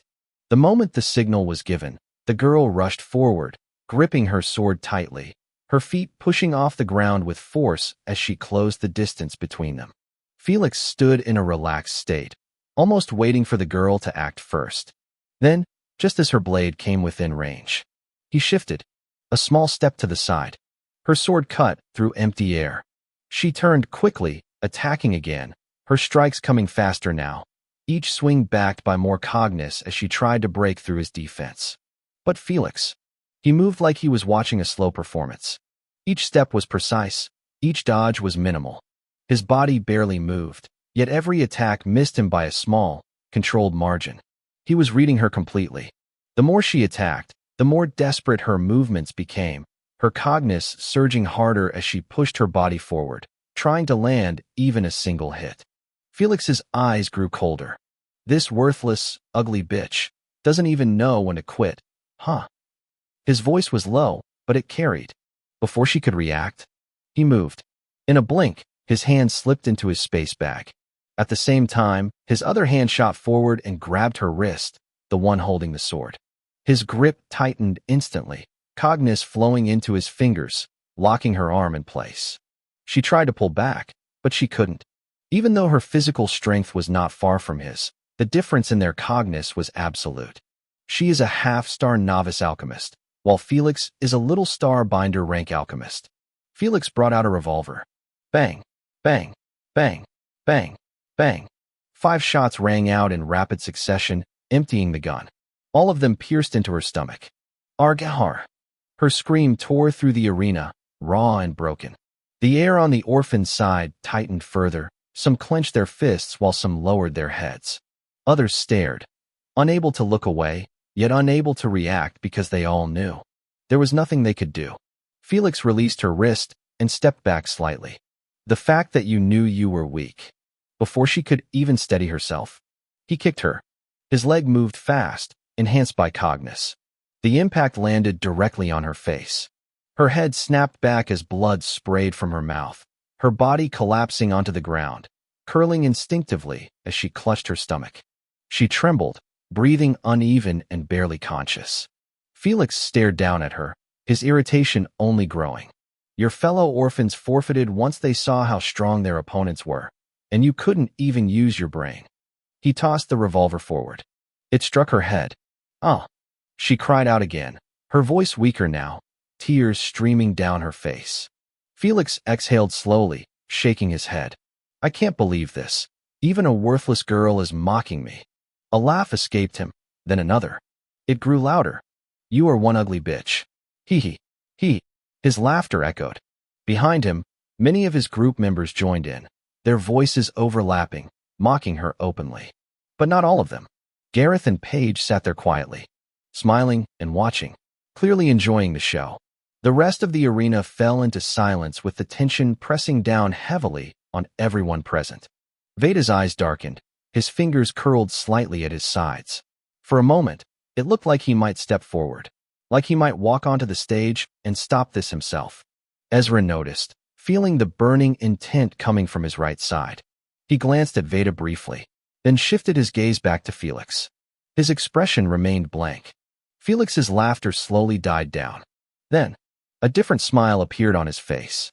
A slow and cruel smile. Did you think you were even worth being anyone's servant, with that face? He tilted his head slightly, then his eyes lit up with a thought. Let me show you what is the only thing useful about you, with that ugly face and weak strength you have. He stepped forward. The girl's body tensed weakly, but she couldn't move. His hands grabbed her clothes and tore. Fabric ripped apart violently. Her chest and lower body were exposed without restraint. A few gasps escaped from the crowd, but no one moved or said anything. Felix laughed again, louder, like someone who had completely lost control. Then he turned his head slightly, looking toward the orphan's side. Some of them were now glaring at him now, their eyes filled with killing intent. He saw it, and he smiled wider. Next time, know your place and act like the maggot you are. His hand moved again into his space bag. He pulled out a big 4-barrel and aimed down, still looking at the orphans on the other stand. Bang! The sound exploded through the arena, loud and heavy, echoing off the walls. The girl's body jerked once, then went still. The crying stopped. The movement stopped. Everything stopped. Blood splashed across Felix's hand and the side of his body as the shot tore through her head, splitting it open instantly. Silence followed. Heavy, cold, and suffocating. Chapter 143, Confrontation. The guard stepped onto the platform slowly, his boots making a dull sound against the stained floor as he climbed the steps one after the other. His eyes moved first to the girl's body, to what was left of it. It was no longer something that could be called whole, her form broken and disfigured in a way that made even the air around her feel disturbed, as if the space itself rejected what had just happened. Then his gaze shifted to Felix. Felix stood there casually, as if nothing out of the ordinary had occurred, wiping the blood off his hands and coat slowly, his expression calm and satisfied. There was no sympathy in his eyes, not even a trace of discomfort, because in his understanding, this was not something to pity. This was a trial, a place where strength decided everything, a place where hesitation meant death, and in this trial of steel, weakness was not something that could be excused. It was something that got erased. Winner. His voice came out flat, without emotion, as he pointed toward Felix. Then, without waiting, he turned and walked off the stage. Felix's lips curled upward slowly. He raised both hands, spreading them slightly, as if embracing the noise that followed, his body opening up to the crowd as cheers erupted from his group. But it wasn't only cheers. Mixed within the sound were glares. Cold ones, sharp ones, and ones filled with something deeper than simple dislike. Felix could feel it. He closed his eyes for a moment, inhaling lightly. Now this is the attention I used to have. Before that, Vera almost broke me. He exhaled, the smile on his face twisting slightly into something more unnatural. The fear. I can feel it again. The fear, the hatred. He slipped one hand into his coat pocket and walked off the stage, his steps slow, almost dragging as if he wanted to stretch out the moment. Behind him, guards carrying a black body bag stepped onto the platform, their movements efficient and silent. Maids followed closely, their hands steady as they began cleaning the blood that had spread across the floor. The atmosphere in the arena didn't recover, even after the match ended. The air stayed the same, heavy, cold, and suffocating. Some people smiled like nothing had happened, some sat without expression, and others simply watched. They watched as the girl's body was lifted, placed inside the bag, and carried away like something that no longer mattered. They watched as the floor was wiped clean, as if the blood had never been there in the first place. Time passed slowly. Then, Freya stepped onto the stage. Her posture was straight, her steps controlled as she walked to the center and stopped. Her eyes swept across the arena, first toward the candidates, then toward the orphans seated behind. The 7th trial comes to an end. Her voice was calm. The information for the next trial will be given the day after tomorrow. She placed her hands on her waist, shifting her stance slightly as she continued, her gaze settling on the orphans' side. Rest your minds and prepare yourselves. As for the winners among the orphans, A faint pause followed. When you return to your base, you will receive a form to fill. After that, you will be informed of when your oath to the family will be held. She smiled, a small controlled one. Welcome to the Ashenlocke family. In advance. A low murmur rose from the orphan's side. It wasn't loud, nor was it joyful, but some of them smiled within themselves. Then Freya turned her gaze toward the children of Ashenlocke. As for the candidates who won their matches, you will submit a letter to claim your opponent as your servant. This will serve as the contract they will sign in blood. She continued without pause. It is also possible to claim an orphan who wasn't your opponent, but only if the one who defeated them doesn't submit a claim, also in cases where multiple candidates request the same orphan. Her tone remained steady. Rank will be used to decide. If rankers are involved, they take priority. If not, the orphan will have to choose who they want to serve. Her posture straightened slightly. You will use the numbers assigned during this trial as the indication of the orphan you are claiming in your letter. As for those who drew, there is nothing for them, unless an orphan receives a request. A brief silence followed. That is all.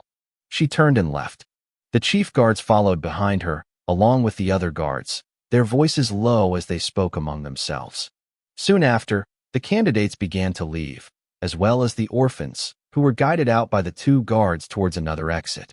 Just like that, the 7th trial ended. After leaving the arena, the candidates slowly split apart into their own paths, not as one united group, but as scattered pieces moving with their own intentions. Some walked together with members of their groups, their voices overlapping as they replayed the fights they had just witnessed, arguing, laughing, or quietly analyzing every move they remembered. Others didn't linger at all, heading straight back to their rooms with tired steps, wanting nothing more than to wash off the day and collapse into rest or sleep. While a few moved toward the infirmary, their pace quicker, their expressions more serious as they went to check on teammates who hadn't walked out of the arena on their own. And then there were those who went to the cafeteria. Time passed, as it always did, steady and uncaring. Evening came without announcement. The sky darkened gradually, the moon rising high above, its pale light spreading across the grounds as snow began to fall, each flake drifting slowly before settling, while the cold breeze grew sharper, brushing against exposed skin and slipping through clothing like thin blades. Inside the cafe, the atmosphere was completely different. It was filled with movement and noise. Candidates occupied nearly every seat, the sound of utensils clinking against plates mixing with laughter and conversation that layered over each other until it became a constant hum. Some leaned over tables, speaking with energy, while others ate quickly, trying to keep up with the pace of everything around them. But in the middle of all that noise, one table stood out. Felix sat there, one leg crossed over the other, his posture relaxed as he leaned back slightly, listening as his group surrounded him, their voices full of admiration. That was amazing, Sir Felix. A boy standing just behind him leaned forward slightly, his face bright with excitement as he spoke. Another voice cut in immediately after. Did you see their faces when Sir Felix tore her clothes? The moment the words were said, laughter broke out. Not just one or two voices, but many, which were loud and unrestrained. The sound spread across their side of the cafe, sharp enough that even those who tried to ignore it couldn't. At nearby tables, a few candidates paused briefly while eating. Some lowered their heads slightly, focusing on their meals, while others glanced over before quickly looking away. No one could say anything, even though they all felt uncomfortable. They could only sit and eat while listening to the disturbing details being repeated again and again, with no shame in the voices that carried them. Then, what's got you all shouting like this?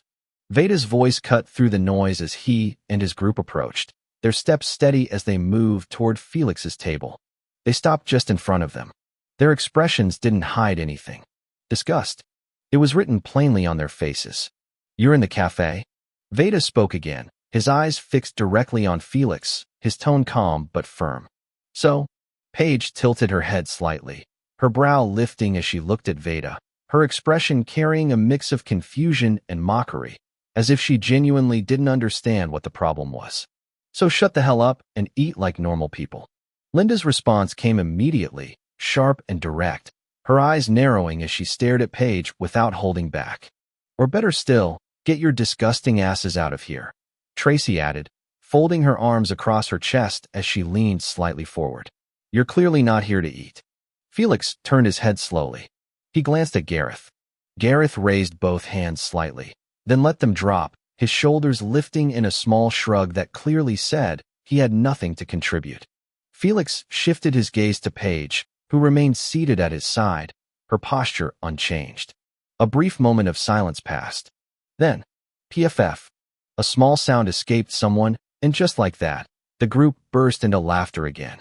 Felix slammed his hand down on the table. The sound echoed loudly, the impact causing utensils to shift and plates to rattle slightly. A few candidates who had been trying to ignore everything stood up immediately, picking up their trays and leaving without a word, unable to remain any longer as the tension thickened. Veda, Veda, Veda. Felix leaned forward slightly, wiping at the corner of his eye as if he had laughed hard enough to tear up. Then he exhaled slowly, the smile on his face stretching wider. HAA. His voice dragged out, almost like he was savoring the moment. Aren't you and your group the ones disturbing me right now? I mean, Felix leaned back slightly as he spoke, a slow, smug smile forming on his face as his eyes swept across Veda and the others standing before him, almost as if he was amused by their presence rather than bothered by it. What exactly did I do to deserve that kind of look? Someone might actually think you were about to kill me. He scoffed lightly, and a few members of his group followed, letting out small mocking sounds under their breath as they leaned back in their seats, clearly entertained. Veda didn't react immediately. He stood still for a brief moment, his gaze steady. Then his expression softened just a little, not in approval, but in restraint, as if he was holding something back. Felix. His voice came out calm, but there was weight behind it. Why are you like this? He took a small step forward, lowering the intensity in his stare, but not removing it entirely. This trial didn't need any bloodshed. We could have ended things normally. There was nothing to prove. So why did you have to go that far?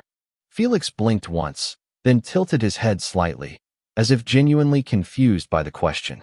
Go too far, he repeated slowly, turning his head toward his group. Did I actually go too far? He asked them casually, like it was a joke. They all shook their heads almost at the same time, some smirking, others shrugging as if the answer was obvious. Even a baby would tell you that you went too far. Priscilla's voice entered from the side, cutting through the moment cleanly. She walked forward with her group, her posture straight, her expression sharp, and her eyes fixed directly on Felix. Felix turned his head to the right, catching sight of her, then slowly shifted his gaze to the left, noticing Henry's group and Bale's group also approaching. His smile widened. Wow. He exhaled softly, almost impressed. Everyone is here to confront me. There was no discomfort in his tone. If anything, he sounded pleased. I'm not here to confront you, Felix. Henry spoke lazily, raising his index finger as he stepped forward slightly, his posture relaxed as if he had no real stake in the situation. I'm just here to watch the show. I beg your pardon, Sir Henry. Bess stepped forward immediately after, moving ahead of him, her expression tight with anger as she stared directly at Felix. But I'm here to say what's on my mind to this disgusting psycho. Her voice tone showed the clear rage she felt. That's a bit harsh, Bess. Gareth spoke calmly, his tone gentle, almost as if he was trying to smooth things over. It's not as bad as you tea. Don't talk to my vice captain, you snake. Henry's voice cut in sharply, his gaze snapping toward Gareth, his eyes narrowing with clear intent. Gareth paused, then he looked back at Henry with his usual calm expression. Interesting choice of words, Henry. The two of them stood there, staring at each other, the tension between them stretching thin but sharp, like a blade that hadn't yet been swung. Henry's gaze burned while Gareth's remained steady. Cough.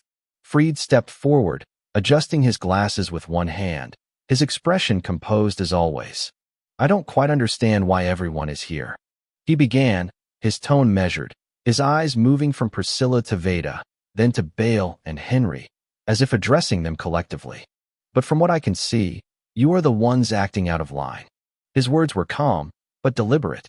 The decision Sir Felix made was to establish true dominance, not that childish version of dominance that allowed the orphans to believe they could struggle and still believe that they had a chance, even when the results would remain the same. He paused briefly, adjusting his glasses again. Honestly, it was already irritating enough that some of them managed to win, or even draw against some of your members. His gaze sharpened slightly. And let's not forget, Lady Vera herself made it clear that no one should lose to them. Yet, some of your people still did. There was confidence filled in his voice. I remember her saying she would kill those who lost. Paige added lightly, lifting her drink and taking a small sip, her legs crossed as she leaned back in her seat, her tone casual, almost playful. The words landed heavier than she said them. You know what's actually irritating? Nate stepped forward slightly, his voice cutting through the conversation. He looked directly at Felix and his group, his eyes no longer relaxed. Tearing a weak girl's clothes, and calling that nobility. His words didn't need to be loud because they carried enough weight on their own. Felix's head snapped toward him instantly. The smile on his face tightened as the vein at the side of his head pulsed once. Chapter 144, Confrontation Part 2. This fucking commoner. Do you even understand what nobility is about? Felix's voice came out sharp and heated as he leaned slightly forward, his eyes locked onto Nate with clear irritation, but Nate didn't move even a little. He stood there with the same calm posture, shoulders relaxed, gaze steady, as if Felix's anger had not reached him at all. He's not wrong, though. Bale spoke from the side, his tone firm as he looked directly at Felix, and for a brief moment the air shifted. Keith, who had been sitting quietly to the right with one leg stretched and the other bent, slowly sipping from a cold cup of orange juice, almost spat everything out. He froze midway, then swallowed hard, lowering the cup while shaking his head. Bale, you idiot, he muttered under his breath, already knowing what was about to happen. Felix's gaze snapped toward Bale, his eyes narrowing as he looked down on him like he was something beneath his notice. I've told you before, Bale, when adults are talking, keep your mouth shut. His voice dropped lower this time, colder, carrying more weight. I don't see anything about you that makes you an adult, Sir Felix. Faye stepped forward slightly, her hand gripping Bale's arm as she spoke without hesitation, her eyes fixed on Felix. Sir Bale is more of an adult than you. This bitch is talking. Paige laughed lightly from her seat, spinning the glass cup in her hand, as if the entire situation was entertainment. And I don't even understand why you all are reacting like this, Lady Priscilla. She turned her head, looking at Priscilla with a raised brow. It's not like you care about us killing the orphans. You were clearly close to killing your opponent yourself, and now you're acting like a saint. Her tone carried mockery, slow and deliberate. Paige, are you blind or just stupid? Priscilla replied instantly, her arms folding across her chest as she leaned slightly against the table, her eyes sharp. Your leader tore a girl's clothes in front of everyone. Where exactly is the elegance or sense in that? Is that even a girl? Felix laughed, tilting his head back slightly, the sound loud and unrestrained. She was ugly as hell. One of his group members added to it, and the laughter spread quickly, growing louder, filling the cafe space in a way that made the surrounding tables fall silent. The air tightened as the laughter echoed, and then, do you think this is a joke? Veda's voice cut through everything. It wasn't loud, but it was heavy. Cogniz surged out from his body without restraint, pressing down on the space around them like invisible weight, making the air feel thicker, harder to breathe. You are seriously testing my patience, Felix. He stepped forward slowly, each movement controlled, but his eyes were no longer calm. And what are you going to do about it? Felix stepped forward as well, closing the distance between them, releasing his own Cogniz to meet Veda's pressure head-on. The clash was immediate.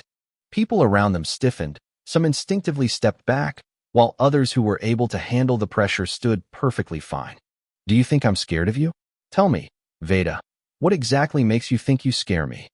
Felix shouted, his face twisting into a confident grin that didn't match the tension in his body. You've been chasing me since this trial began, and yet I'm still standing here alive. What have you actually done? He waved his finger dismissively. You had chances, multiple chances. The second trial, the fourth trial, and what did you do? He leaned closer. You fumbled. A smirk spread across his face. Again and again. He chuckled softly. And we both know why. He glanced back at his group. You're scared. Scared of the consequences because you know my mother won't stay silent, and you know you can't face her. His voice lowered, sharper now. You don't have that kind of strength to defend yourself against her, not to even talk about protecting your own people. He leaned even closer, his words dropping slowly, deliberately. Just like what happened to your Felix. Boom. Veda's hand slammed into the table beside him.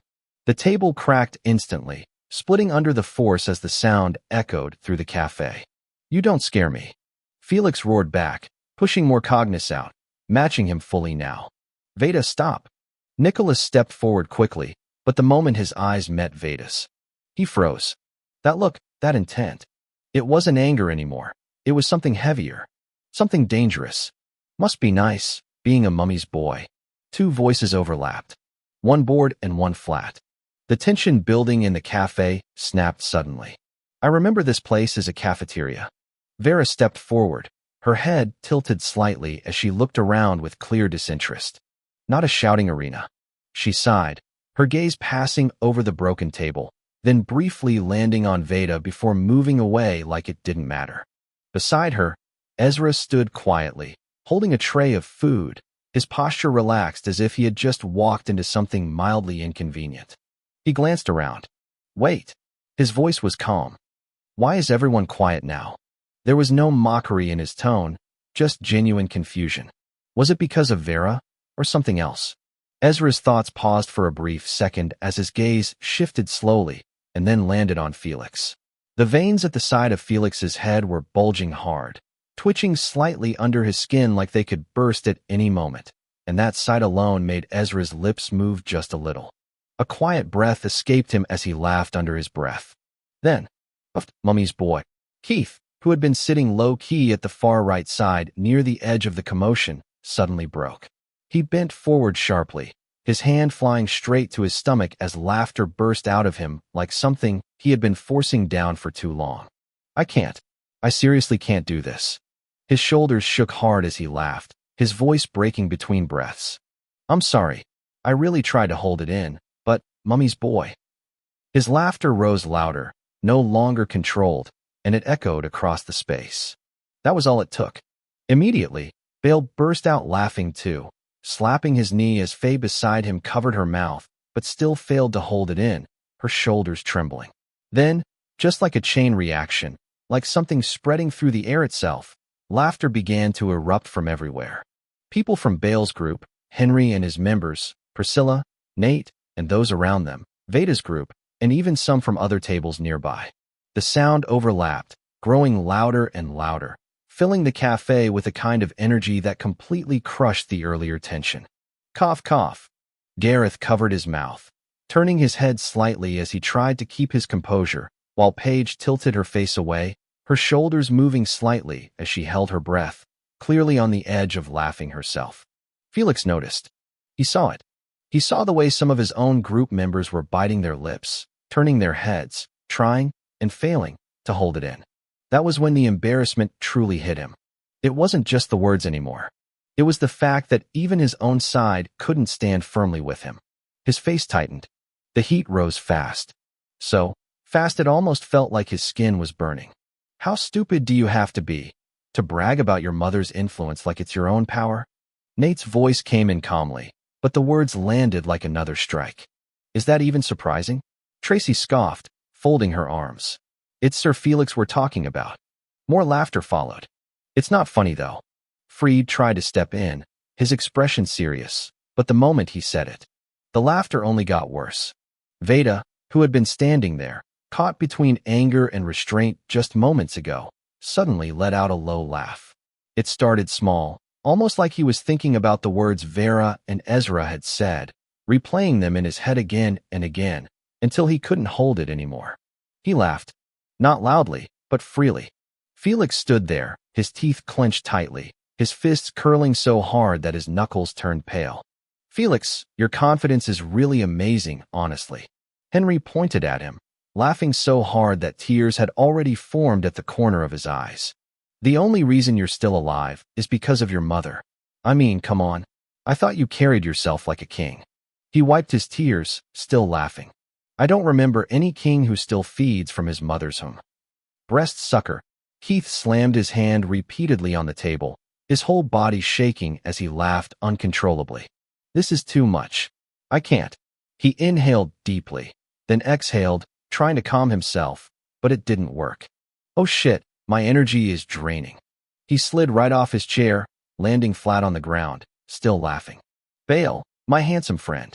He raised both hands up weakly like a child. Please carry me back to my room.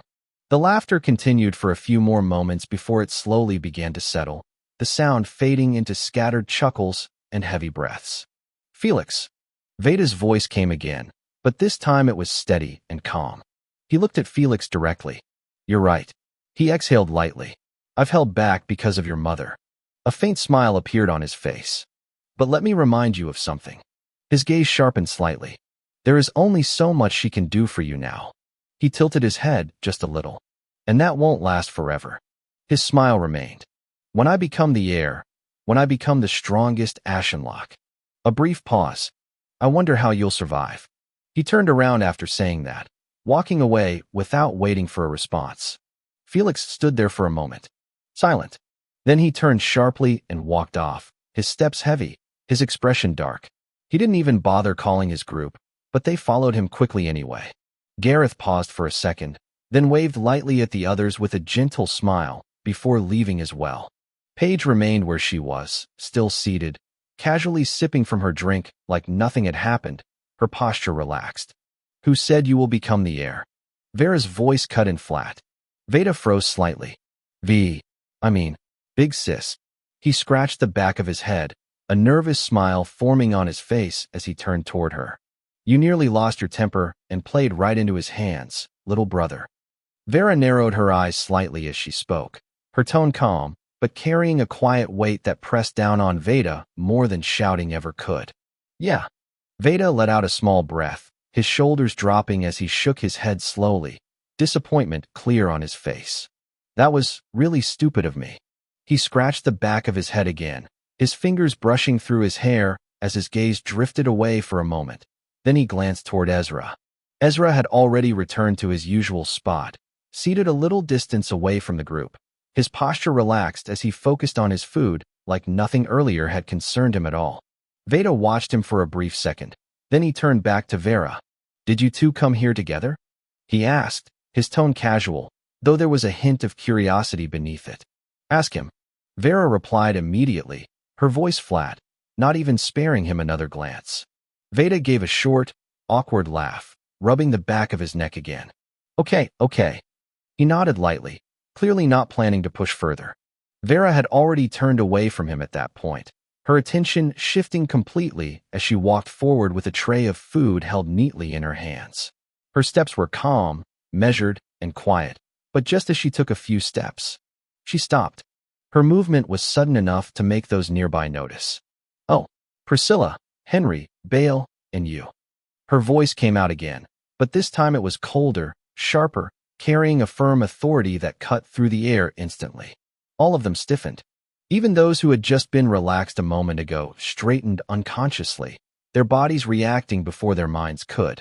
I will hand each of you a list of your group members who lost their matches. She turned her head slightly, her eyes half-lidded, dull like still water, yet heavy enough to make no one dare take her words lightly. They are to appear before me by morning. A brief pause followed. I am going to murder them. Another small pause. With training, of course. She turned fully this time and continued walking, her expression unchanged, her steps steady as if she had just said something completely normal. No one spoke. They all just stood there, watching her back as she left. A few seconds passed. Then, they all exhaled at the same time. A shared, silent understanding settling over them. Damn, that was terrifying. Chapter 145, Vera's Mask. Earlier, before Ezra and Vera stepped into the cafe, the infirmary was far quieter than the noisy halls outside. The faint smell of antiseptic hung in the air, mixing with the low murmurs of injured candidates resting on their beds, while soft green lights from healing alchemy flickered here and there like dim lanterns in the night. I really thought you wouldn't be coming back here, Zara. Or should I say Ezra? Which one do you prefer? The nurse in charge of the infirmary spoke as she stood in front of him, her hands resting on her hips as she looked him over with a knowing expression. She was the same woman who had treated him during the second and third trials, and her normal cold gaze now carried that firm, almost mother-like weight. I also thought I did a good job not coming back here. Ezra frowned slightly, lifting his right hand and staring at it. The swelling was obvious on his wrist. I still haven't gotten used to using Tai Chi properly. The strain is off. I should have come here earlier. He exhaled quietly. You should have come immediately, the nurse said, stepping closer as she grabbed his wrist without asking. You waited until after the trial ended, and now look at this. She pressed the swollen spot. Arg. Ezra's voice slipped out low, controlled, as he held the pain in. The nurse clicked her tongue, already reaching for tools. You better bite on this. She pushed a folded white towel into his mouth, then opened a small cream case and rubbed the contents onto his wrist. Her fingers moved quickly, drawing an alchemy circle with practiced precision. Clap. Cognis flowed. Her palms glowed faint green as she pressed them against his wrist. The moment the energy sank into his flesh, his veins bulged sharply. Ezra's teeth clamped hard on the towel as a cracking sensation spread through his wrist and fingers, like something was being forced back into place. The pain surged. It wasn't sudden. It was steady, like a grinding motion. He held the pain in, not moving or making a sound beyond the muffled strain. I could have healed this with my own cognis, but it would take longer, and it already repaired the earlier snap on my wrist joint. He exhaled slowly through his nose, his body staying still even as the pain continued. Seconds passed. Then, the swelling began to go down and the tension in his wrist eased. The nurse removed her hands and reached for a spray, applying it carefully before wrapping a bandage tightly around his wrist with neat, efficient movements. Don't strain it today or tomorrow. Her eyes narrowed at him. Okay. Ezra replied, his voice flat, breathing out slowly as the lingering pain faded. I mean it. She let go of his hand gently. No training until the day after tomorrow. His eyes twitched faintly at that. And what is this? She leaned closer suddenly, lifting his chin slightly to examine his eyes. You're not sleeping properly. Her tone changed to something softer, but still firmer. I know you need to work hard to survive these trials, but rest matters too. Your hygiene is good, and you are doing a good job keeping your body in shape, but without sleep, everything you've built will collapse. She spoke like she had said these many times before. Ezra just watched her quietly, listening to her words, not replying. Take this. She pulled out a small sealed packet from her waist pouch and placed it in his hand. Ezra collected the packet from her hand, his fingers brushing lightly against the smooth surface as he turned it over, his eyes scanning the label written neatly on it.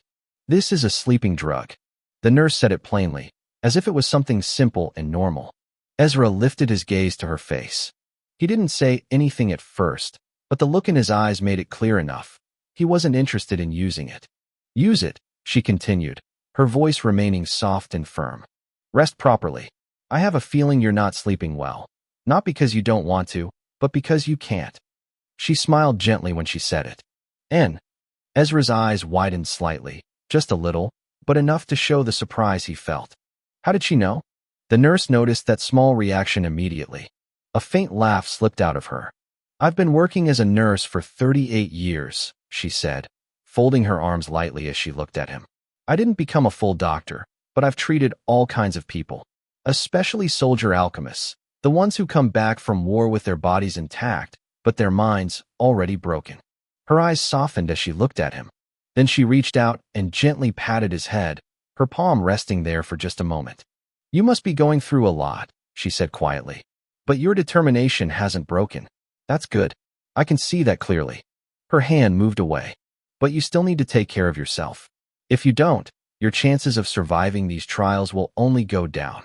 With that, she turned and walked away, already moving toward another patient who needed her attention. Ezra remained where he was, still and silent. His gaze dropped slowly back to the small packet in his hand. Sleeping had become difficult, not because he didn't want to, but because the moment he closed his eyes, they came, the memories. They didn't ask for permission, nor did they come at a particular time. They just came at any time they wanted. The voices of his past life comrades, Aaliyah's voice, the girl from his past life, the sound of gunfire, the feeling of blood. The memory of how he killed his mother's family, his mind slipping into something he couldn't fully control at that time. To anyone watching him from the outside, Ezra looked the same as always. Calm, blank and unbothered, but inside, the chains wrapped around his soul, dragged behind him no matter how far he walked, even in this new life. They followed, always reminding him that part of his life was saved at the cost of his comrades and people who could have been something more to him. She gave you those too. A familiar voice came from his side. Ezra's head turned slightly, his eyes shifting toward the source of the voice. Vera. She stood there, looking at him with that same faint, unreadable amusement that always sat quietly on her face. Having trouble sleeping. I see. She moved to sit on the nurse's chair, crossing her legs slowly, her posture relaxed as if the atmosphere around them didn't affect her at all. Ezra glanced at her briefly, then his eyes drifted past her. Across the infirmary, Nina and some of Vera's group members were gathered around Gina, who was completely bandaged from head to toe, unable to move properly. Despite that, they were laughing and talking, filling that corner of the room with a warmth that felt distant from where he sat. Then Ezra looked back at Vera. He noticed the same packet in her hand. You're also having sleeping problems? He asked casually, his tone unchanged. I've been using this long before this trial was even considered. She replied flatly. Really? Ezra raised a brow slightly, a hint of surprise showing. I'm joking. Her voice didn't change and her expression didn't change, but the words came out just like that. You sounded serious. Ezra placed the packet into his space bag, his fingers moving calmly as if it didn't matter either way. Vera leaned forward slightly, her face moving closer to his, her eyes locking directly onto his. How do you know? Her voice was quiet and sharp. Ezra moved his wrist a little, testing it, feeling the slight stiffness that still remained. Because I've never seen you joke about yourself. He answered simply. Silence followed. Vera stared at him. For a brief moment. She was caught off guard, but her face didn't show it. Not even a little. So, you've been observing me. She smiled faintly. I'm sure everyone already knows that about you. Ezra replied flatly. From across the room, the nurse's voice called out. Zara, young Miss Vera. They both turned slightly. You two should eat well before using that drug. Her tone was firm, leaving no room for argument. Both of them gave a small nod. Ezra stood up first, his eyes briefly moving toward Gina again before he turned and began walking toward the exit. Vera stood up after him, following at a steady pace. So you know her, Ezra said, his gaze fixed forward as he walked. She is in charge of monitoring my use of the sleeping drug. Vera replied calmly. And I also spend time talking with the nurses during free hours. She moved slightly ahead of him, her hands now resting behind her back as she walked with quiet ease. The two of them continued walking without speaking after that. The silence wasn't uncomfortable. It was simply there. As they got closer to the cafe, the noise reached them first. Loud voices of violent arguments. The sound of people filling a space too tightly. They stepped inside, moving naturally as they picked their food without drawing attention, and just as they were about to head toward their usual seats. Felix's voice rose above the noise, bragging about his mother and how her influence was the reason Veda hadn't killed him. Back to the present. Ezra sat quietly at the table, his posture straight but relaxed, his movements slow and steady as he ate. The noise of the cafe returned to its normal flow, filling the air around him, plates clinking, voices rising and falling, chairs scraping lightly against the floor, but none of it seemed to reach him fully. His eyes lifted for a brief moment. He caught sight of Vera. Her tray balanced neatly in her hands as she moved toward the exit. Her steps were calm, unhurried, her expression the same as always, flat, unreadable, yet somehow carrying a quiet presence that made people notice without realizing it. Ezra watched her for only a second. Then he looked back down at his food and continued eating. Thanks for earlier. Veda's voice came from beside him. Ezra didn't react immediately, but a shadow fell over the table as Veda sat down across from him, followed by Nicholas, Linda, and Tracy, who pulled their chairs closer with small scraping sounds. I didn't do anything, though, Ezra replied, his tone flat, his eyes still on his plate as he lifted another bite. You don't really know what you did, Veda said, smiling brightly, the kind of smile that felt genuine without trying too hard. Honestly, it helped a lot. Ezra paused for a moment. his fork hovering slightly in the air before he lowered it again. He looked up at Veda. Their eyes met briefly, then Ezra gave a small nod. That was enough.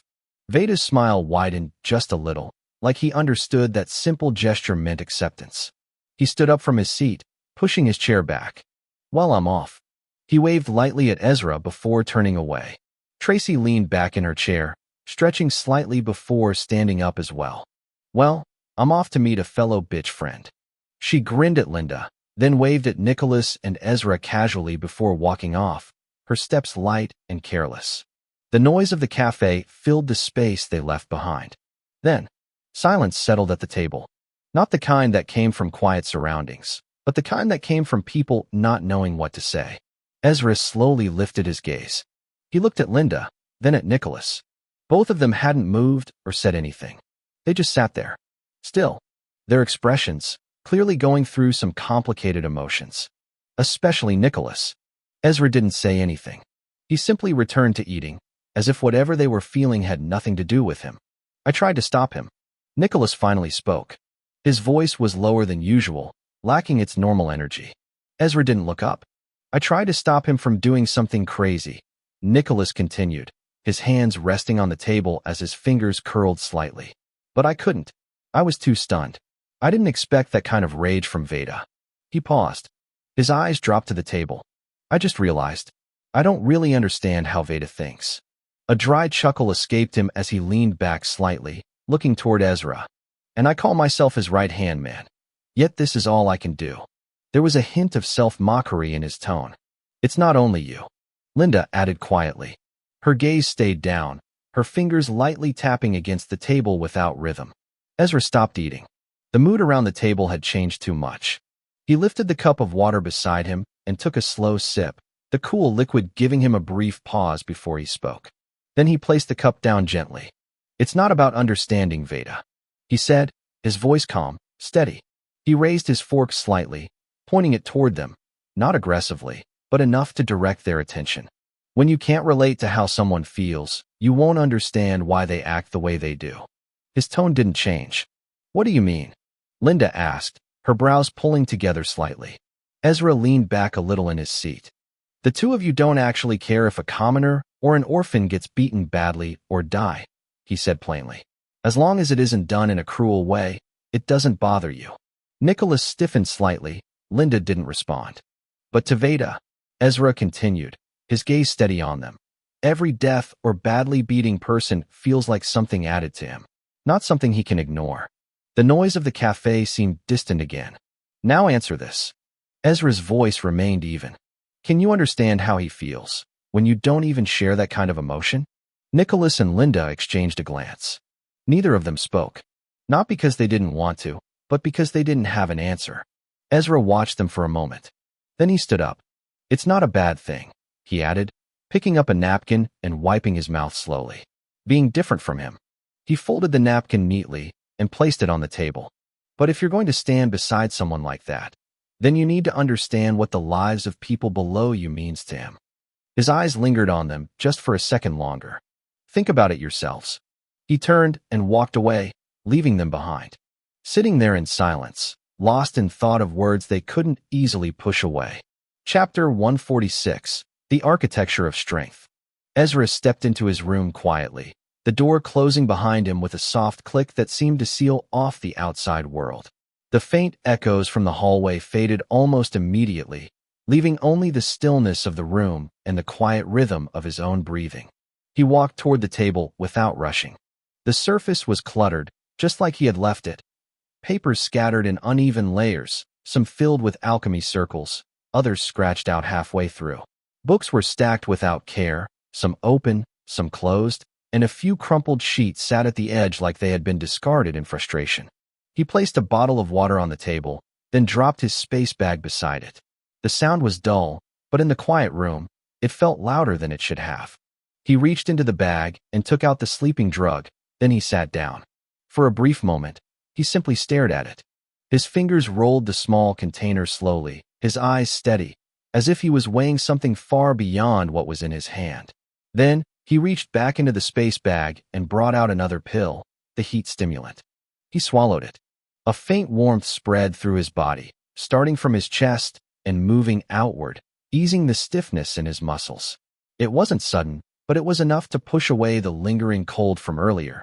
Then he stood up and went to freshen up, changing to his nightwear. Minutes passed. Ezra leaned forward again and picked up a book on binder rank guns. His eyes moved across the pages steadily, not skipping, not rushing, absorbing each line like he always did. After about an hour, he placed the book down. Then he switched to his drawn alchemy circles of modern guns he hadn't completed drawing out. He checked every detail, every line and connection. His fingers traced over the diagrams lightly, as if feeling for mistakes rather than just seeing them. Occasionally, he would adjust something, redraw a section, or pause slightly longer when something didn't sit right. Time slipped past quietly. Before he realized it, hours had already gone by. Ezra finally leaned back, stretching his arms slowly. His joints gave faint cracks as tension left his body, and a long breath escaped his lips. He stood up, then picked up the sleeping drug and the bottle of water. He moved to his bed and lay down, the mattress dipping slightly under his weight. As he stared at the ceiling, the nurse's voice echoed faintly in his mind. "Take proper care of yourself." Ezra exhaled through his nose. "I guess I'm about to become a constant drug user." Huh? There was a faint smile on his face, but it didn't carry much weight. His eyes grew heavy. Without noticing it, they closed and sleep took him almost immediately. When Ezra opened his eyes again, the morning light had already begun slipping into the room, soft and steady. He stared at the ceiling for a few seconds without moving, his mind still catching up. That was quite fast. His voice was low, almost thoughtful. He turned his head slightly, looking toward the table. It was still messy, papers scattered everywhere, books open, his space bag sitting where he dropped it, and the bottle of water still half full. Nothing had changed, yet it felt slightly different now that he had rested. He rubbed his eyes before sitting up straight. One day before the next trial information will be given. His gaze dropped to his bandaged hand. His brows tightened slowly. "I can't train today, and I couldn't even bathe properly because of this." He frowned more as he lifted his hand slightly, inspecting it. Yesterday, he had to carefully avoid letting water touch it while washing up, and now just looking at it made him feel uncomfortable. "Only for today. It's only for today." He muttered it quietly, like he was reminding himself to stay patient. He stood up, went to freshen up properly, then returned to the table. This time, he packed everything neatly. Books stacked properly, papers folded and arranged, tools placed in order. When he finished, he slung his space bag over his shoulder and left the room. The hallway outside was almost empty. Only a few distant footsteps echoed faintly. Most candidates were still resting, choosing to conserve their energy for the next trial, but Ezra knew not everyone would think that way. As he walked, he passed the corridor leading to the training grounds.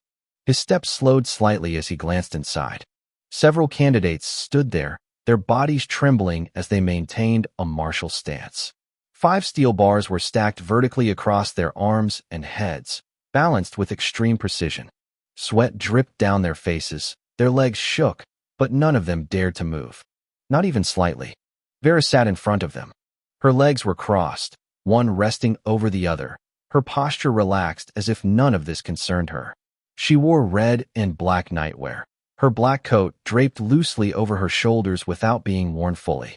A black shade covered her eyes. In her hand was a cup. She sipped from it slowly. Cold coffee juice. Beside her, Nina drank from her own cup through a long straw, while Nathalia and Zach stood behind, gently fanning her like attendants serving royalty. Groans filled the air. "Please, it has already been long." A boy's voice trembled as his body shook harder. "Can't we use our cognus, Lady Vera?" A girl added weakly. "Shut up." Nina's voice cut through instantly, her finger pointed sharply at them. "You can't use your cognus," Nina said, her voice sharp as her pointed index finger moved straight at the girl who had complained earlier, her eyes narrowing slightly, as if she was looking at someone beneath her attention. "This is training for all of you losers who decided to be foolish enough to lose to people who didn't even have the same privilege you had when awakening their cognus." Her tone carried no sympathy, only irritation, and it pressed down on the already tense atmosphere like weight. "And why are you already shaking when it's only been 1 hour since you all started?" She continued, tilting her head slightly while crossing one arm under her chest, her expression turning more unimpressed by the second. "We're going till afternoon, so don't start whining now." "What?" The reaction came all at once. Every candidate holding the punishment stance broke their silence, their voices overlapping in shock, their eyes widening as if they had just heard a death sentence. Their arms trembled harder. Some of their knees bent slightly before they forced themselves back upright, their breathing growing heavier, more uneven. Fear spread across their faces without restraint. "You can all fall down if you want to." Vera's voice entered the space calmly. She didn't raise her voice, nor did she show any interest in their reaction. She simply adjusted her crossed legs, her posture relaxed, her tone carrying a flat boredom that made it feel like this situation meant nothing to her. "But if you do," she continued, her chin resting lightly on her fingers as she tilted her head just a little, "you should remember what is beneath you." Her words were simple, but they landed heavily. Almost instinctively, the candidates lowered their gazes. Carefully, slowly, and when they saw the sharp stakes placed directly beneath them, their throats tightened. All of them swallowed hard in sync. One of them nearly lost balance before correcting himself quickly, his whole body shaking like he was standing on the edge of a cliff. Vera didn't look at them again. Instead, she snapped her fingers once. The sound was light, but immediate. "Yes, my lady." Scott appeared beside her almost instantly, bowing his head slightly, his movements precise.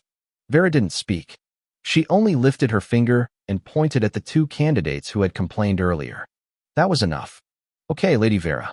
Scott nodded without hesitation, understanding immediately. He clapped his hands twice. Two boys rushed forward from behind, pulling steel bars out of their space bags as they moved quickly toward the punished candidates. The moment they reached them, they carefully stacked additional steel bars on top of the already balanced ones, one on the arms, another on the head. The added weight came down suddenly. The effect was immediate. Groans burst out, louder and more desperate. Some of them clenched their teeth, trying to endure it, while others let out strained cries as their bodies trembled even more violently.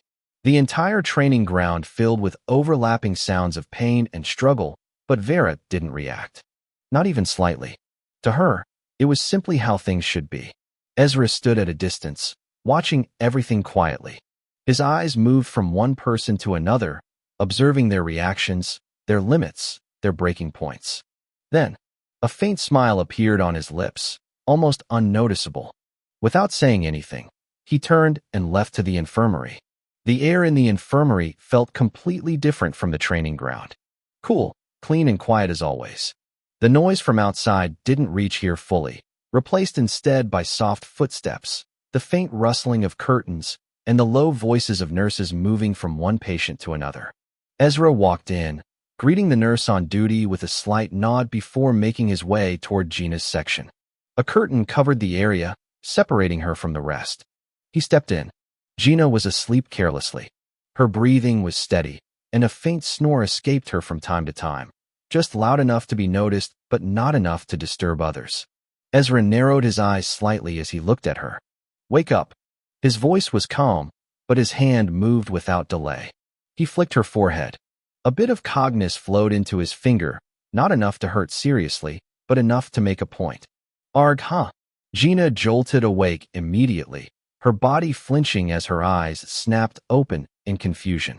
She blinked rapidly, her gaze moving around without focus at first, trying to understand where she was. Then, she turned sharply to her right. "Who?" Her voice came out slightly strained. Her eyes landed on Ezra. He sat there with his arms folded, looking down at her calmly. "Ezra." Her expression softened slightly, but the movement caused pain to shoot through her body. "Arg." She winced and slowly laid back down, her body stiff as she adjusted herself carefully on the bed. "I thought you wouldn't come to see me." She pouted slightly, her lips pressing together, her tone carrying a hint of complaint that didn't feel fully serious.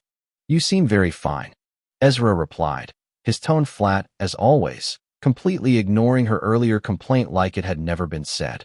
Gina stared at him for a second, then let out a small sigh, her body sinking slightly deeper into the bed as she shifted carefully to avoid the pain that still lingered in her muscles.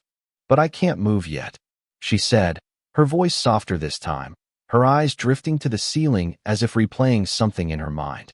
I really wanted to watch your match, but I couldn't. There was a hint of frustration in her tone, a clear look of disappointment in herself.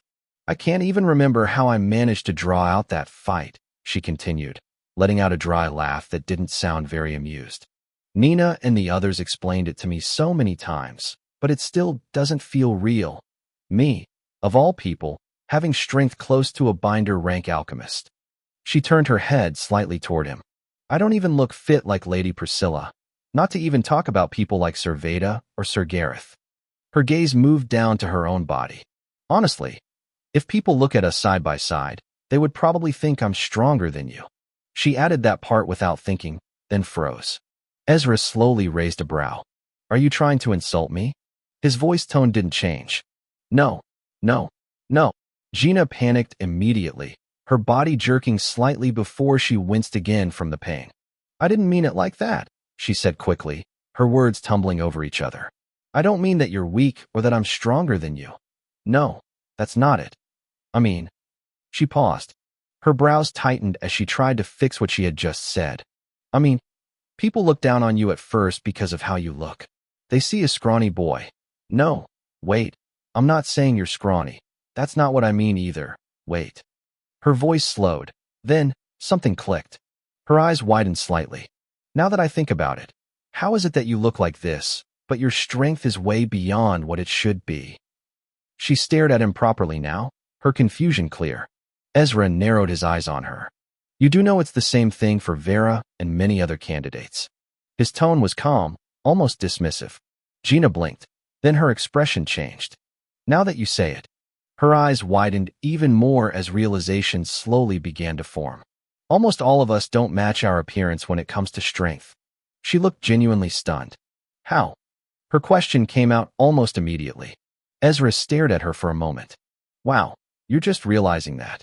There was no mockery in his voice, but his expression said everything. I don't like how you're looking at me, Ezra. Gina frowned slightly, her lips pressing together as she clearly understood what that look meant. Ezra didn't reply to that. Instead, he began explaining. We all know that when a normal person grows stronger, their muscle tissues increase in number, and that's what leads to a bulkier body. He lifted his arm slightly, his fingers pressing against his muscle as he spoke. The more muscle tissues you have, the more strength you can produce. He paused briefly, then continued. But that's the normal biology of strength growth. His tone shifted slightly. We are not normal. He raised his index finger. The biology of growth for alchemists like us is different. The way our bodies develop strength isn't limited to increasing muscle mass. Gina watched him closely now, her earlier confusion slowly turning into focus. People like Veda and Gareth probably follow diets that increase muscle growth, Ezra continued, or their bodies naturally absorb nutrients in a way that builds mass. Some people tend to gain weight easily by eating, but when they train, he clenched his fist. Their bodies turn that into bulk. He lowered his hand. But for people like me and Vera, his tone remained steady. Our bodies don't grow in size based on how much we eat because our digestive systems are smaller and we don't store excess like that. Gina blinked slowly. Instead, Ezra continued. When we train, our existing muscle tissues don't increase in size. They become denser, stronger. He leaned slightly back. They get reinforced rather than expanded. He finished calmly. Gina stared at him, completely still. Muscle tissues. I understand that part, she said slowly, her brows furrowing again. But different growth patterns in strength biology? She tilted her head slightly, clearly still trying to process everything. Ezra crossed his arms. When you use your cognizance to enhance your strength, what do you think actually happens? His question came out plainly. Gina froze, then her eyes widened again. I never thought about it. She said it honestly. I just use it, like everyone else does. Ezra didn't look surprised. I expected that. His reply was immediate. When cognizance flows from your star, it moves like a thin, invisible thread, he explained, his voice steady and clear. But as it travels through your veins toward a specific part of your body, it gathers and compresses. He gestured slightly with his hand. When it reaches your muscles, it injects itself into the tissues and coats them. Gina leaned forward slightly, despite the discomfort. Like adding another layer? Exactly. Ezra nodded faintly. That added layer increases strength. He continued. It's the same process when you enhance your eyesight, your legs, or even harden your skin. Cognis doesn't replace your body. It reinforces it. Gina's breathing slowed. Her mind was catching up. The cognis strengthens each muscle tissue one by one. Ezra went on.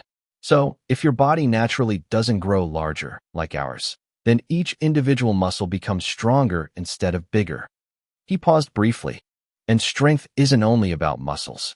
He pointed at her. Bones matter too. Gina blinked. And you, Gina. Ezra's gaze sharpened slightly. You have strong bones and strong muscle tissues. He said it simply. But they don't match your appearance. Silence followed. Gina stared at him. Her eyes slowly widened with everything finally clicking in her mind now. In a way. Chapter 147. Next trial announcement.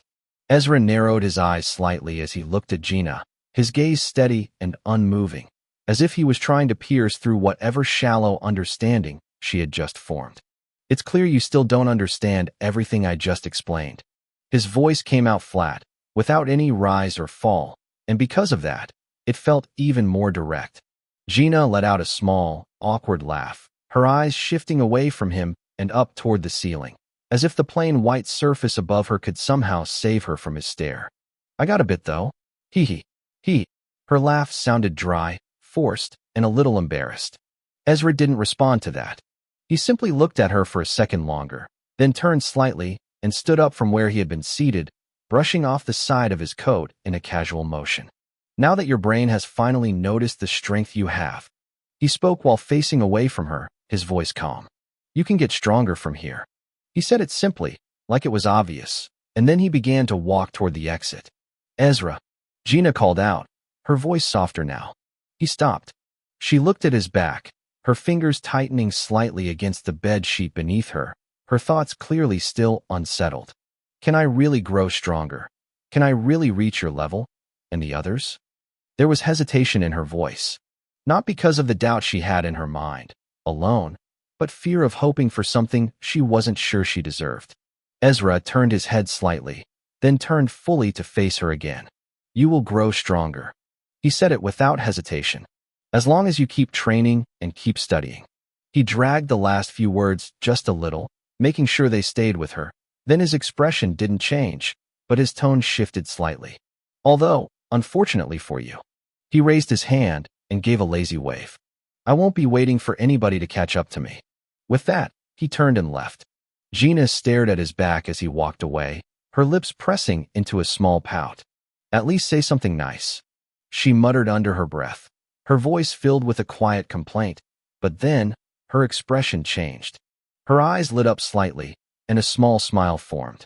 But her fingers tightened slightly against the sheets. I can grow. The words came out softly, but they carried weight. She turned her head quickly, her excitement rising, her heart beating a little faster as she imagined it. But the moment she tried to move, pain shot through her body. Arg! She winced hard, her face tightening as her body stiffened. My body, she groaned, dropping back onto the bed. After Ezra left the infirmary, the quiet smell of medicine fading behind him, he stepped into the hallway where the atmosphere was now packed with noise. The once calm corridors were now filled with movement. Footsteps echoed against the stone floor, voices overlapped, groups of candidates walked past each other, talking, arguing, laughing, some still injured but moving anyway. Ezra walked through the noise, his pace steady, his presence blending into the flow of people like he didn't belong to any group at all. He entered the cafe, ate his meal quietly without joining any conversation, then moved to the library, where it was calmer. The sound of pages flipping, chairs shifting slightly, and low murmurs filled the space. He spent the rest of the day there, reading and studying with his mind focused, blocking out everything else. When night came, and the lights dimmed, he returned to his room. The next day came quickly with the main hall, packed. Candidates filled the space, standing in groups, standing in rows, leaning against walls. Only those too injured to move were absent. The air was filled with low conversation, speculation, and quiet tension. Everyone was waiting. Then The door behind the platform opened. The sound was heavy and solid. Raymond stepped out first, his posture straight, his expression cold and unmoving. Four guards followed behind him in perfect formation. The hall slowly went quiet. He walked forward with firm steps, each one echoing faintly across the large space. "Good day, children of Ashenlocke." His voice came out deep and steady. The noise died instantly with all eyes turned toward him. First of all, he paused briefly, letting the silence settle. The 8th trial will begin after 1 week of rest and preparation. A wave of mixed reactions spread quietly across the hall the moment Raymond mentioned the 1-week rest. Some of the candidates visibly relaxed, their shoulders dropping as faint smiles appeared on their faces, as if they had just been handed a brief escape from something suffocating. A few even exchanged glances with their group members, whispering under their breath with small relief. But not everyone reacted the same way. There were those who remained completely still, their expressions unchanged, their eyes steady and thoughtful, as if they had already seen through the meaning behind those words. Because at the end of the day, a week of rest didn't mean peace. It only meant preparation. And preparation only existed for something worse. "Now," Raymond continued, his voice cutting cleanly through the faint murmurs, "the 8th trial will not be about combat, but about how strong your mind is." The hall slowly quieted again. As alchemists, our brain is both our greatest weapon and our greatest weakness. His eyes swept across the crowd slowly, observing and weighing. That is why we must always train our mental strength to surpass every other part of our body. He paused.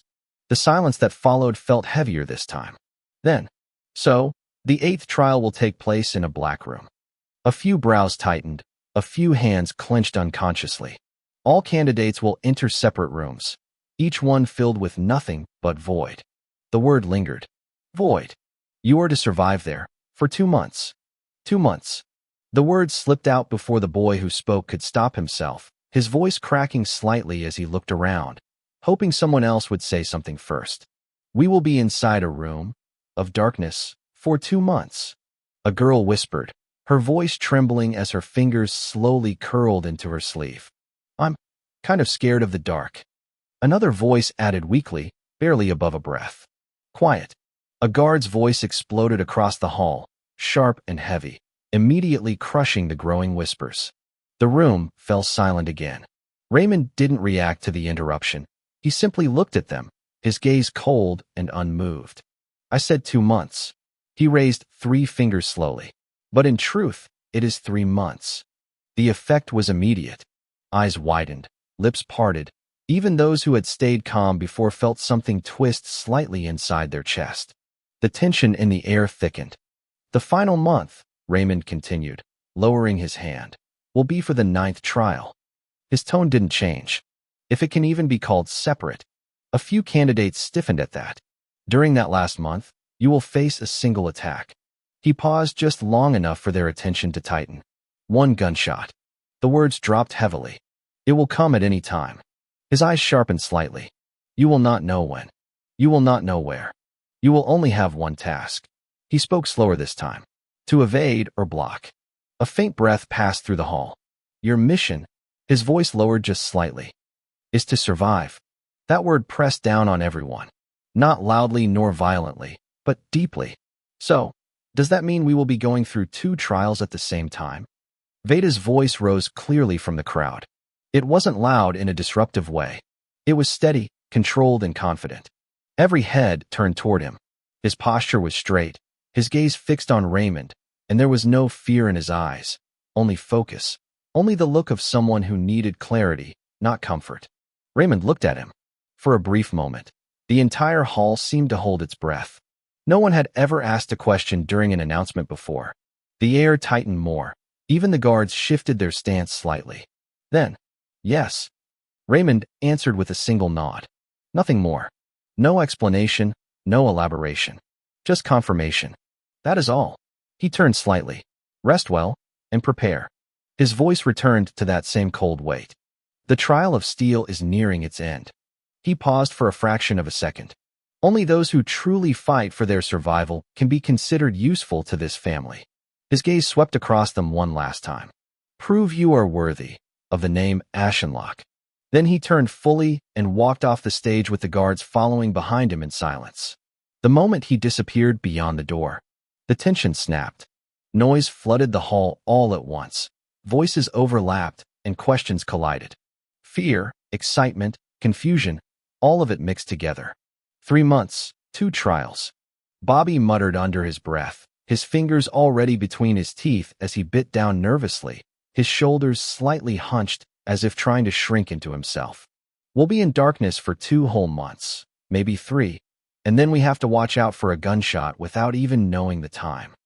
Nicholas spoke slowly, his arms folding across his chest as his brows drew together tightly, his mind trying to piece everything together. I don't know why. He exhaled quietly. But this feels like the most troublesome trial so far. He glanced at Veda. Veda stood still, his head slightly lowered, one hand resting against his chin as his fingers moved slowly, thinking. The noise around him didn't seem to reach him. He was already inside the trial in his head. It's clear. Ezra's voice cut in, flat and calm. The group turned toward him. This trial will bring out the deepest thoughts hidden in our minds. He didn't raise his voice. He didn't need to. A place with no sense of direction, no time, no light. He paused slightly, his eyes steady. The chances of hallucination are very high. The words settled in. Not loudly, but sharply. I have heard of experiments where normal people were put through situations like that. Tracy spoke up, her voice lower than usual, lacking the playful tone she often carried. Her fingers curled slightly against her sleeve as she spoke, and there was a faint stiffness in her shoulders that hadn't been there before. They wanted to see what would happen if someone stayed in a completely dark room for a long time. She paused, her gaze drifting downward. I overheard that. The person ended up committing suicide. Her words came out softer at the end, almost like she didn't want them to reach too far. Her eyes dropped fully to her boots, staring at them without really seeing anything, as if the weight of what she just said had settled somewhere deep inside her chest. Suicide? Illusions? Is it really that serious? Linda tilted her head slightly, her brows knitting together in confusion, but the unease on her face didn't fade. Even if she didn't fully understand it, something about the idea made her uncomfortable. Tracy took a small step closer to her. Try to imagine it properly, she said quietly. Her voice slowed, her words coming out more deliberate. Imagine not being able to talk to anyone, not even hear another person's voice for a whole day. Linda's eyes flickered slightly. Imagine not seeing any light, not knowing whether it's morning or night. Tracy leaned in just a bit more. Not knowing what time it is, not knowing where you are, not eating, not drinking. Her voice dropped further. Just you, and nothing else. She lifted her eyes and met Linda's gaze directly. Only the echo of your own voice, repeating back to you, again and again. For a whole day, the space between them felt heavier. Linda swallowed lightly. When you say it like that, she forced out a small breath. It does sound scary. The earlier confusion on her face had faded, replaced with something quieter, something more real. Can't we just sleep through the whole trial and wake up when it's over? A boy raised his hand slightly as he spoke, his tone uncertain but hopeful, like he was trying to find an easy way out of something he didn't want to face. Miriam slowly turned her head toward him. One eyebrow lifted. Does that make any sense to you? Her voice wasn't loud, but the look she gave him made it clear enough what she thought. The boy shrank slightly under her gaze. We can try counting the days as they pass. Bobby spoke next, his eyes flicking toward Ezra for a brief moment before returning to the group, as if he was testing whether his idea sounded reasonable. That's actually not a bad idea. Linda nodded, her expression thoughtful now. But that only works if you can actually keep track of time without losing count. Her words carried a quiet doubt. I can do it. One voice came from behind, then another. I can too. A few candidates raised their hands one after another, their confidence showing on their faces, though some of it looked forced. It's just counting, right? A girl added, looking around as if to confirm it wasn't that difficult. 43,200 minutes for 30 days? It's possible. Her tone carried a strange mix of logic and denial. But that's not the real problem. Veda finally spoke. His voice cut through the small wave of confidence that had begun to build. Everyone turned to him. We won't be fighting enemies or monsters. He lifted his head slightly, his eyes serious. We'll be fighting our own minds. The words landed differently, more quietly, but deeper in a certain way. That's what makes it dangerous. He exhaled slowly, his shoulders rising and falling in a controlled motion. By the third month, there's a chance your mind won't even be stable anymore. He paused briefly, and when that one gunshot comes, his eyes sharpened. You might not even get the chance to react in time. Nicholas folded his arms tighter across his chest. Yeah, he muttered. If your mind is already broken by then, that one shot could kill you easily. A natural silence settled over the group. Around them, other groups had already started moving, their conversations fading as they left the hall one after another, each group carrying their own thoughts and their own fears. But Veda's group stayed for a moment longer. Veda suddenly smiled. It wasn't wide, but it was steady. Guys. He stepped forward slightly, positioning himself where everyone could see him clearly. It's been a long journey already. His voice softened just a bit. We've fought together, struggled together, survived together. His gaze moved across each of them, one by one. These next trials will be very different. He paused. And harder. The weight in his voice returned. I won't be there to help you, and you won't be there to help me. The truth of it settled in. But, he straightened slightly. I want all of you to remember something. His eyes became sharper. Why you fought. Why you endured everything so far. Why you kept moving forward even when it hurt. He held that silence for a second. I don't want to lose anyone. His voice dropped slightly. I want all of us to come out of this together. Then, his expression turned serious. No matter what you see in that room, no matter what memories come back, no matter what pain you buried inside yourself. His voice slowed, each word placed carefully. Remember one thing. He looked at all of them. You did everything for your survival. He let out a slow breath. Then he clapped his hands once. Let's clear these trials. The energy instantly shifted. Yes. They responded together, fists tightening, smiles returning, though some of those smiles still carried unease beneath them. Ezra stood slightly apart, watching them.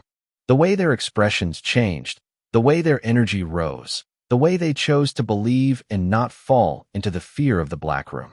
He didn't say anything. He just kept looking, then he lowered his gaze slightly. This is going to be a really shitty trial. He thought quietly to himself. Chapter 148. Eighth trial commence. Into the void. The days passed in a quieter rhythm than usual. Unlike the previous trials, there was no pressure of combat hanging over everyone's heads, no urgent need to spar, no visible enemies to prepare for. Because of that, most of the candidates chose to rest, spending their time inside their rooms, lying down or sitting still with their eyes closed, trying to calm their thoughts and prepare for what was coming. Others preferred a different approach. Some sat cross-legged in silence, slowly circulating their cognizance through their bodies, guiding it carefully through their veins, making sure everything was steady, controlled, and at its peak condition before the trial began. The halls, which were usually filled with noise, arguments, and footsteps, had grown noticeably quieter. There were fewer people moving around. Most doors stayed closed. Only the occasional footsteps echoed faintly across the stone floors, and even those felt restrained, as if people were trying not to disturb something invisible in the air. A few candidates still kept up their early morning training routines, their figures occasionally seen outside in the cold air, their breaths visible as they moved. Others spent most of their time in the library, turning pages quietly, searching for something, anything, that might help them prepare for what couldn't be seen. As for Ezra, his routine remained steady, but it changed slightly. He focused more on sleeping properly. The sleeping drug the nurse had given him became part of his routine, helping him reduce the nights where his mind refused to rest. Because of that, he cut down on his late-night reading, allowing himself to sleep earlier, waking up with a clearer mind. He still trained in the mornings, still studied in the afternoons, and still sat in the library when he wanted silence. As the days continued to pass, another announcement spread quietly among the candidates. It was about the claim letters. Those who had won their matches in the 7th trial had the right to claim a servant, but there was a deadline. Once the 8th trial began, all submissions would be closed. Because of that, people hurried. Some wrote their claims immediately, while some hesitated before deciding. Others rushed, afraid of missing the chance. Time, once again, felt short. Ezra sat in the library, leaning back slightly in his chair. The place was quiet, as always, with the faint sound of pages turning, soft footsteps moving between shelves. Nothing more. The afternoon light slipped through the tall window beside him, casting a soft glow across the table and the open book in front of him. He was reading an animal encyclopedia. At least, that was what it looked like. His eyes moved across the page, but they didn't focus on the words. His mind was somewhere else. TSK. He clicked his tongue lightly in his mind. I wanted to ask Vera about the business world of Britannia. His fingers tapped faintly against the edge of the page. But even with this 1-week break, she still went into seclusion. He leaned forward slowly, letting his forehead rest lightly against the table, his eyes half-lidded as he stared at the page without reading it. I could have asked Gina. His gaze shifted slightly, but she went into seclusion too. His eyes moved across the opposite page, still not reading. Well, it's not like she would have all the information I need anyway. He exhaled quietly. So, I'll have to wait for Vera. He paused, then sighed. What got you sighing like that? Veda's voice came from in front of him. Ezra lifted his head slightly. Veda had already taken the seat across from him, sitting casually, his posture relaxed but his eyes attentive. Are you worried about the trial? Or your group members? He asked with a faint smile, as if he already had an answer in mind. Ezra sat up properly, closing the book and placing it flat on the table. I wonder what brought that question. His voice was calm. Veda laughed quietly. I knew you were going to say that. Ezra stared at him without expression. This is actually the first time I've seen you here. What? Veda placed his hand on his chest dramatically, leaning back slightly as if he had just been accused of something serious. I've been here a few times, he said, gesturing lightly with the book in his hand. Maybe it's because you always sit in corners like this, hiding yourself, that you don't notice me. Ezra's eyes shifted slowly to the book Veda was holding. Mental bypass. So, you're the one who's worried, huh? He said flatly. Veda froze slightly, then leaned back a bit, an awkward expression appearing on his face. I guess that's why you are here. Ezra narrowed his eyes slightly. In a hidden corner. His voice slowed. Where nobody usually comes. His gaze dropped to the book again. A good place to hide while reading something like that. He pointed at it lightly. Veda smiled nervously, his lips stretching a little too thin as he avoided Ezra's gaze for a brief second, clearly unable to argue against what had just been said. Why are you this quick-minded? He asked, letting out a small breath as he shook his head slowly, the book still resting loosely in his hands. 1 second you see the name on the book, and the next, you are already reading my actions like I'm some kind of open page. His voice dropped a little at the end, losing some of its earlier lightness. I don't want anyone to know how worried I am about the trial, to be honest, he added, this time lowering his eyes to the book in his hands, his fingers tightening slightly around its edges, as if holding onto it gave him something to steady himself. Ezra watched him quietly for a moment, then folded his arms across his chest. Is it because you are scared of the dark? He asked, his tone calm and direct, without any hint of teasing. No, no, no. Veda responded almost immediately, shaking his head more strongly this time, his reaction a bit too quick. I was, before, he admitted, his voice softening just a little as he waved one hand dismissively in the air, as if trying to brush away something from the past. But I'm way past that now. His hand dropped back down, though his expression didn't fully return to normal. Okay, Ezra replied slowly, not pressing further. Then what is the great leader so concerned about? He leaned back slightly in his chair, his gaze steady. Because when I think about people who will pass this trial earlier than the rest, 3 people come to mind. He raised a finger slightly as he listed them. You, that vice captain from that shitty Felix's group, and Vera. N. Veda leaned forward at that, placing both hands on the table, his earlier uneasiness fading as a smirk slowly crept onto his face. Vera, huh? He repeated, dragging the name a little as his eyes narrowed playfully. Sounds intimate. He tilted his head slightly, studying Ezra's face. I guess you two are getting closer. What makes you think like that? Ezra asked, narrowing his eyes at him, his expression remaining flat and unchanging. I mean, Veda began, leaning back into his chair now, crossing his arms with a smug look on his face. From what I've seen, I thought you would do everything to avoid talking to her. He raised a brow. Considering she tried to kill you during the second trial. He paused, letting that sink in. But now, I see both of you showing up at the cafe together. A mischievous smile spread across his face. And you're telling me nothing is going on between the two of you? Ezra looked at him for a few seconds, his gaze steady and unreadable. Then he let out a quiet sigh. Do you really think that just because you see me talking to her normally, it changes the fact that I know she tried to kill me? His tone remained flat, but there was a faint edge of seriousness beneath it. Veda's smirk faded slightly. So, you clearly haven't forgiven her, he said, his voice losing its teasing tone as his expression settled into something more neutral. No, Ezra replied immediately, his face still unchanged. Also, I think you need to understand something. He shifted slightly in his seat, his fingers tapping lightly against the edge of the table. It's already stressful enough thinking about survival and revenge at the same time. His eyes lowered for a second, then returned to Veda. Especially when there are so many things to deal with and Vera isn't someone I can just plan to kill or attack randomly. His tone remained even. She could easily catch wind of my plan or escape since she's on a level of her own. There was no emotion in his voice when he said that, just a simple statement. And she was the one who started talking to me first. He shrugged slightly. At the end of the day, that's all there is to it. Wow.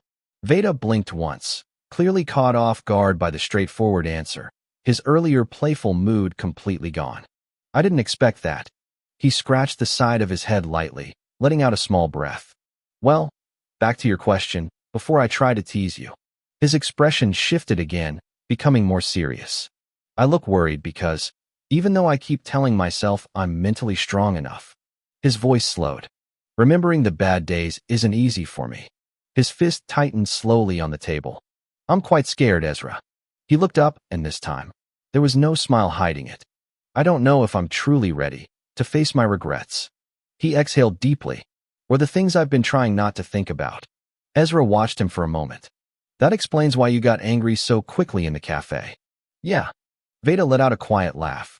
It sounded light, but it didn't feel light. Ezra continued to look at him, noticing how Veda still wore that familiar smile, how natural it seemed on his face, even after admitting something like that.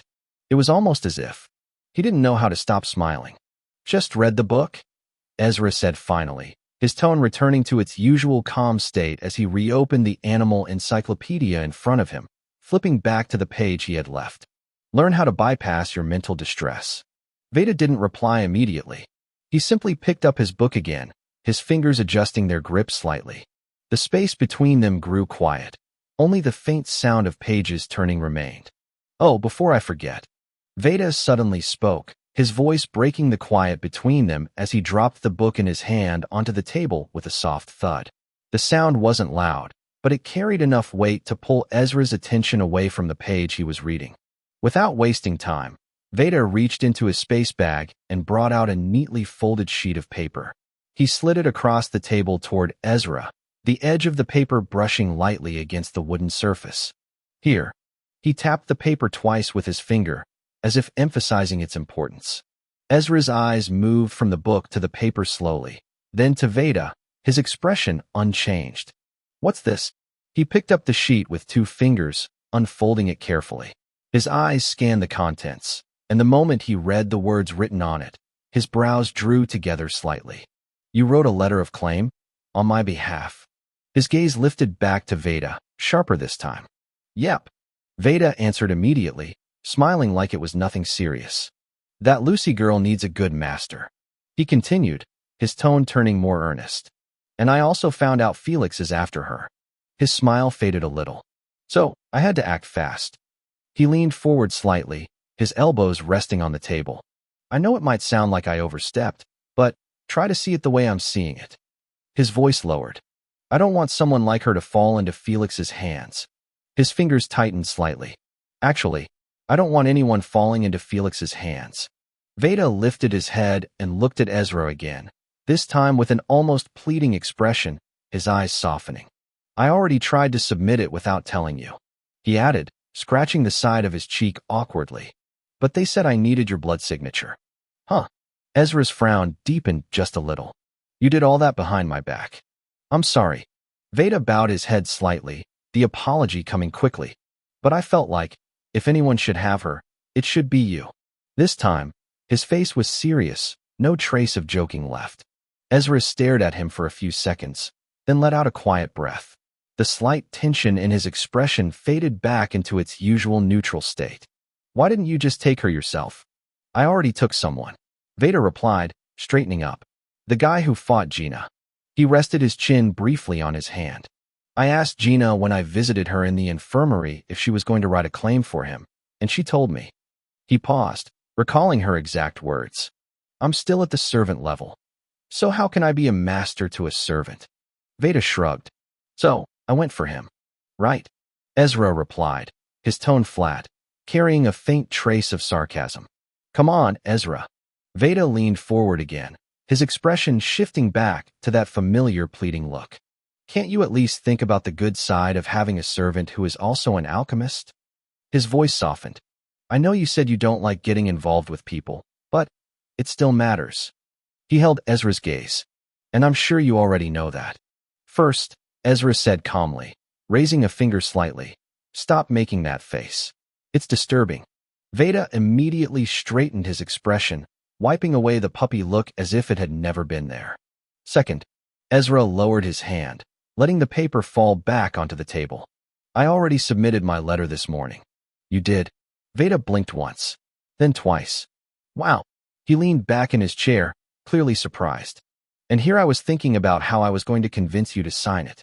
A small laugh escaped him. Who knew you had already done it? Ezra didn't respond. He simply picked up his book again and continued reading, his attention returning to the pages as if the conversation had already ended. The space between them fell silent once more. Only the faint sound of paper turning and distant footsteps from other candidates filled the air. Time passed, and before long, the day of the trial arrived. The main hall was filled again. Candidates gathered in their full outfits, standing in rows that stretched across the wide space. The air felt different today, heavier, quieter, as if everyone was holding something back. Their watches and space bags were taken. Instead, each person was handed a simple sack, one by one, as they stood in a straight line. The fabric was rough and the weight light. Inside, only materials for alchemy. Nothing else. Some candidates tightened their grip on the sack as they received it, while others checked its contents quickly, their fingers moving with slight tension. Among them, a few held shields. Some carried one, and some carried two, their arms slightly raised, as if preparing themselves ahead of time. After the distribution ended, the guards led them forward. They entered a new hallway, one none of them had seen before. The walls were smooth and cold, stretching long into the distance, lit only by dim lights that barely pushed back the shadows. At the end, a structure that looked similar to their hostel, but different. Inside, stairs spiraled upward, leading to multiple levels. Doors lined the walls, each one identical, each one closed. One by one, candidates were guided to a door. The tension grew quietly with every step and breath. Ezra stood in front of his assigned door. He exhaled once, slow and steady. Then, all the doors opened at the same time. A mechanical sound echoed through the space, gears shifting somewhere within the structure. Steam poured out from the openings, rolling across the floor like a thin fog and beyond the doors. Nothing. No light, no shape, only darkness, pure and endless. At the far end, standing on the middle floor to the left, Raymond and Kyle watched over everything. For guards stood behind them, unmoving. The 8th trial begins now. Raymond's voice rang out, deep and cold. Candidates began to move. Some paused for a second, taking in a breath before stepping forward. Some glanced sideways at others. Some walked in without stopping. Ezra stepped forward. The darkness swallowed him the moment he crossed the threshold. Behind him, the door shut. Thud. The sound echoed once, then everything went silent. Chapter 149, Black Room. Are you worthy? The moment the doors shut behind the candidates, the entire hall returned to silence. Not the normal kind of silence people heard at night when everyone was asleep, but the type that pressed against the ears and slowly crawled into the mind. Ezra slowly turned around, his movements careful and controlled as he lifted both hands, spreading his palms wide while stepping forward little by little through the darkness. His eyes moved around instinctively, but there was nothing to see. No light, no shape, no shadow. Only darkness stretching endlessly around him like a sea without waves.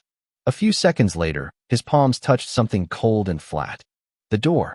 Ezra rested the side of his head lightly against it, his expression calm as he thought silently. Since this place is still a room, then it should be possible to calculate the size by tracing the walls. This will help pass time, but his brows tightened slightly. For an enclosed space like this, I shouldn't only hear my own movements.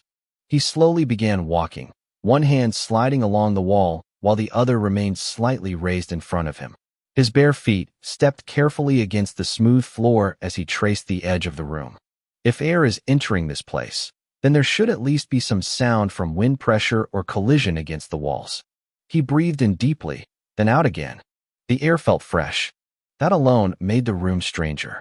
Ezra focused harder on his hearing, not using cognition, only sharpening his natural concentration as much as possible. His ears picked up every tiny sound around him. His footsteps, breathing, the faint rhythm of his heartbeat and the soft friction of his fingers against the wall. Nothing else, not even an echo. Tisk. Ezra clicked his tongue lightly and tapped the wall with his knuckles. The sound disappeared almost instantly. This wall is absorbing the noise. He exhaled quietly before increasing his walking speed. Step after step, he continued tracing the room while calculating distance in his head, recording every movement carefully. Time passed. Eventually, Ezra completed the entire perimeter. He stopped at one side of the room and lowered his posture slightly, placing one foot behind the other. A running stance. Inside his mind, he already began sketching the room into lines and measurements. I already have the base structure, he muttered softly. Now I only need the height. He exhaled once more, then burst forward. His bare feet slammed lightly against the ground as he sprinted through the darkness. Ezra carefully calculated the remaining distance before the wall based purely on memory and movement. The moment he sensed he was close, cognition flowed into his legs, and he jumped. His foot struck the wall smoothly, and with the added force from the cognition strengthening his muscles, he ran upward across the vertical surface. One step, two steps, then another explosive push. Ezra leaped higher, stretching one hand upward through the darkness. His fingertip touched something solid. The ceiling. Only the tip of his middle finger brushed against it, but that was enough. Ezra landed safely back on the ground, his knees bending slightly before straightening again. The entire structure of the room formed clearly inside his head. A square room, smooth walls, high ceiling, noise-dampening surfaces, fresh airflow, and no visible light source. With this, Ezra walked calmly toward the center of the room. I can rest until the third month begins. He slowly sat down cross-legged, placing both hands on his knees like someone preparing for meditation. Then, a faint smile appeared on his face. And there's no better chance than this to finally reach the binder rank. Ezra closed his eyes. Cognition slowly began flowing through his veins as he entered the state of advancement meditation. This was already the plan most candidates had thought of before entering the trial. Waiting inside endless darkness without giving the brain any task was dangerous. The mind would slowly begin eating itself apart if left alone too long, but advancement meditation. That was the loophole and the needed cheat code. For alchemists, meditation during advancement consumes time naturally. Days could pass without someone even noticing, sometimes weeks, sometimes months. And for higher ranks, even years. Since many candidates had already reached the edge of breakthrough during the previous trials, this black room became the perfect opportunity. Train, advance, and let time pass naturally. Of course, even that method carried danger, especially in a place like this. Time passed silently. No sound entered the sealed rooms. None escaped them either. The guards stationed outside the giant hallway remained expressionless, standing beside the rows of doors like statues carved from stone. No one knew what was happening inside. No one knew if some candidates had already gone mad or died or broken mentally. The darkness swallowed all answers slowly. The first month came close to its end. Then, the real trial began. Gina breathed out heavily. Warm steam that was consumed by the darkness escaped her lips as the cognus surging through her body slowly calmed down. Sweat covered her skin. Her face tightened painfully as she gritted her teeth. Advancing her first star completely hadn't been easy in the slightest. Several times during the process, she almost lost control completely as the cognus forced itself through her body violently, but she endured, barely. Gina slowly opened her eyes with darkness greeting her. Yet inside her mind, she could clearly feel it. The completed star. I'm now a full-star novice rank alchemist. A smile spread across her face despite her exhaustion. I actually did it. Arg. She suddenly held her stomach painfully. The injuries from her fight still hadn't healed completely. Bandages wrapped around parts of her arms, stomach, and head, pressing tightly against her skin. Blood slowly dripped from her nose as she struggled to sit up properly. I finally did it. She wiped the blood away with the back of her hand, still smiling weakly. The seclusion took a long wait. Her eyes widened suddenly. Did I miss the trial? She quickly covered her mouth in panic and looked around instinctively. I should leave quickly. It shouldn't have taken that long, right? Then she paused, the smile on her face fading slowly. Why is it dark? Her breathing slowed slightly. Did the light go out or something? She sighed tiredly. Did I forget to turn on the lights again? Yeah, that must be it. She nodded to herself. I always turn off the lights when I want to focus. Gina casually flipped her hair backward, but felt nothing. Huh. Her eyes widened. She immediately reached toward her head. Nothing. No long hair brushed against her fingers. She turned too quickly and lost balance, tumbling sideways onto the floor. Ouch! She groaned softly, but her focus remained entirely on her missing hair. Where's my hair? Her breathing became uneven. Why is it still dark? Her chest rose and fell faster now. Fear slowly crawled into her thoughts. Why can't I see? She slammed her palm against the floor, then suddenly, something clicked inside her mind. Wait. She slowly pushed herself up. Maybe I was locked. Yes. Her eyes widened more. I remember. Then confusion immediately replaced it. No, that's not it. She grabbed her head tightly. What's happening? Her thoughts became messy. I can't even hear anything properly. Her breathing grew faster. I was locked, right? Yes, I was locked. She nodded repeatedly to herself. I can just burst my way out of here with my new strength. Yes, I'm strong now. I can do it. Her voice echoed weakly through the darkness. Then, do what exactly? Gina froze. The voice didn't sound loud, but in the empty darkness of the room, it felt like somebody had whispered directly inside her ear. Break out of here. Her heartbeat immediately sped up. Thump, thump, thump. Sweat slowly rolled down the side of her face. Yes, I'm strong. A shaky laugh escaped her lips. I survived. I always survive. Her breathing became uneven. Up till now. The darkness around her suddenly felt colder, then. Would you look at this lucky girl? A female voice came from her left side. Gina's pupils shrank. Lady Vera picked her during the 4th trial. So lucky. Another voice echoed from somewhere behind her. But why her though? Gina's body stiffened completely. The darkness slowly peeled away like black cloth being dragged from her eyes. Shapes appeared.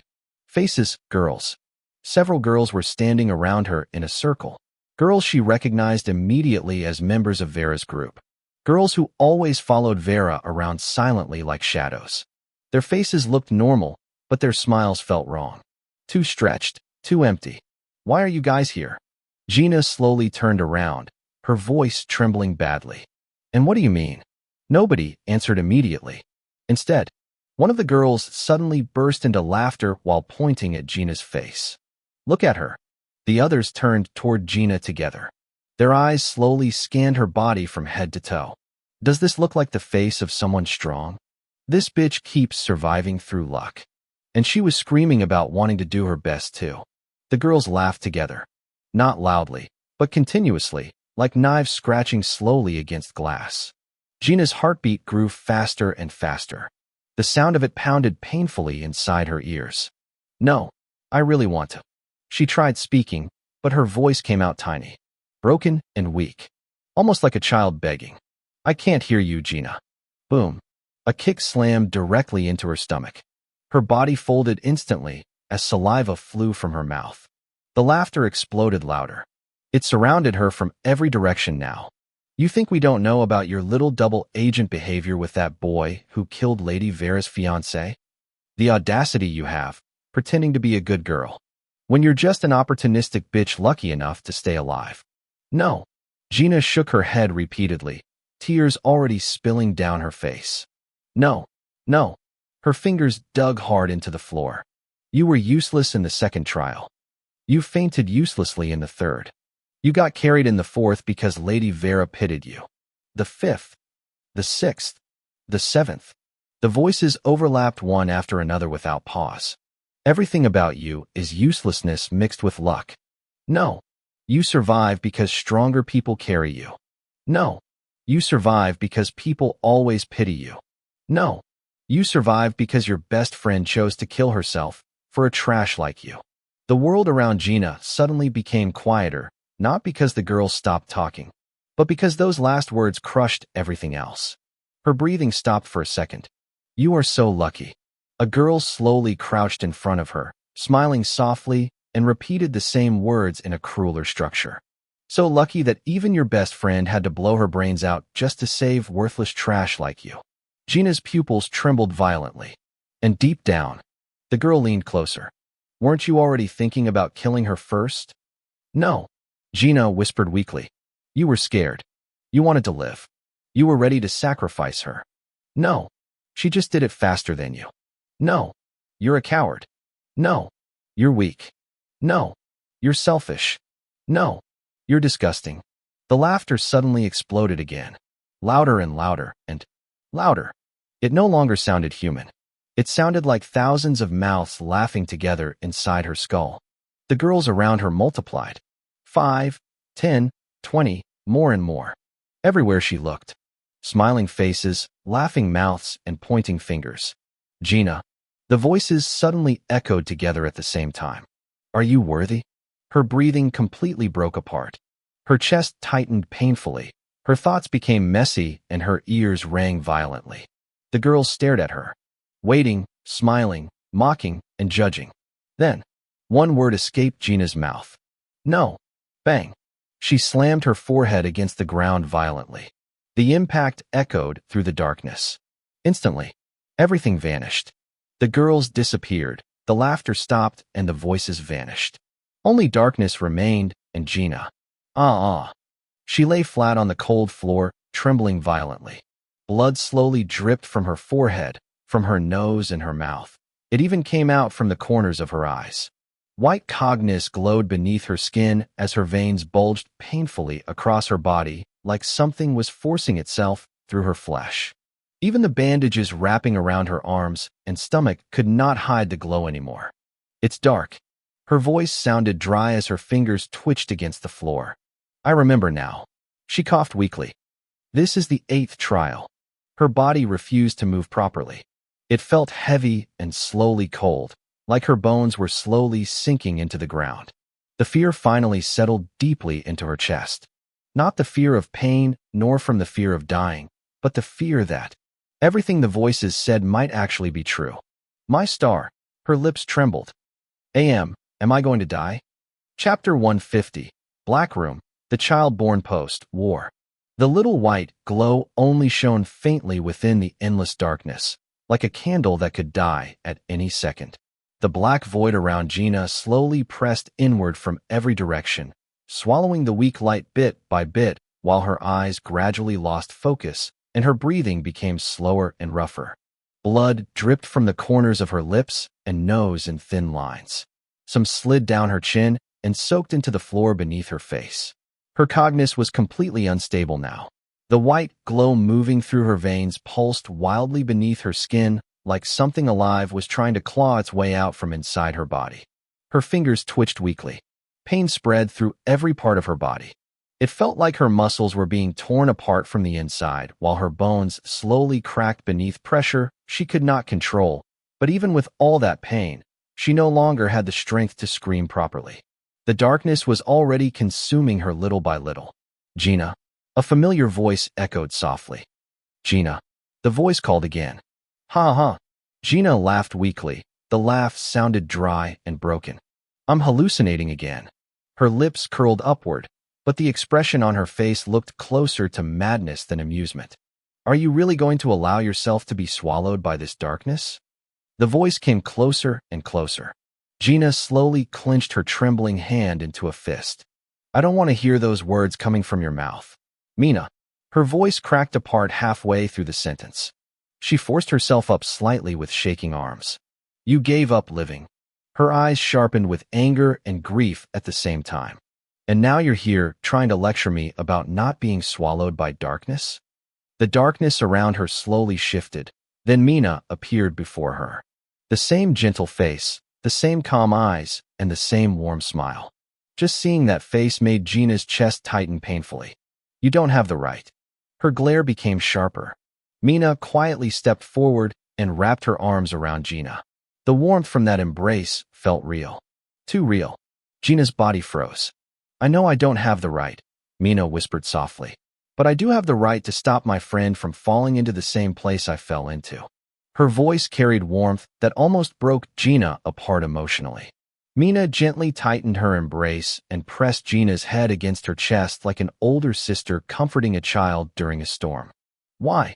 Gina's voice shook violently. Why? Why wasn't it you who survived instead? Her tears finally burst out again.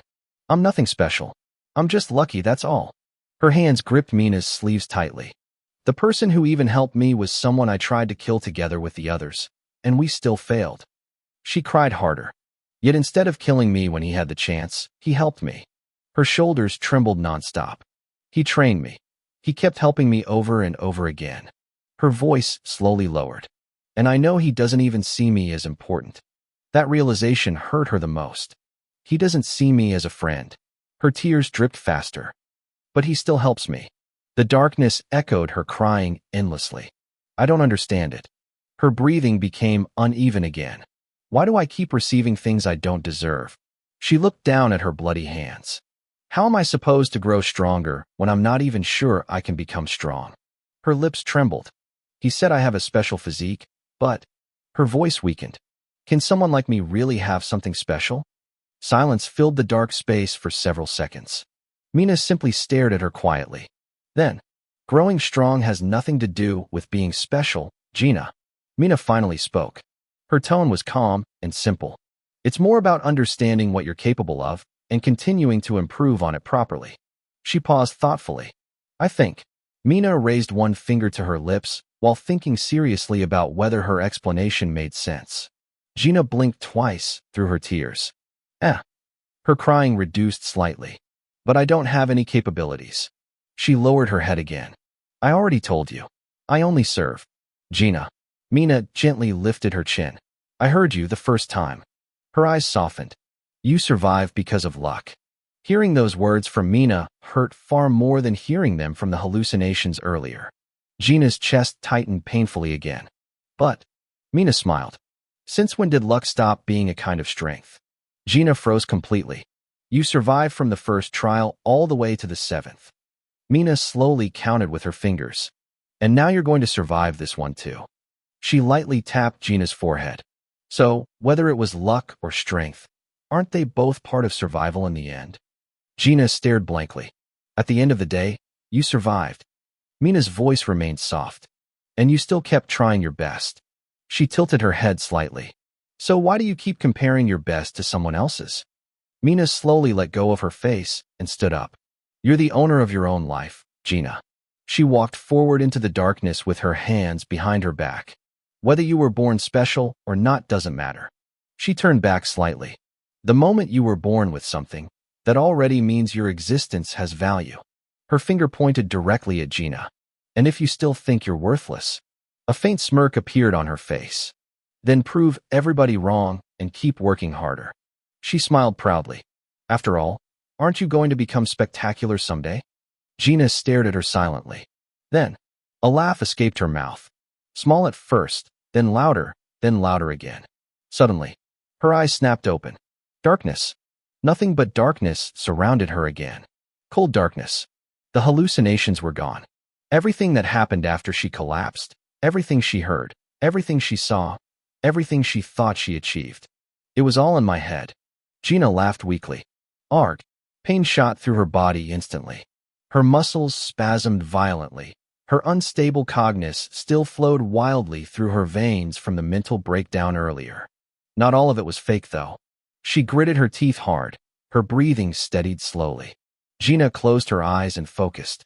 Little by little, she began stabilizing her cognitive flow. The violent white glow beneath her skin slowly calmed. Her heartbeat gradually returned to normal. Then she exhaled deeply. This time, there was more resolve in her chest than fear. She continued advancing toward the novice rank. Nate breathed heavily within the darkness. Sweat dripped down his jaw and neck while cognition gathered and slowly formed the outline of a second star inside him. Pain spread through his body during the breakthrough process, but he endured it silently, while memories he buried long ago slowly resurfaced one after another. Because the day Nate turned 11 was the same day he saw his mother dead, and it was also the day he killed someone for the first time. Nate was born in the kingdom of Cosmos, a ruined kingdom crushed beneath war. Cosmos stood near Britannia's borders at the eastern southern side of the continent, and after losing the war against Britannia, the kingdom slowly rotted apart from the inside. The village Nate grew up in was filled with hunger, crime, and fear. The lands that used to grow crops had become fields of black dirt, cracked stone, magma scars, and the remains of explosions left behind by war. Many domestic animals disappeared long ago. Most were seized by nobles and royal families who sold the kingdom away just to preserve their own comfort. And worst of all, lawlessness spread through the kingdom like a disease. I never liked the life my family lived. Nate's thoughts echoed slowly within the darkness while his cognition continued rotating around the forming second star. His jaw tightened. My sick father would always bow to those bastards, who never worked for their own food, yet they could threaten people who did. His breathing became heavier. People who struggled every single day just to feed their families. Nate remembered it vividly. The gray sky, the hot wind, the dirty road filled with nothing but flowing dry sand. His father knelt on the ground with his forehead pressed against the dirt while 3 grown men laughed above him. One of them stepped on his father's head hard enough to push his face deeper into the dry sand. Another picked up the thin rabbit his father had managed to hunt after spending almost the entire day outside despite being sick. The rabbit was so skinny its ribs could almost be seen through its fur. Then they took the few copper coins he earned from selling other animal skin earlier that morning. They laughed while leaving, like it was entertainment. Young Nate stood behind a broken wall nearby, staring silently while his hands trembled. Why didn't he fight back? The question burned inside him even now. His father was clearly stronger than them. Even while sick, his father still had broader shoulders and rough hands hardened by years of labor. He could have beaten them, at least enough to stop them from doing whatever they wanted. So why kneel? Why did he bow? Why did he endure it? But Nate gritted his teeth hard. The cognition flowing around him became unstable for a brief moment because of the twist in his emotions. That was the life his family lived. Always bowing, always lowering their heads. His father and his mother, both of them lived that way. Then one day, his father left to hunt and came back as a corpse. After that, life became worse, far worse. His mother cried every morning, every night too. Sometimes Nate would wake up in the middle of the night and hear her muffled sobs through the thin walls of their small house. The sound annoyed him back then. Now, it haunted him. She couldn't endure losing his father, but even now, Nate still couldn't completely understand why she chose the path she eventually walked. Or maybe, he did understand it now. That was what hurt the most, because he only understood after it was already too late. If only I paid more attention, if only I understood earlier. Hunting had been their only way of surviving, and without his father, that source of food disappeared completely. His mother forced herself to continue living. Even while holding back tears every day, she still woke up early each morning to work on the nobles' farms. The payment was miserable. Sometimes she worked an entire day only to receive enough money for stale bread and thin soup. Around that same time, Nate started getting sick more often. His body became weaker. With medicine and food costing money, living itself costs money, and his mother had almost nothing left. Then, fear consumed her. The fear of losing her only son. That fear slowly pushed her into something that destroyed her completely. Even after years of suffering, she was still beautiful. Her face still carried traces of the elegance she once had during her younger years. And her body. It easily caught the attention of the noble she worked for and his sons. At first, she firmly rejected every advance. Nate remembered hearing arguments late at night, whenever she returned home angry and shaken, but life moved too fast. Hunger moved faster, his sickness became worse, and eventually, she gave in. And the money she brought home suddenly became better. Better food appeared, medicine appeared, and Nate recovered little by little, but something else disappeared from their lives. Respect. People in the area slowly started calling her a whore. Not behind her back, directly to her face. Women whispered whenever she walked past. Children mocked Nate constantly. Some boys even laughed and asked how much his mother charged. Others joked about becoming customers when they got older. Nate started hating his mother around that time. Not only because of what she became, but because he felt she betrayed his father, betrayed his love, and betrayed their family. That hatred piled up slowly inside him like poison. Then one day, everything exploded. Nate returned home earlier than usual. The house was quiet, too quiet. Then he heard noises from the dining area and followed the sound. His eyes widened. A man had pinned his mother against the dining table. Her hands shook weakly against the wood while the man moved behind her. Nate froze. The image burned itself into his mind instantly. The sound, the movement, the expression on his mother's face. His stomach twisted violently. He vomited immediately onto the floor before running outside, crying as hard as he could. Sand crunched beneath his feet, while tears blurred his vision. He kept running and running and running, until night arrived. By the time he returned home, his legs already hurt from exhaustion. Nate! His mother rushed toward him immediately after seeing him enter. Her face carried panic and relief at the same time. She reached for him, but Nate slapped her hand away hard. "Nate, why did you come back this late?" Her voice trembled anxiously. "Don't you know how dangerous it is outside at night in this area?" She stepped closer again. "What if you got kidnapped?" She tried touching him once more. "Don't touch me." Nate suddenly screamed. The hatred in his eyes stunned her completely. "You disgust me." His voice shook violently. "I wish you were never my mother." Those words struck harder than any blade. His mother froze beside the door. Her hand remained suspended in the air for several seconds. Nate pushed her away and ran into his room before locking the door loudly behind him. Outside, she slowly collapsed to her knees, then she began crying. Not quietly, not softly. She cried like someone whose heart had finally broken completely. Days passed afterward. The two barely spoke anymore. Nate stopped eating her food. Instead, he started earning small amounts of money doing chores for elderly people and food vendors around the streets. Despite his age, he understood quickly how valuable money was. Back then, he truly believed he could build a better life than his parents. He would never become weak like his father, and he would never become filthy like his mother. That was what he believed. Yes, that was what I believed. Nate slowly calmed the violent movement of his cognus again. His breathing steadied. The forming second star regained stability little by little. But deep inside, the bitterness within those memories still remained there. The day of Nate's 11th birthday was also his mother's birthday. That morning, the sun shone brightly across the broken streets of the slum, while warm winds slipped through the gaps between old wooden houses. The sky looked blue but dead, yet for the first time in a while, Nate's mood was not entirely bad. Like always, he left home early to continue working. He carried crates for street vendors, cleaned tables, and helped old people move goods around. Ran errands for small coins. By the time afternoon came, his head already hurt from the heat and labor, but he still kept the little money he earned safely hidden inside his pocket. Today was different. After saving for a long time, Nate finally decided to buy something for himself. He stood before a tiny roadside stall, staring at the cheap items displayed there while smoke from grilled meat nearby drifted into the air.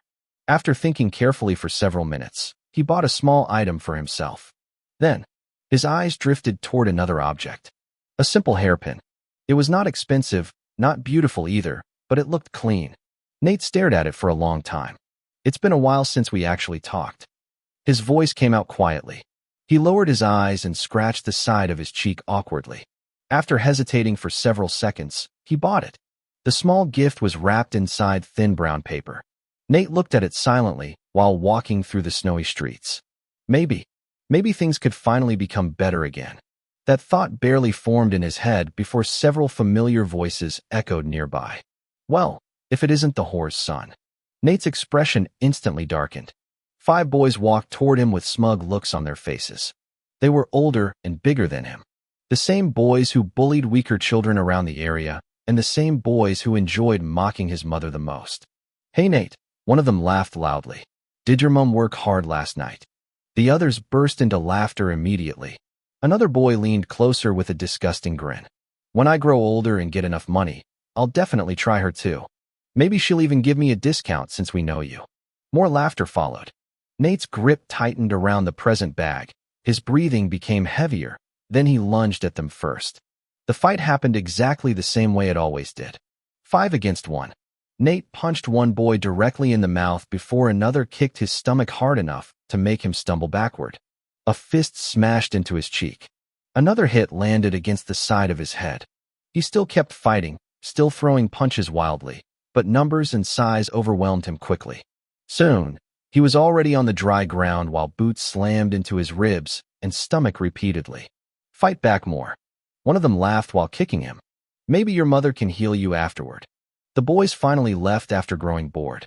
Nate remained on the ground, breathing heavily, while rain slowly landed on his bruised face. After several minutes, he slowly pushed himself back up. His lip bled. One side of his face had already swollen slightly, but the small wrapped gift was still safe. Nate wiped his mouth with his sleeve and quietly walked home while the rain began to increase. Step by step, the cold began to spread, but it didn't bother him. When he finally reached the house, something felt wrong. The door was slightly open and the air smelled strange. Nate slowly stepped inside. Then, the gift slipped from his fingers with his eyes widened. His mother lay on the floor. Her clothes were torn apart violently, body looked twisted unnaturally, fingers were broken badly, and her face had been smashed beyond recognition. Blood spread across the wooden floor endlessly. Drip, drip, drip. The sound echoed inside Nate's ears. He froze completely. His mind stopped functioning for several seconds. Then he slowly raised his head. A man stood nearby.